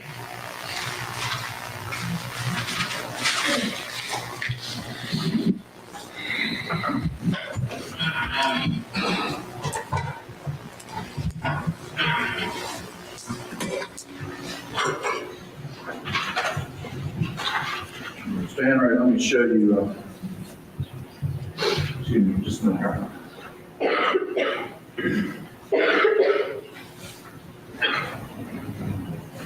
Let Let me show you what's marked State's Exhibit X for identification and ask you if you recognize that photograph, Mr. Hanratty. Yes, I do. What is generally shown in the photograph? That's Sonia Larson's Christina Powell's front door with the note that I wrote on that night. Now, the note that I'm about to show you, did it have some writing on it before you put your writing on that note? Yes, it had 2 passages already on it. What door is that to the apartment? The front door, Okay. after the entrance to the other apartment. Yeah. Does this photograph fairly and accurately show the door and the location of the note as you saw it on that Saturday evening? Yes, it does. Your Honor, ask that it be admitted into evidence as the next number. Over objection. Is there any objection to the photograph? Yes, if it's the same objection that would have been applied To the other? to the results. All right, it's overruled. Let me show you what's marked State's Exhibit O for identification and ask you if you recognize that, Mr. Hanratty. Yes, I do. What is it? That's the note that I wrote on Sonia's door. Okay, and is it your writing on the bottom? Yes, it is. The rest of that writing on the blue piece of paper, is that your writing? No, it isn't. And how about on the white piece of paper? No, it is not. Is that the note that you wrote on and is shown in this State's Exhibit that I just showed you dealing with the door? Yes, it is. Okay.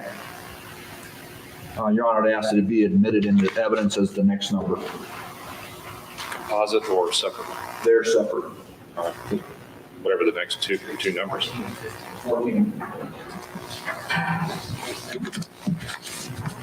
Yes.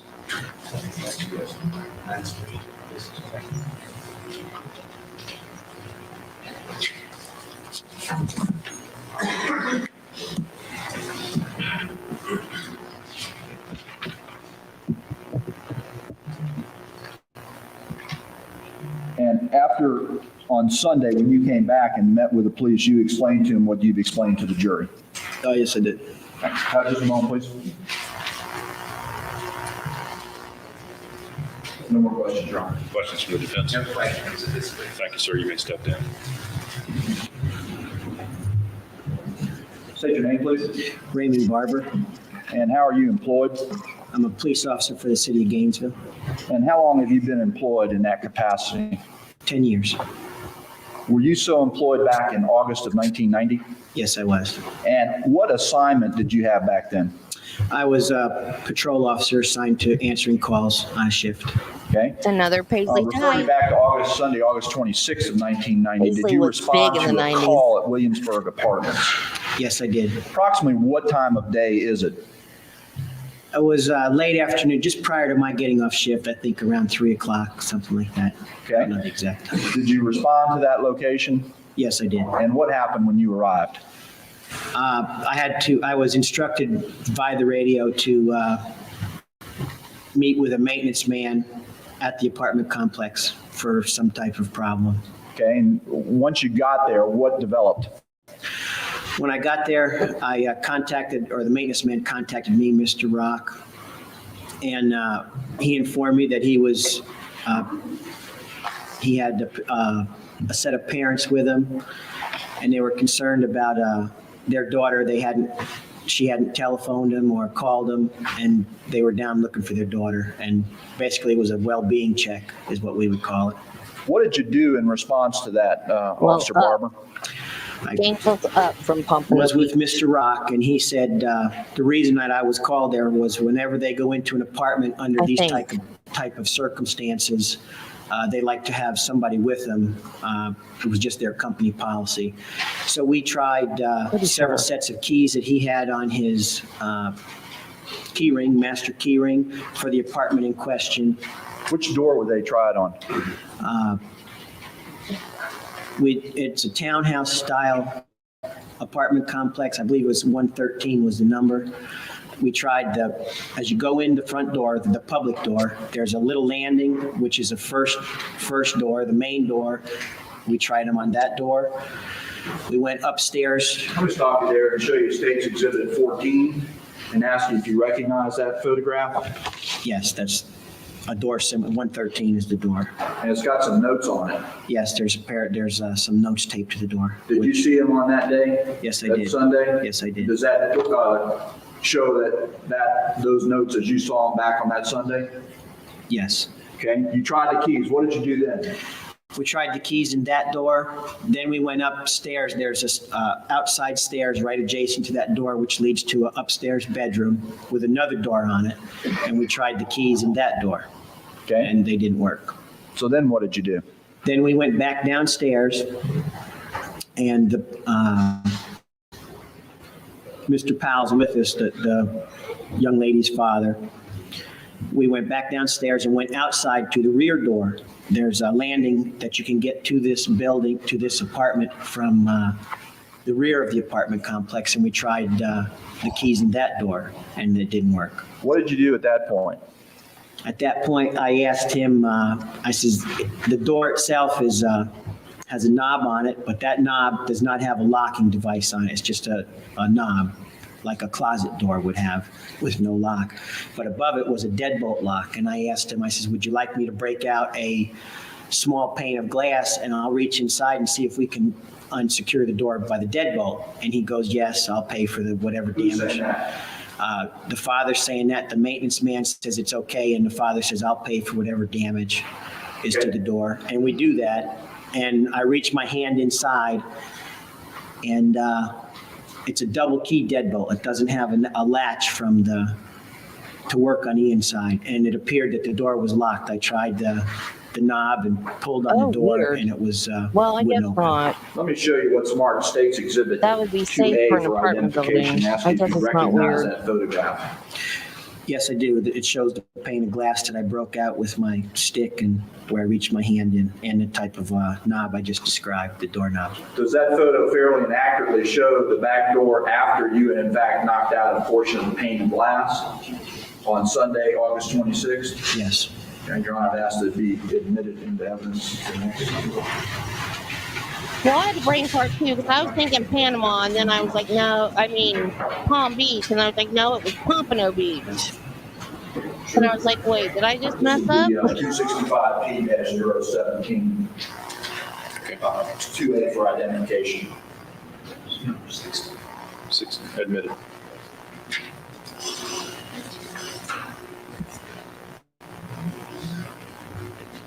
After you realized the situation on the back door, what did you do then? Okay, at that point, Mr. Rock said, I'll go back to the office and get some more keys, and we'll see if we can try some more keys, which he did. Dude, have the right Mr. Powell, key. who's also with me, we go back around the front of the building, and we're waiting for Mr. Rock to come back, and we're just talking. Been there for, I don't know, 15 minutes or so now. We're talking, and he's saying how his... Excuse me, Mr. Barber. We don't need to get into that conversation. After Mr. Rock came back, was there a plan of action that was developed? Yes, there was. He came back with Ms. Crummett, who is a manager for Mount Vernon Apartments, and I understand there was some association between the two apartment complexes. She said she didn't have any more keys. Mr. Rock said he didn't have any more keys. And then Ms. Crummett said, well, we can break down one of the doors if they're that concerned about the girls. Did you in fact do that? Yes, we did. And which door was it that ultimately was chosen? It would be the upstairs door that you gain access to by coming in the front of the building, the front part of the building, the upstairs landing door. And that would be actually the third floor? Yes, I believe that's what it is. Let me show you 3 photographs marked State's Exhibit 2D for identification, which is 265P-072.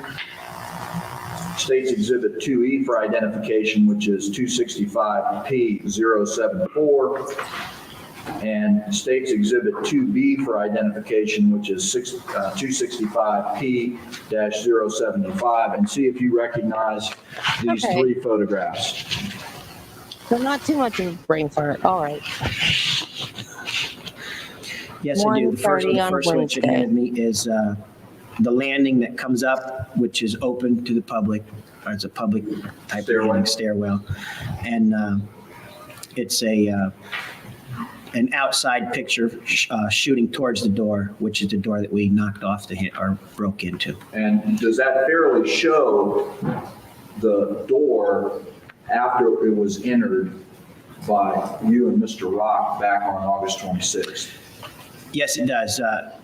Mr. Rock is the one who actually put the bodily force to the door, and the whole door, we chose this door because it looked the least insecure door. It was a hollow core door, I believe. And the door and the frame came away from the studs. The door actually didn't even come out of the frame. The whole frame came away from the studs. Does that photo show where the ultimate, after you broke in, the Yes. resting place of the door? Yes. Okay. How about the next photograph, which is State's Exhibit 2E for identification?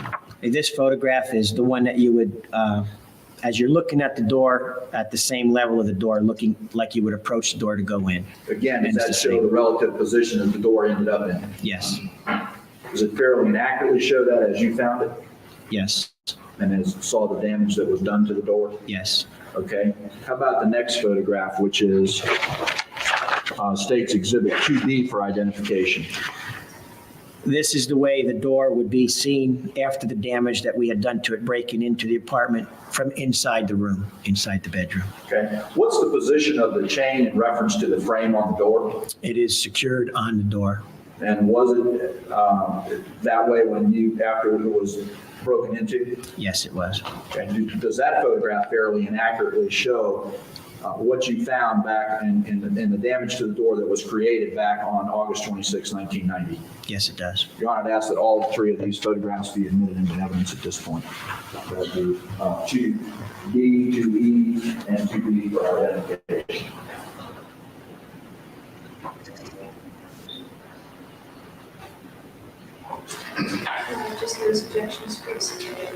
On relevancy. I don't know why there's that buzzing sound. One of my favorite supplements. Oh.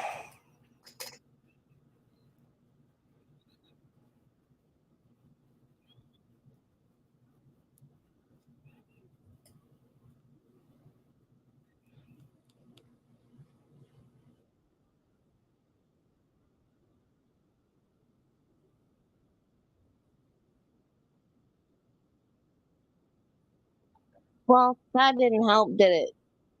Because you could still hear the commercial.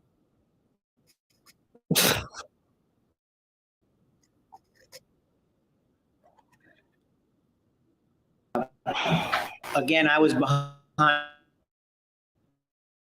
Mr. Rock. Mr. Rock Came out of the door apartment. open. Mr. Rock came- And he came out. What did you see when you went into the apartment? Right from the way the position of the door was, you could see one Land body on a I want to bed. see that one too. Oh, you did look good. 265P076, 2N for identification.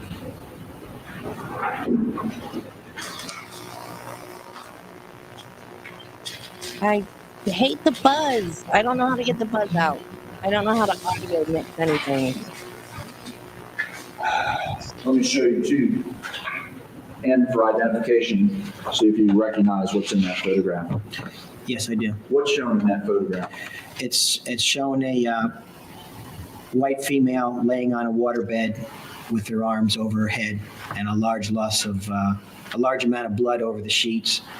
Does that show what you found as you entered that upstairs bedroom back on August 26, 1990? Yes, it does. Does it show it the way you found it on that day? Yes, it does. I'd ask that it be admitted. Does it fairly and accurately show that? Yes. I'd ask that it be admitted into evidence. Do you have objections additional to those made at previous hearings? Not additional. You want to renew those? Yes, sir. All right. Court grants a continuing objection to this photograph based on the motions previously filed by the public defender and the arguments raised and the rules as previously overruled. Be admitted.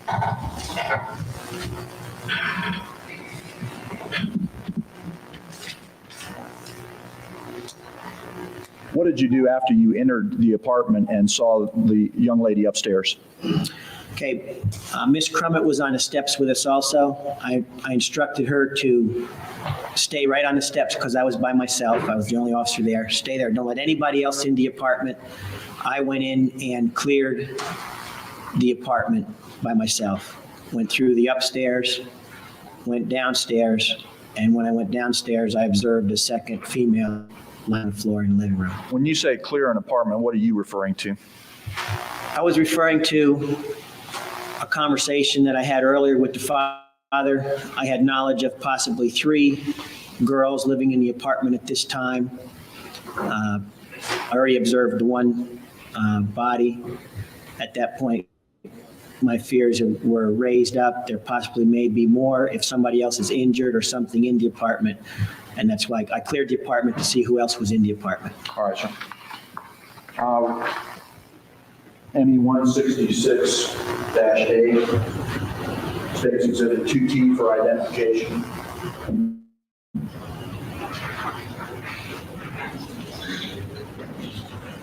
Let me show you what's marked 2T for identification. Ask you if you recognize what's in that photograph. Yes, I do. Briefly, what's depicted in the photograph? This is a second female lying on the floor, naked. Which room is she located in? In the living room. Okay, and is she shown as you found her back on August 26, 1990? Yes, she is. And in the same relative position as you found her? Yes. Now, there's some other items located near her. Yes, there are. Were those items located in basically the same positions as you recall?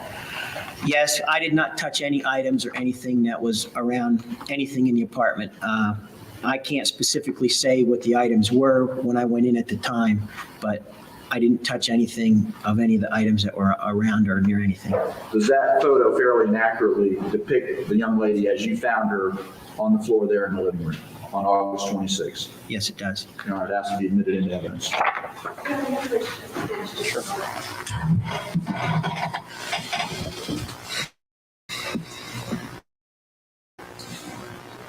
After you came out of the apartment, did backup assistance arrive? Yes, they did. And did Investigator Manning go in with you as well next time? Did you go in a second time? Yes, I did. There were 2 officers who arrived, Officer Van Winkle and Officer Manning. I instructed Officer Van Winkle to start a log of people arriving at the scene. And Gary, Officer Manning, I believe, was in crime scene at this time. And I took him back in with me to show him what was here and just to make sure I didn't miss anything. And was park kept secure from the time that you entered it until crime scene investigators arrived? To the best of my knowledge, it was. In fact, Officer Manning was in fact in crime scene. I believe he was, yes. Just a moment.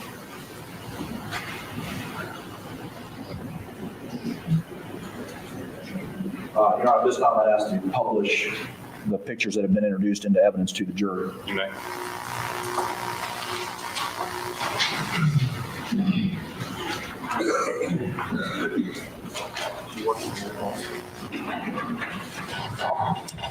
Let me ask you to stop for a second. Just put the exhibits on your lap and let me talk to you about those pads and pencils for just one second.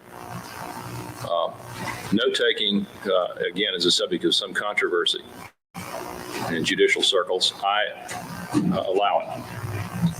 If a juror wants it, I think it's an aid to your memory, and I don't see any problem with it. However, there are rules. Let me give you the rule. I got rules for everything, so let me give you the rules for the notepads. First thing I want you to do is turn the notepad over and write your name on it.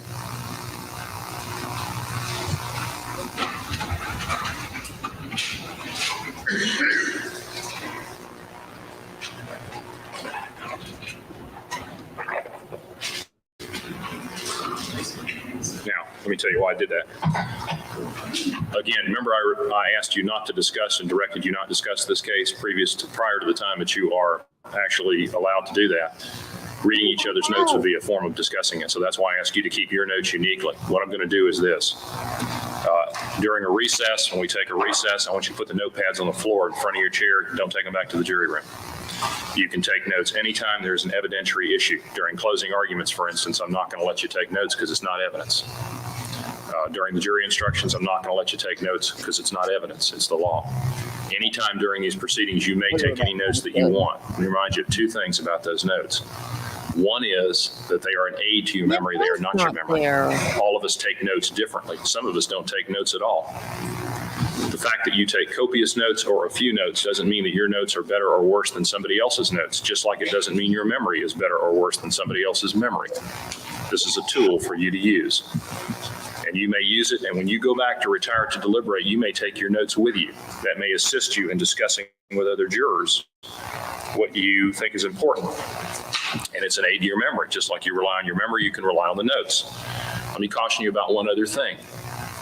When you are listening and learning in the jury box, it's the same as listening and learning any other place.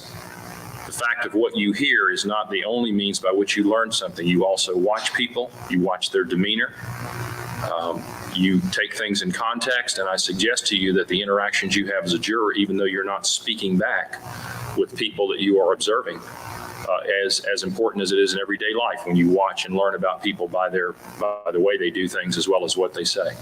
So I'm simply suggesting to you that don't let the notes interfere with your ability to function as a juror. Let them help you in your ability to function as a juror. At the close of the day during the lunch recess and at the close of the day, the notes will be collected and I will keep them. I will not read them. They're not any of my business, but I will keep them.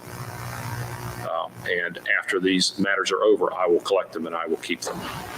So the matter is that you may use them as you see fit or not use them at all. That's your business, but now you have the opportunity to do that. I've interrupted you long enough. Go ahead and proceed on to review the exhibits.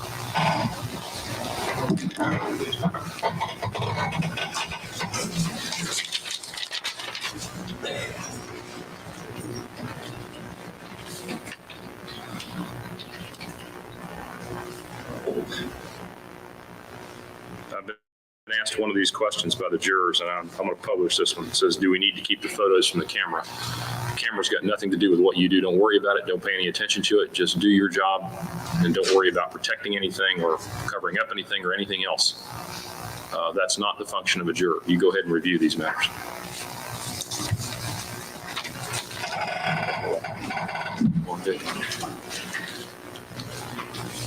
Ladies and gentlemen, as to certain exhibits, you may see that certain of the exhibits have been, I'm going to use the word cropped, things that are either covered or taken out of the exhibit. A portion of the photograph that is covered or something removed. That's done at my direction. So the lawyers and I have had a discussion about this, and I have ruled on what is admissible or what is not admissible. And for various reasons of law, I have directed that certain evidentiary objects be treated in certain fashions. So whenever you see that, understand that it's done at my direction, not at the direction of either one of the lawyers. Okay. I have no further questions of Officer Barber. Cross-examination. No questions. Officer Barber, you may step down. Thank you. Okay, I think that's it.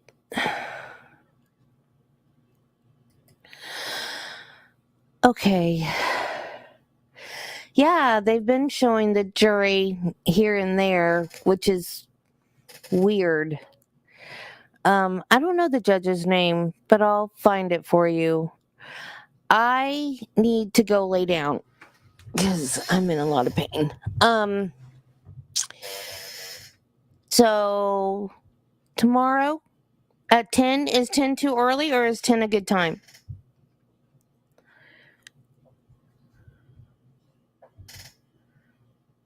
Actually, I can Google that right now.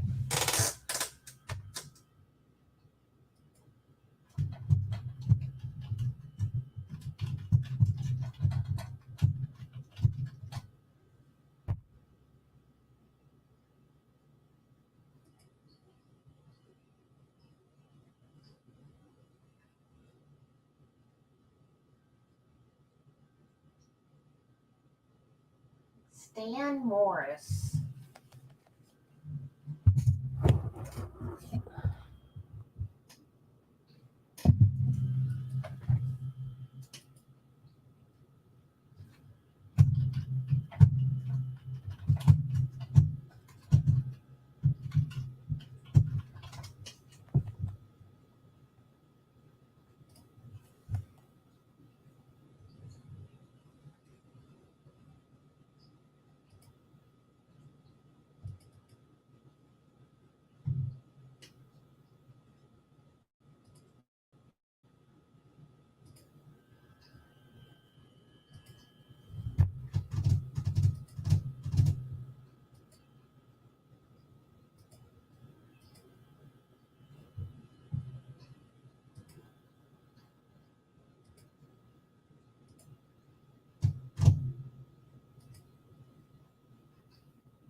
can't make it any bigger.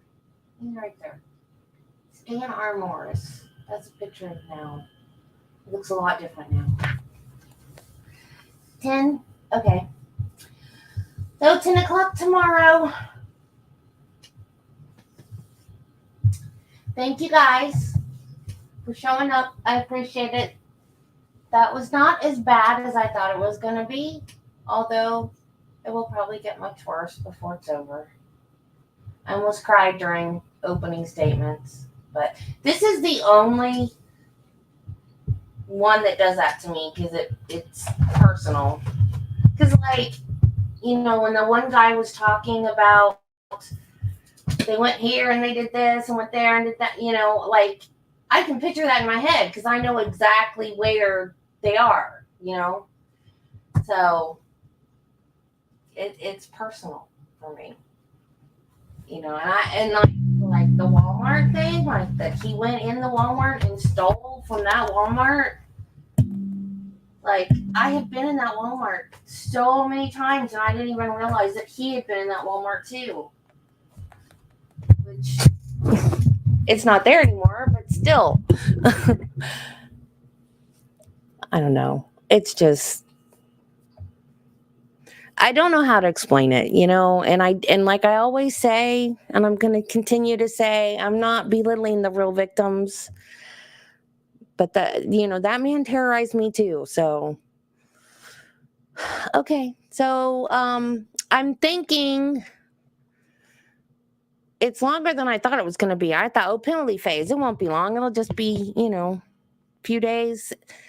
So I figure if we do like 3 parts, Monday through Thursday, it might take like 3 weeks. But if the parts are shorter, we can do more parts per day. Like, I think we did 4 parts today. And I was only going to do 3. So we're actually farther than I thought we were going to be. So, okie dokie. So I'll see you guys tomorrow. And Christian, don't forget to go watch my last episode that I just did. If my back wasn't hurting so bad, we could do a live now, but I gotta go lay down. Oh, yeah, it's nowhere near as long as the Menendez trial. So, okay, bye. I love y'all. I'll see you tomorrow. Have a good day.